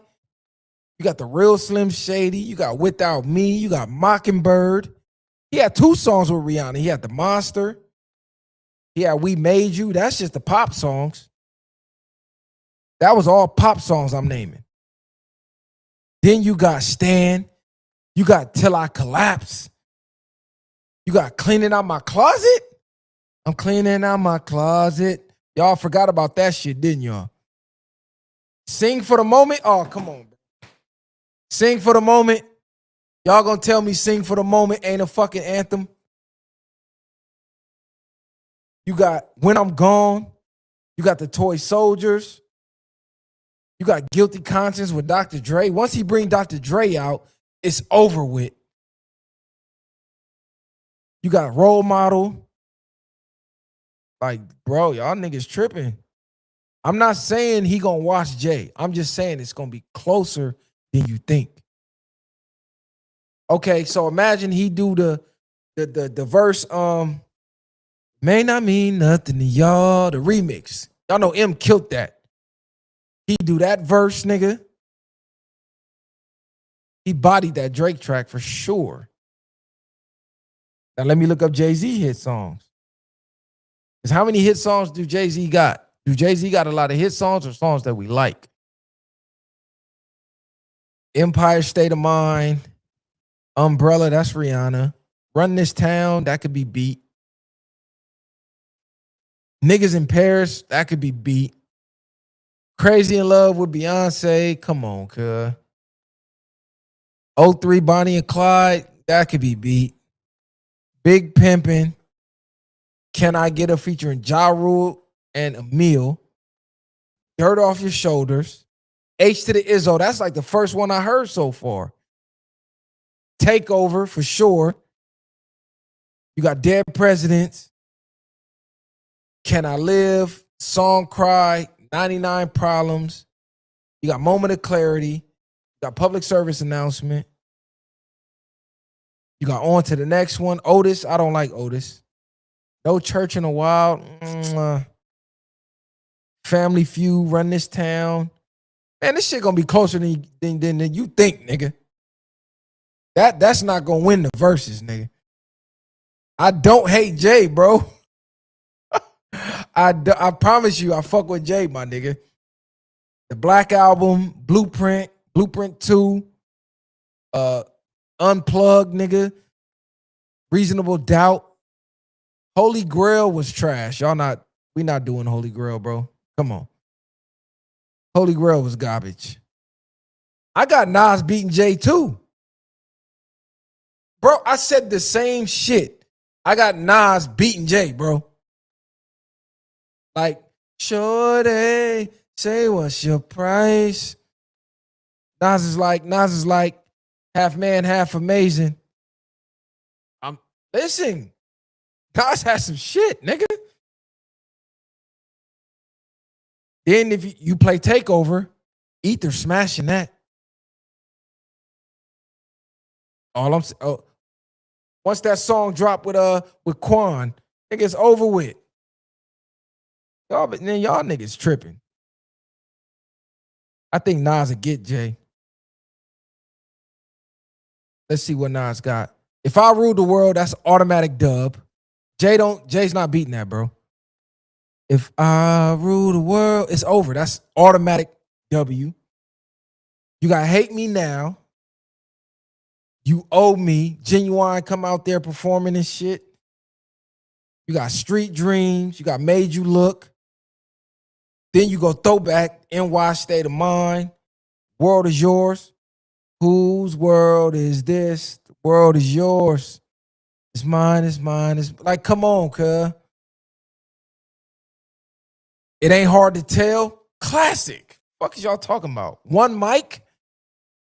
What song Jay got that's gonna beat One Mic? What song Jay got that's gonna beat one? Just for the moment? Come on, bro. Ether, that's like the icing on the cake. You got Daughters. You got Bridging the Gap.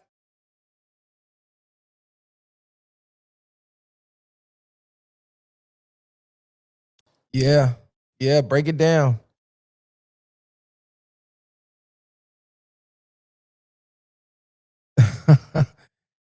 Hey, Snoop got hits, nigga. Y'all niggas tripping. You gotta go all the way back to 93. Y'all forgot Snoop could go back to 1993. And he got a new album finna drop this year. Do you know how, like, just the No Limit catalog, the Death Row catalog, fuck is you talk like y'all niggas? Snoop got eras, the Chronic era, Doggy Style. Snoop is washing a lot of niggas, bro. See, I think what y'all thinking about is like rapping ability. I think y'all thinking of rapping ability, and you're not thinking this is a verses of hit songs. It's not your rapping ability. It's not a rap battle. It's not who could pen the best verse. It's who got the most fucking hits. Snoop got more hits than Jay, bro. I'm sorry. You forgot Snoop had Jay on stage doing this, trying to throw up gang signs. Snoop was already Snoop. Jay was still coming into who he is, but Snoop was already solidified. There was no Jay-Z when Snoop was out. Snoop was out making hits with Pac. You forgot, nigga. Y'all niggas is smoking crack if you think Jay is beating Snoop in the verses, bro. Matter of fact, I'm going Snoop versus Jay in the verses. Long Beach is taking that. Long Beach is taking that. I just thought about that shit. Doggy Style alone. This nigga got hits with Pharrell. Like, come on, bro. Snoop is washing Jay in the verses. Snoop is smoking Jay in the verses. Let me look up. Man, Snoop got so many fucking hits, probably hits you forgot about. Don't even count all the features he got. He did a feature with everybody in the fucking game. Dr. Dre don't swing nothing. Are you crazy? It don't matter if Jay wrote for him. Dr. Dre is still Dre, fool. That shit still gonna hit. Snoop got Drop It Like It's Hot. He could bring Wiz Khalifa out, Young, Wild, and Free. He could bring Pharrell out, Beautiful. He could bring Drake out with Signs. He got Sensual Seduction. Like, them is all different vibes. Then you got Gin and Juice. That's not losing. You got What's My Name? Snoop Doggy. Like, that's not losing. You got Murder Was the Case. You got The Shiznit.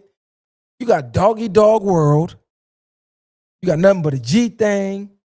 Like, come on, bro. You got Two of America's Most Wanted.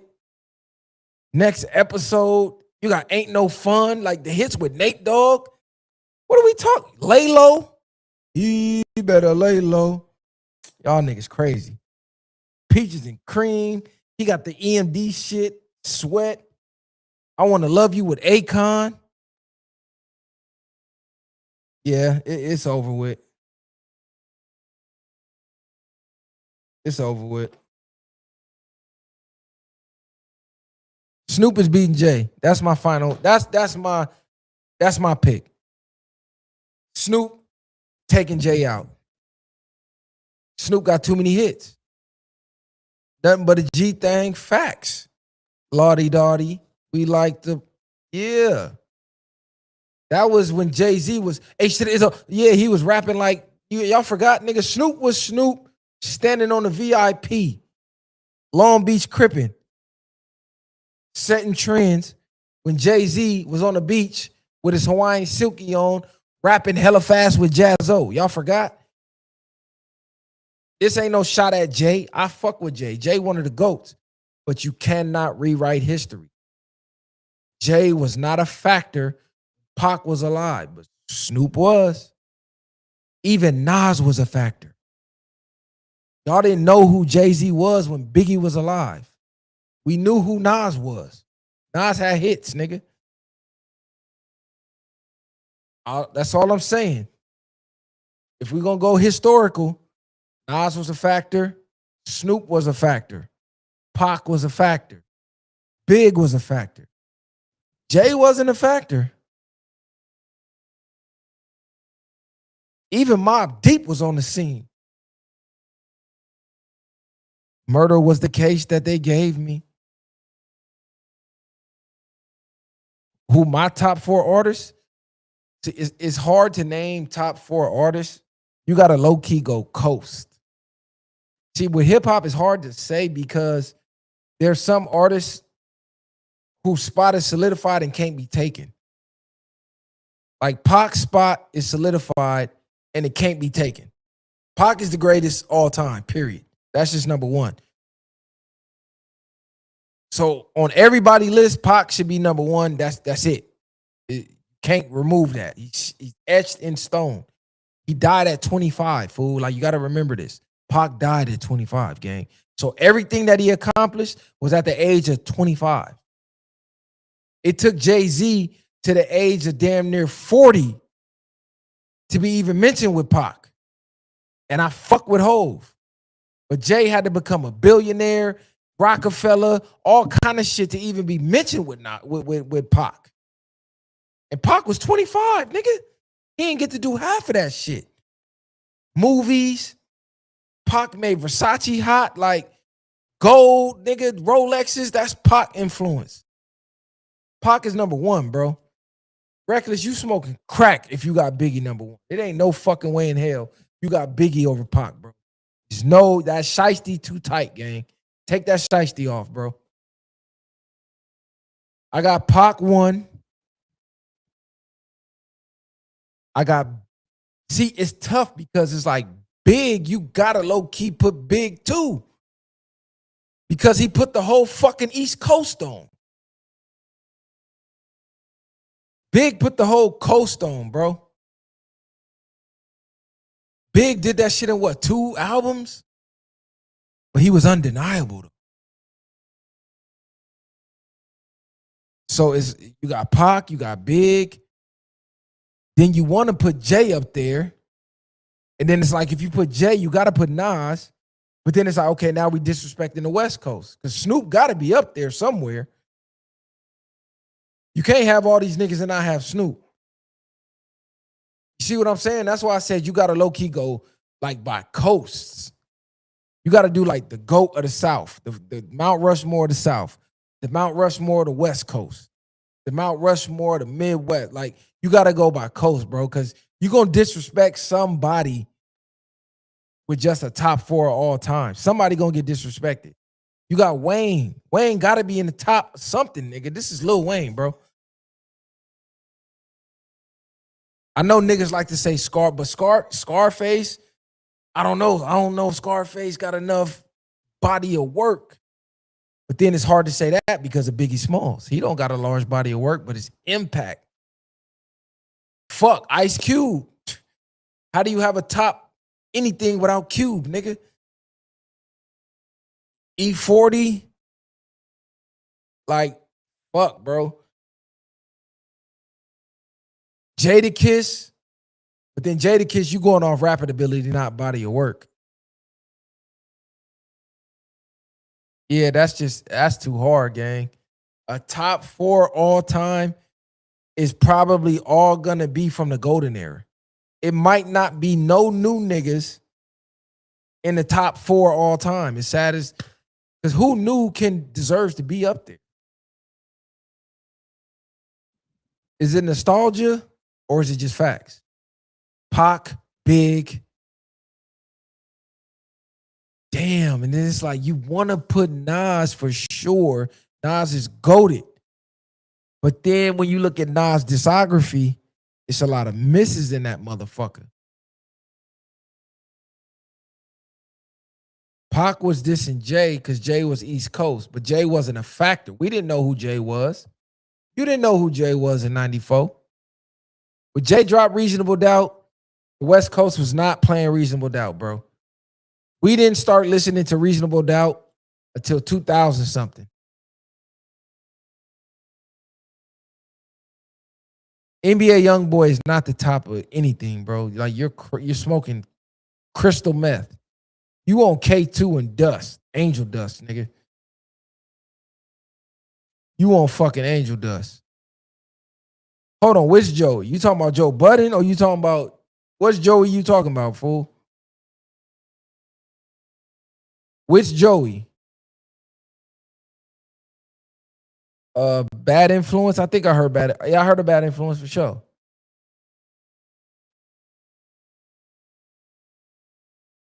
You want to talk about Dre catalog? Y'all better go look up Daz Dillinger. all the hits he responsible for. Pac, Kendrick, MC Shan, Nicki Minaj. That is the worst fucking top 4 I ever heard in my life.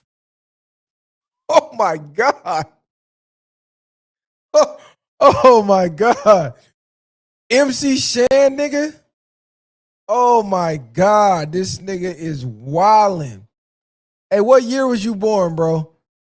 You gotta be an older nigga to have MC fucking Shan in your top 4 of all time. And then if you want to throw Nicki in there, Nicki is the greatest female of all time. But Lauryn Hill has the greatest female album of all. But no way in hell until you got MC fucking Shan at the top of anything, bro. You on all type of drugs. You on all gang drugs. Anything that's hard, you on that, nigga. Crystal meth, ecstasy, you on all that shit. Talking about some fucking MC Shan. That was maybe the worst stuff. This nigga dropped the worst top 4 in hip hop history. God damn. You got MC. Oh my God. This nigga had that was the nastiest top 4 I ever heard in my life. Eminem is goated for sure, bro. Eminem is definitely goated. That nigga on fent heavy. Somebody send that boy to rehab ASAP. He gotta be suicidal with that top 4, bro. I don't wanna lose my mind. Yeah, put that Logic song on, nigga. That nigga need the suicide hotline. That nigga is tweaking. That nigga said MC Shan. Oh my God, that was crazy. Damn. Top 5, Nas, M, Wayne, 50, Pac. It's like 50 is historical, but it ain't no way we can say 50 is like top. And it's coming from a nigga that just rocked with 50. But after his albums fell the fuck off. After the massacre, his album is pretty much over with. I didn't listen to shit after the massacre. Curtis and all that other shit, I didn't listen to that shit. I'm a criminal. Come on, Eminem is fucking goated, bro. Anybody saying M ain't goated is just hating.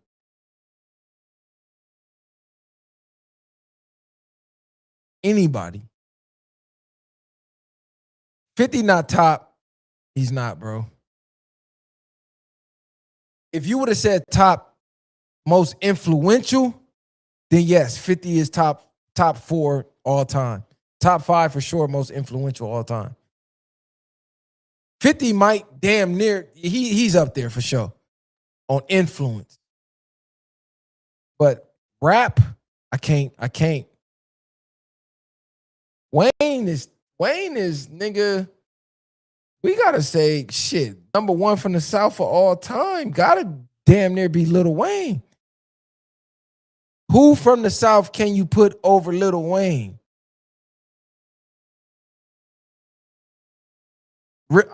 I'm not putting T.I. over Wayne. I'm not putting Ludacris over Wayne. Scarface is nostalgic, but I'm not putting Scarface over Wayne. I'm not putting Pimp C over Lil Wayne. I'm not putting Andre 3K over Wayne. Lil Wayne, he might be number 1 from the South, bro. I'm not putting Jeezy over Wayne. I'm not putting Gucci over Wayne. Wayne might got the number 1 slot from the South, bro. I'm not putting Boosie over Wayne. I fuck with Boosie. He's not over Wayne, though. Andre and Face over Wayne. How many fucking albums did Andre 3K drop to put him over Wayne, bro? How many albums does Andre 3000 have to put him over? Like, come on, we got to stop with this Andre 3000 shit. Great MC, great rapper. one of the greatest groups, if not the greatest duo of all time, Outkast. I'm gonna say the greatest. We not putting him over Wayne though, bro. That nigga dropped the album with all flutes and no words, bro. We not doing that. Super fragilistic cat, like that was the last you heard of Andre, bro. That and the fucking Outkast song. Like, come on, bro, stop it. Never in my life did I hear anybody get in a car and say, hey, throw that Andre on. Never. We're not doing that, bro.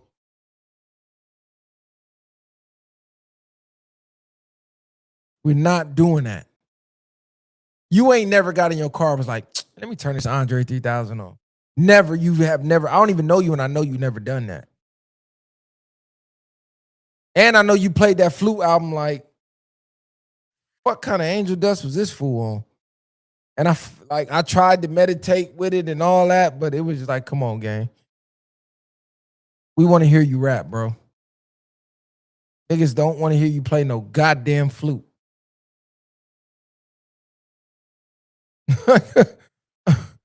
Nah, I'm speaking for the South, cuz. This an OG call. This an OG call from the West for the South, cuz. Lil Wayne #1 in the South. I don't give a fuck. This an OG call, cuz. Scarface is dope. Don't get me wrong. Never seen a man cry till I seen a man die. Classic. Over Lil Wayne, though? Come on, bro. The Love Below album from Andre, that's it, bro. That's all y'all know is that one verse. I don't think y'all know no other verse. I don't think y'all know no other verse other than that one song, bro. And hey ya. Hey. Uh-oh. That's it. That's it, bro. Y'all was not listening to Andre 3000 when he was still a gangster, bro. Like, I see this why I gotta make an OG call. Cause y'all niggas get to saying some MC fucking Shan. Like, no. That's a DP. Take Cuz to the back. Whoop him out. This nigga said some crazy shit. That nigga said MC Shan.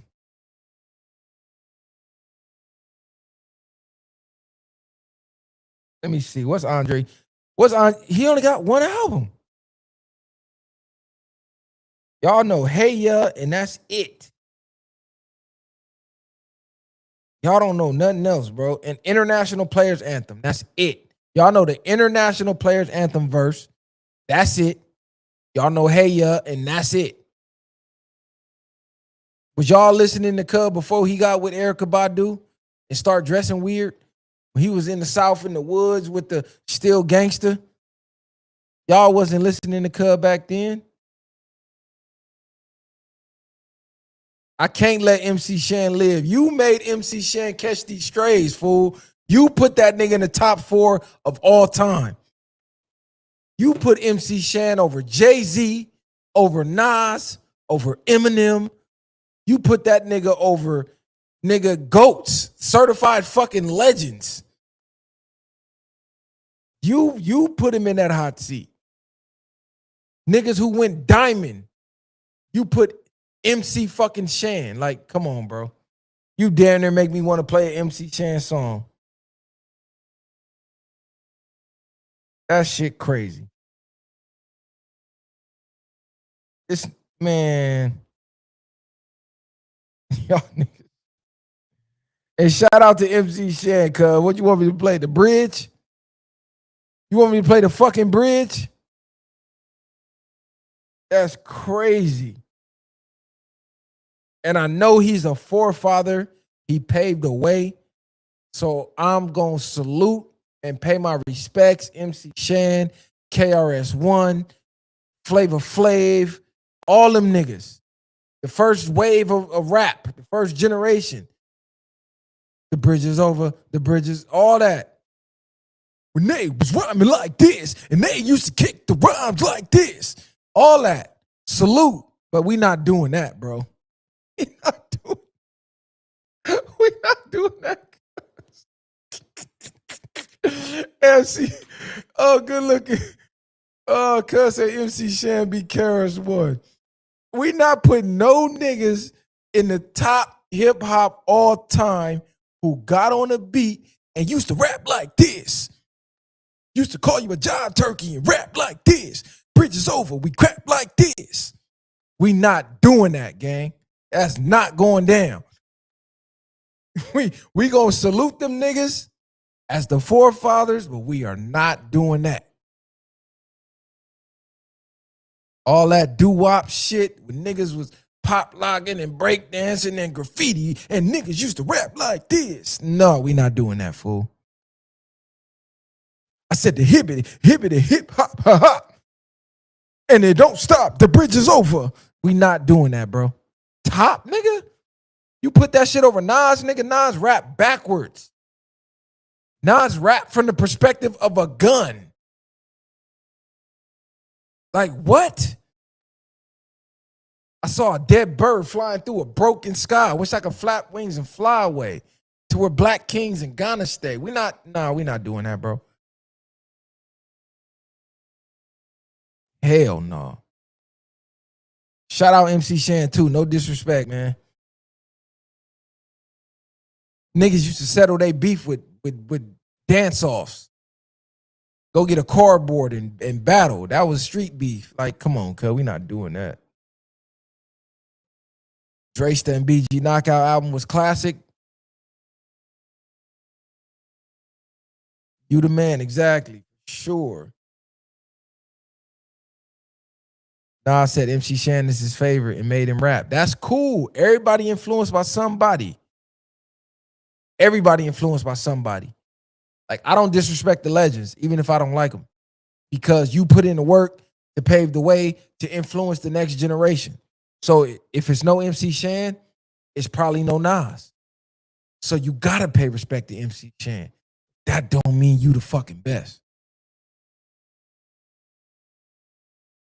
50 do got 3 classics. Actually, 50, to be technical, we could say he got 4 classics. You could say Guess Who's Back? Classic. That's what even got him to deal with M and Dre. Power of the Dollar, classic. A lot of people don't even know that before he got shot. Get Rich or Die Trying, classic. And then you could even say maybe The Massacre. Even though The Massacre do got some skips. That piggy bank shit, I'm not playing that. Gatman was trash. Other than that, I don't know if you can have a best Pac song. I think you can have a Pac song for the moment or how you feeling at that moment. But how do you rank a bet? Like, you got Brenda's Got a Baby. You got Changes. You got Hit 'Em Up. You got Pain. Like, you got You Can Walk the Streets with your Like, Pac got too many fucking songs, bro. There's no way to just say this is the one Pac song. Rakim is not top 5, bro. Rakim is a top 5 legend. Like, if you want to say legend, Shed So Many Tears, facts. You could say Rakim, but top 5 all time, he ain't done enough. He ain't done enough, bro. Dear Mama, Keep Your Head Up. Like, what? I wonder if Heaven Got a Ghetto. To Live and Die in LA? Like, come on, bro. It's impossible. You can't just say Pac song, this is the best.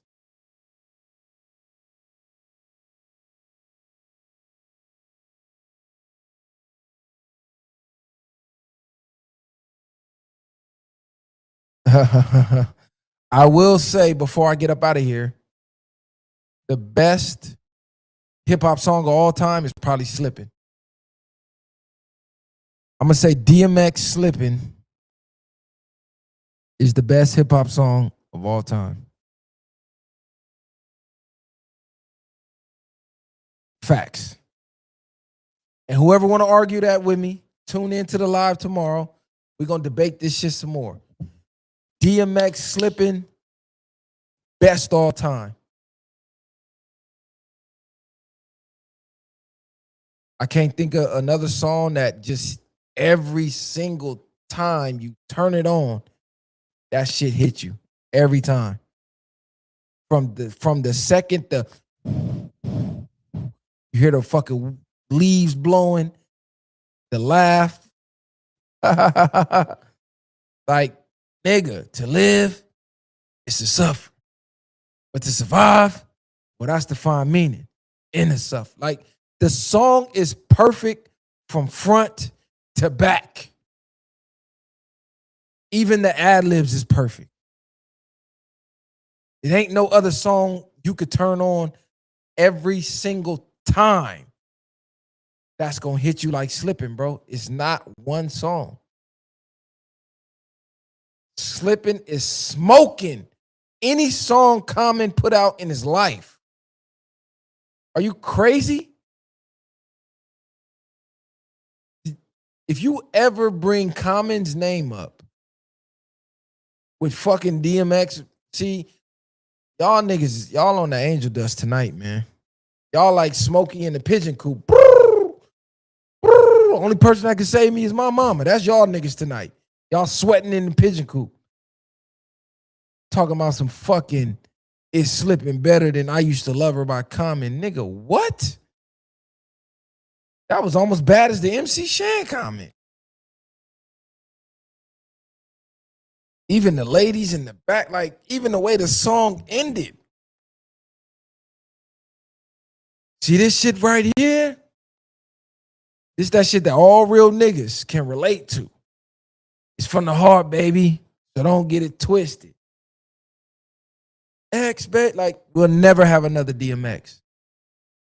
DMX, that Slippin' is probably the only song that can make a grown man cry. One of the only songs. There's not a lot of hip-hop songs that could just bring tears to a grown man's eye for no fucking reason. Slippin' is one of them songs. You could be having a great day. Slippin' come on, you just get teary-eyed and don't know why. Like, hell, why the fuck am I crying right now? Like, what the fuck going on? That nigga put some voodoo over that song. Don't be in the car listening to that shit. Like that, I don't know, cuz it's something about Slippin', gang. But yeah, y'all share, like, subscribe to the channel, man. I had to give y'all a banger because I ain't been on live in like 2 weeks. So I went into overdrive. And it's 2-1 day. You feel me? Happy 2-1 to the 2-1. You feel me? Same gang. Y'all know what the fuck is going on. Yeah, that'll be a topic, cuz. What songs made you cry as a grown man? I want to see who gonna keep it real. What songs made you shed a tear as a grown man? I'm gonna add that to the topic list on the next pod. Viral way or no way, man. Salute to everybody. I'm out of here. Bang.